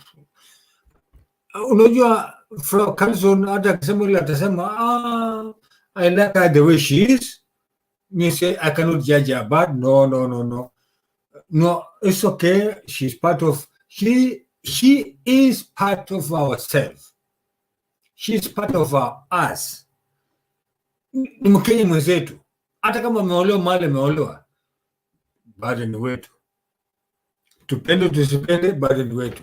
Wekaza wewe nikupende nisikupende, tutakutana Kitale tu, ama tutakutana Bungoma, ama tutakutana wapi, ama Kakamega, ama Nairobi, Umoja, Kayole, ama wapi, Band, Pasta, tutakutana mahali Duke, mahali utakuwa, tutakutana. Next year, this year, July, September, mimi nakuja nyumbani, mimi nitapigia simu nyinyi wote kwa WhatsApp, nitawaandikia nyinyi, tutakutana wote. I hope. Yeah, but again, we are in politics, and we should be taken in the context of politics. You see, when Baba was asked, you told us you had remained with one bullet. What happened? He said that was politics. You see, there's what is politically correct, but it's not always correct. It's correct for that political season. You understand? Yeah, I do understand. In a way, I can take a stand as Eric, which may not be necessarily my stand after 2022. It may be a different stand when you meet me 2023. Yeah. So don't be my enemy just because I have a different perspective in this season. I may have a different perspective just next year, or just even a day after this. I may change my political stand or persuasion or interest. Politics is about interest. We are here to serve the interest of our nation. If those interests are met, for example, if we are talking about corruption, if corruption, we feel like there's something happening to it, we can still change our perception about the government, change our perception about the judiciary, change our perception about the DCI, because they are doing what we wanted them to do. But again, if we were supporting them and then all of a sudden they change, they are not doing what we expected them to do, then you find that our perception of the same people starts deteriorating. So a political interest cannot graduate to be enmity. That's what Kenyans need to know. Okay, there's one thing here. when you come to politics, it's a different perception altogether. You have to program yourself. You have to know your folks.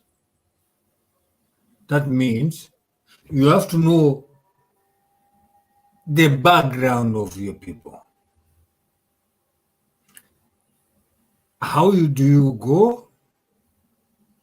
How do you tell them? How do you narrate to them? Second, you have to know the basic things you want to tell them, but not in the reality. If you tell the folks in the reality, especially Kenyan people in the reality, they will hate you. Those are facts. Those are facts. If you tell the Kenyan people the reality, they will hate you. Unless you tell them with your own personalities. Unless you tell them with your own personalities. Let me go back to 1992 when YK92 came. When Jirongo, Nyamwaya, Ruto, unaitwa nani huyu alikuwa kwa Black Point Blank, anaitwa nani? Wakati alikuwa Point Blank, I'm sorry, unaitwa nani? Anyway, I'm sorry, Mkikuyu alishikwa mlevi. Anyway, I'm sorry to say mlevi, Mungu anisamehe. Akuwa mlevu kwangu na akuwa mlevu kwa mtu na sijaangalia, sija witness. Mungu anisamehe. Are you talking about Tony? Yeah? Are you talking about Tony? Yeah, Tony Kashoka. Yeah, I'm sorry. Mungu anisamehe. Tony Kashoka, pole sana. Nasema mbele ya ni unisamehe tafadhali kuita mlevi. I'm sorry. I'm very, very, very much sorry. I have to apologize. With one heart. Sitaki kusema mtu mni. Tony Kashoka. Those are people who were there by that time, 1992, YK92. They created this YK92 youth. They went this and this and this and this and this. They come to a point. Okay, deliver whatever they delivered. They delivered that in the presidency. 1997, they delivered the last time. If they delivered or didn't deliver, that's their own problem. That's not money. And when it came 2002,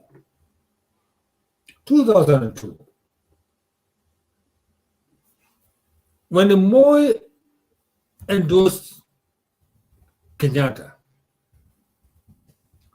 the whole thing turned around. That means people never like it. The Kenyatta, the current president, they like Kibaki because he was an economist. But nobody knows if and when on underground, we don't know if and when underground, Moi delivered his own people in a different way after endorsing Kenyatta. He delivered his own people in a different way to tell the people on the ground that Kibaki can or will make the better president because of the economy, because of this and this and this. I mean, politics is a very unique, a very, very, very challenging thing. Hatujui kama pengine deliver some few people wazee ama wale watu ambao ni vijana economist ndani huko wanaenda huko, nobody knows. Nobody know. He must have delivered. That's one thing. The other thing, put it that one, 2002 mwishowe kapatikana anaitwa nini, Kibaki tosha ama ilikuwa ni mwaka gani mimi sijui.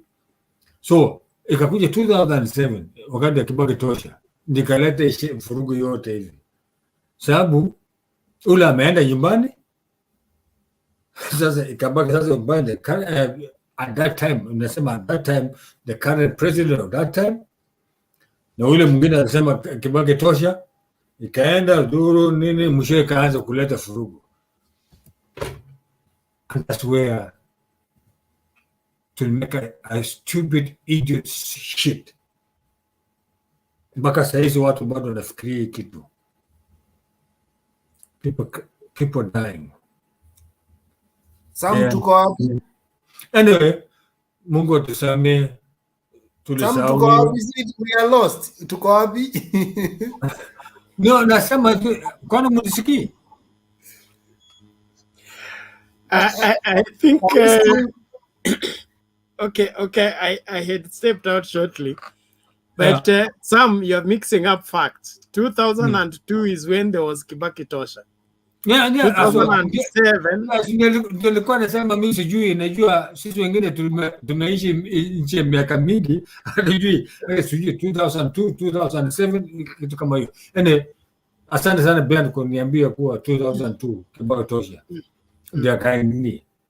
So wakati nilipokuja 2007 nikaleta shida yote kwenda raundi karudi kaini the Pentagon and these stupid things, imetuletea shida mingi mpaka saizi. Watu bado wako na hiyo trauma, watu bado wanaishi bado kwa trauma. Imeleta shida, unamaanisha nini? Ni Pentagon ileta shida? No, hiyo trauma ya 2007 2008 mpaka hiyo trauma kwa vijana wengine ama kwa watu wengine ambaye sistema kwa baya. Naomba Mungu wale waliondokea familia yao, nasema Mungu awapatie uwezo wa kusamea. Sijui, I don't know exactly what happened. We just saw it in the TV, whatever. I'm really, really sorry. My friend, tulikuwa naye kijana ambao tulienda na shule kutoka primary school, kutoka nursery school, tukaenda secondary school pamoja, tukaenda high school shule moja pamoja, tukamaliza. Yeye akaingia kazi mahali pengine in the same ministry, mimi nikaingia mahali pengine. Tunaongea lugha mbili sisi wote wawili, yeye ni Mkikuyu, mimi kutoka ile upande mwingine. Tunaongea sote lugha zote mbili, tukikutana huko naongea hivi, tukikutana wale wengine tunaongea hivi. So tunakuwa kama wanasema kwa nini ni watu mliko moja, lakini tulikuwa ni. But anyway, I don't want to talk about it because it's a very, ni kitu moja ambayo sitaki ifanyike tena maisha yangu. Na sitaki. Mungu atusamee sisi wa Kenya. So Sam, according to you, Sam, you're going too fast for us to follow, and we need to be able to follow. According to you, what contributed to 2007, 2008 skirmishes? Yeah. What led to that? What led to the conflict of 2007, 2008? It's because of politics. So politics is bad, we should keep off, or what do you mean? Politics, you should not keep in your in your heart. It's just put it in your mouth. Your mouth. Wajerumani wanaita mund. Put it in your mouth. Don't put it in your heart. I can disagree with you, the fifth, Duke, and Bernard. Here, that does not mean I hate you. No. We're just talking it on narrative. The way you talk, the way I talk, we disagree, maybe to agree, or we agree, or not to disagree. That does not mean I should put you aside. No. Sam. Yeah. I get your point in terms of not putting politics in the heart. Yeah. But when there is a deliberate cut-out way of somebody taking advantage of others, is that still politics? No. So our conflict as Kenyans, especially when it comes to kwanza. Let me tell you, Bernard. Yes. Bernard. Yes. Wekesa, sort of to call you Wekesa. I'm calling you Wekesa all the time because I know you. Duke, let me tell you guys, it doesn't matter whether I disagree with you totally. You go 100 degrees, 180 degrees, I go 180 degrees. Because when we say 270 degrees, and as long as we have to meet it, it doesn't matter where we may meet it. But 180 degrees, we disagree. That does not mean I hate you. We disagree on some issues. We shouldn't put in ourselves in the heart. We just put it. Say, yeah, I disagree with him. When it comes to us issues, personal issues, for example, the fifth, I can have some issues. We disagree in the politics, for example. But when it comes to personal issue, you say, Sam, ndugu yangu bwana, mimi niko na hii shida. The fifth, uko na hii shida. Nipatie siku mbili ama nipatie siku kadhaa ama nipatie masaa kadhaa, nitakujibu. As a human being, lazima nifikirie kitu moja. Hii shida uko na kupata wewe, inaweza nipata mimi mwenyewe. At any time, regardless, at any time. Mtu unaweza kuambia hivi leo, kesho yako ukisema hapana, kesho yako unapata hiyo shida hiyo na utakimbia kwa mtu mwingine. That's what we have to think about it. So on the politics, tuachane na politics, tuongee vile tuongea, lakini when it comes to personal responsibilities, personality, hebu tuangalie kama binadamu, sio kama kwa Kenya, tuangalie kama binadamu. Ni wewe na huyo mtu ambaye pengine haumjui,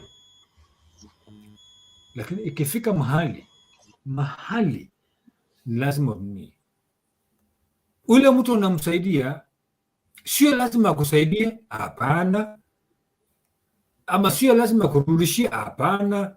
Ataenda akisaidia mwingine, hiyo mwingine atasaidia mwingine, maybe in the next 10 years, 6 years, pengine 100 years, itakuja kwako wewe mwenyewe. Mtu atasema, mimi ni mtoto kutoka fulani, kutoka familia fulani, inaenda mwisho nakuta kula, kumbe the family connection. These people are connected in a different way.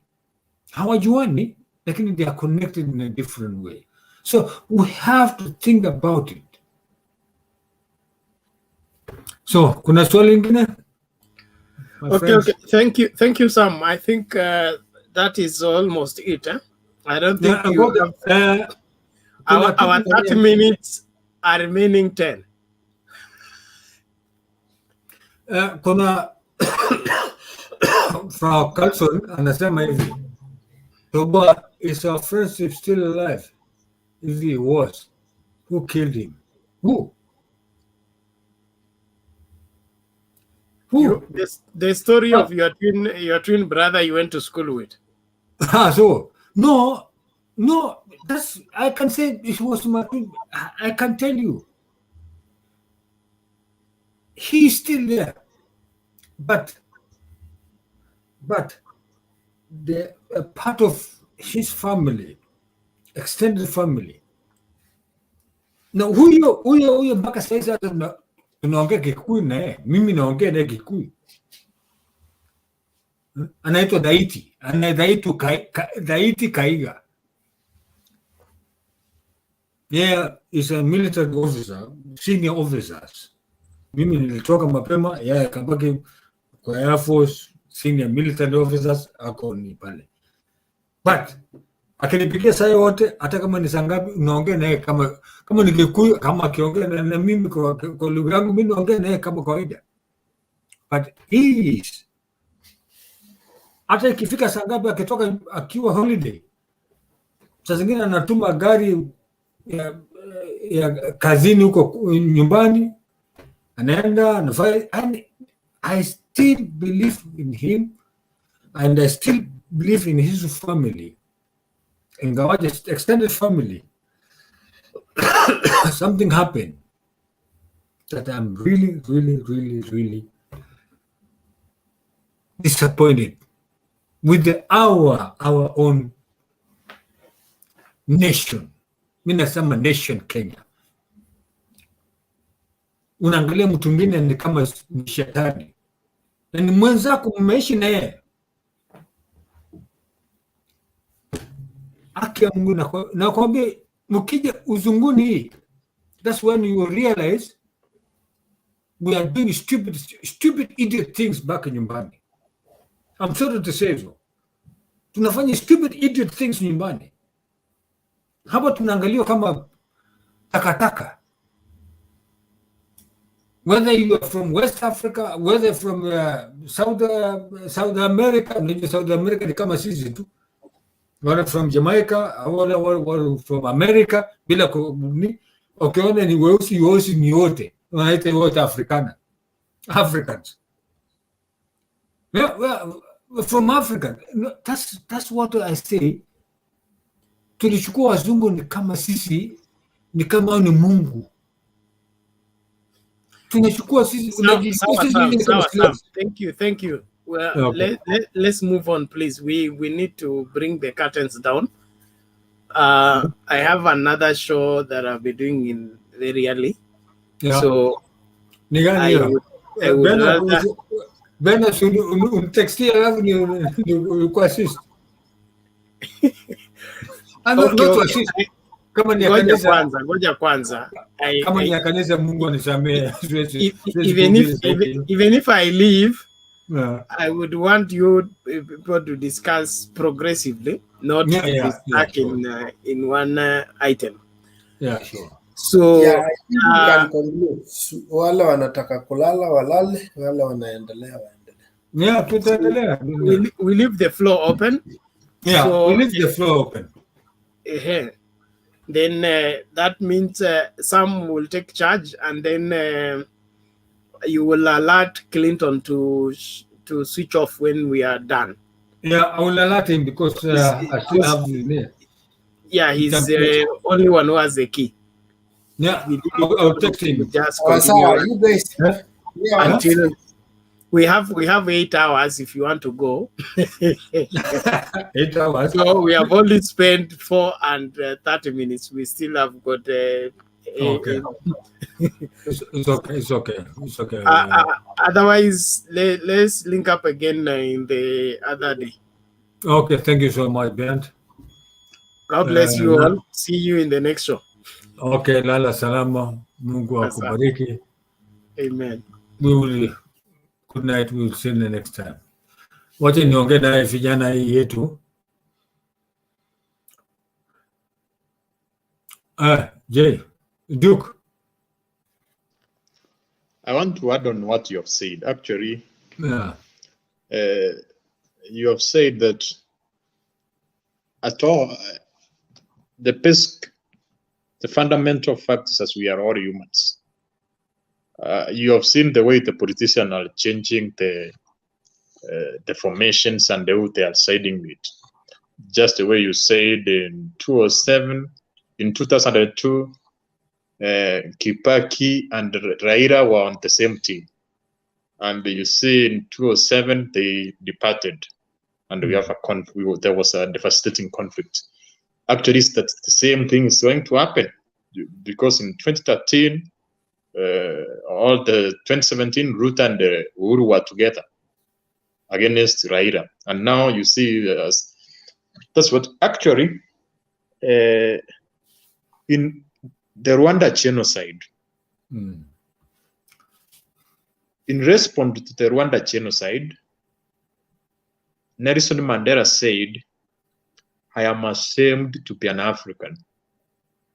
Because in Rwanda, they were actually two sub-tribes. Most people do not understand that the Hutu and the Tutsi, they speak the same language, Kinyarwanda. Both of them, they are sub-tribes. It's like in Ruya, you say we have those two, you pick maybe we have Maragora and Banyore. Yes. So actually, that's what the Hutu and Tutsi. Actually, they actually maimed each other for nothing. Yeah. Like almost 1 million people died for nothing. They were fighting for nothing. So that's why I want to say, just the way you have put it, that red politics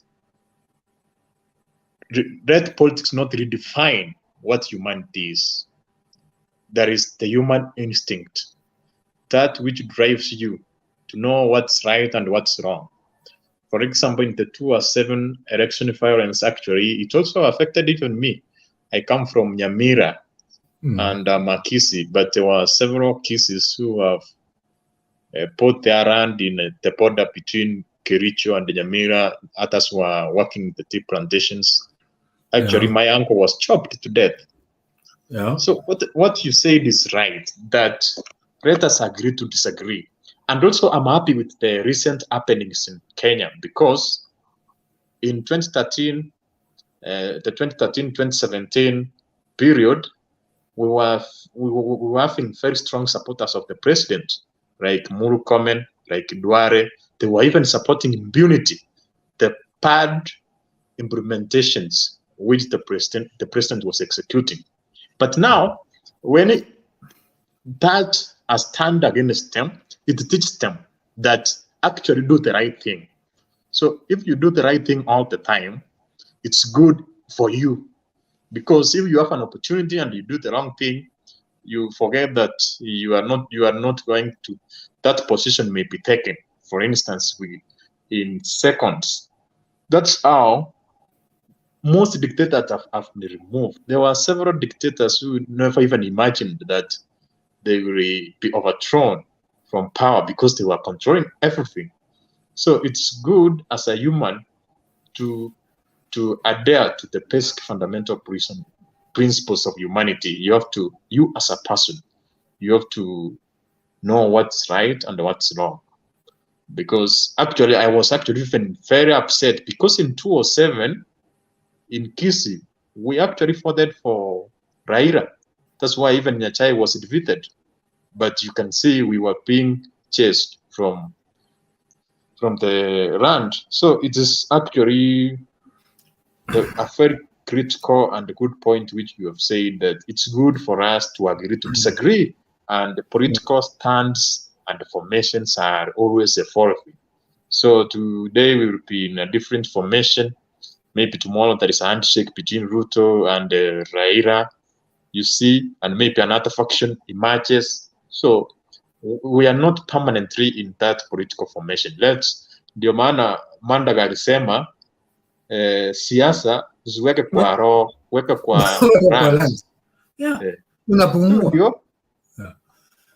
Unapumua because it changes. It's too dynamic. So it's not something which will last forever. No. Anyway, Duke. Yes. Sometimes when we argue here, people think someone pengine ameenda kwa ODM, ameenda sijui wapi, yeye ni watermelon. No. I stand with my own principles. Whatever happened, when I was young, in 1992, I was 9 years in the military. That's when I came back from, after being deployed to Uganda to do our work there. I took 2 years. Nilikuwa nachukua biasi, nafanya nini huko, nafanya huko kazi, nikatolewa huko, nikapelekwa. Unajua, mimi nikionekana ni kama kama acholi, kwa wengine naonekana kama watu wanaitwa nini hawa watu South Sudan. I mean, nobody know me. Anyway, that's not the problem. My assumption, ile kitu ilifanyika, mimi nasema one thing, let us not put the current whatever is happening in our country. Najua we are undergoing so many obstacles in the current economical status in Kenya. So many things. Each and every month or each and every 2 months, there is updating of taxes from this year to this year. But to me, I can say I'm really, really disappointed and disgusted by the current government, led by Uhuru, President Uhuru, and his deputy, Ruto. Plus, I say plus, or with Raila Odinga. All these politicians, they call them Oka or Okoa, or I don't know, whatever. It makes no difference. They just want for their stomach. They just want there to be seen there, up there. Doesn't matter whatever you're going to do there at the bottom. Ukuve, wanakuongezea tu shida nyingi. When they hike, what do we call it? Taxes. After 1 year, people have been undergoing so difficult time. They hike taxes. Jamani, wanataka wananchi waishi namna gani? Wanataka waishi namna gani? Not even 1/5. Not forget 1/5. 1/8 of the population have been vaccinated. Alafu wanasema by the end of 2022, 26 million people be vaccinated.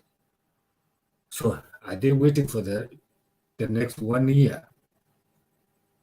The next 1 year for people to die so that they can be vaccinated, the 22 million or the 26 million. That is a little bit unrealistic. I can say it's a little bit unrealistic, and that's what I feel myself. I'm ashamed of myself to be a Kenyan, whatever I am. I'm ashamed. I'm really ashamed to be a Kenyan. I feel myself sorry to my fellow Kenyan citizens. the president said 2 billion Kenyan shillings is lost every year. The president is pushing for something which is unnecessary. 4, what do you call a referendum? Pushing it each and every month. People, the government pumping billions of money there, over 14 billion. The 14 billion, they could have bought it more than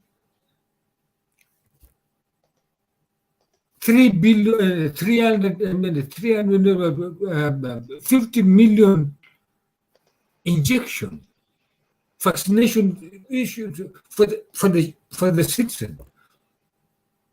And it's pushing all unnecessary thing. To add on that, actually the government should procure. I'm really ashamed. I'm really ashamed.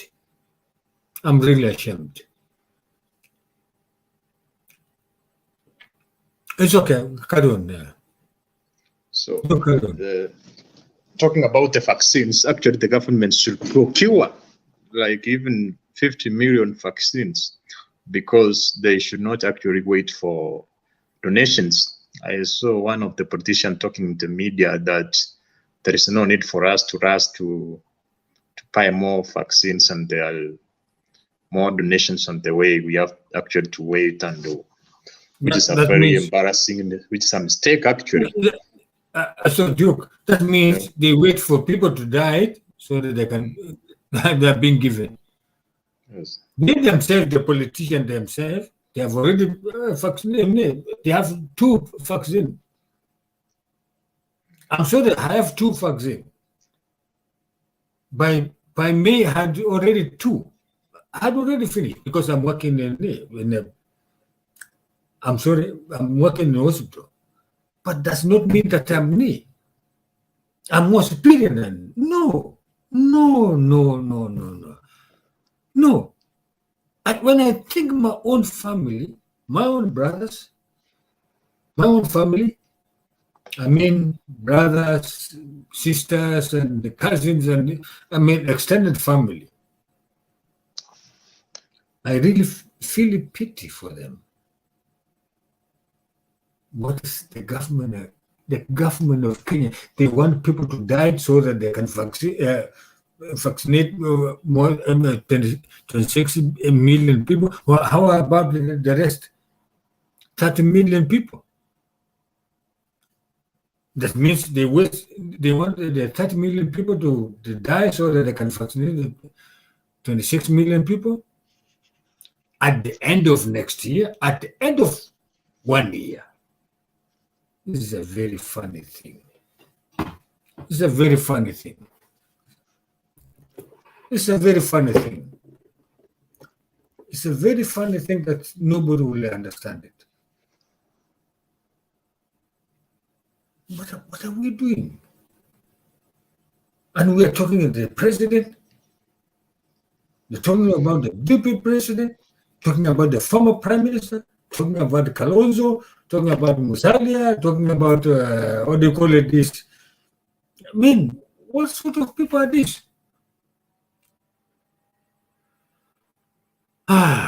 Anyway, God knows.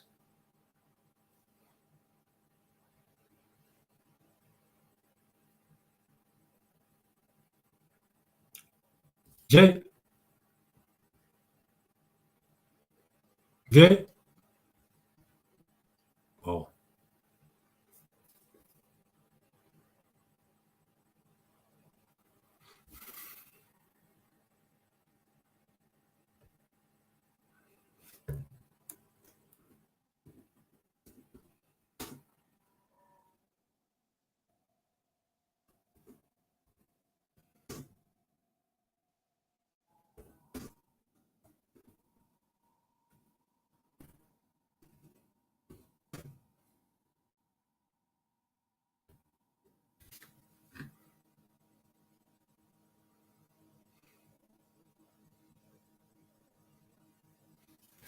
Oh. Jay. Jay. Oops. Jay. Jay. Are you there? Jay. Jay.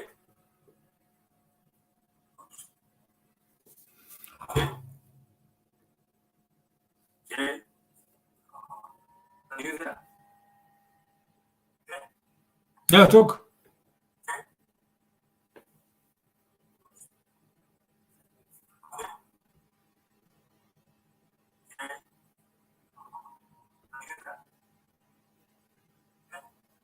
Yeah, talk.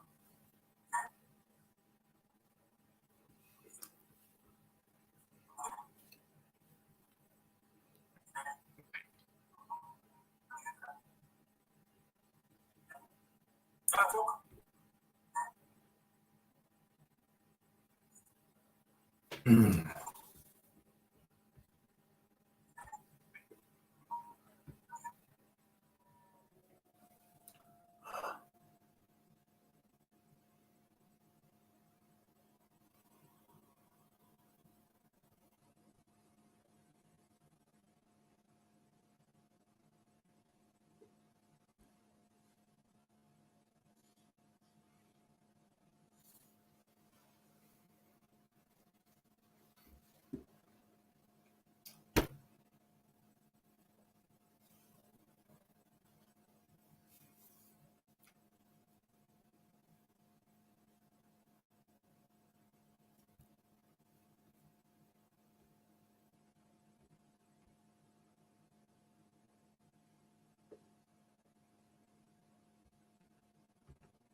Ah, shit.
We, Jay, ni aje?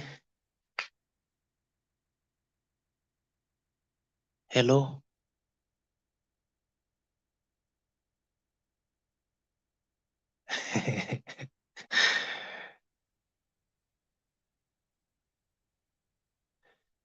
Yaani mnamaliza live mnaacha Jay peke yake na hamsemi.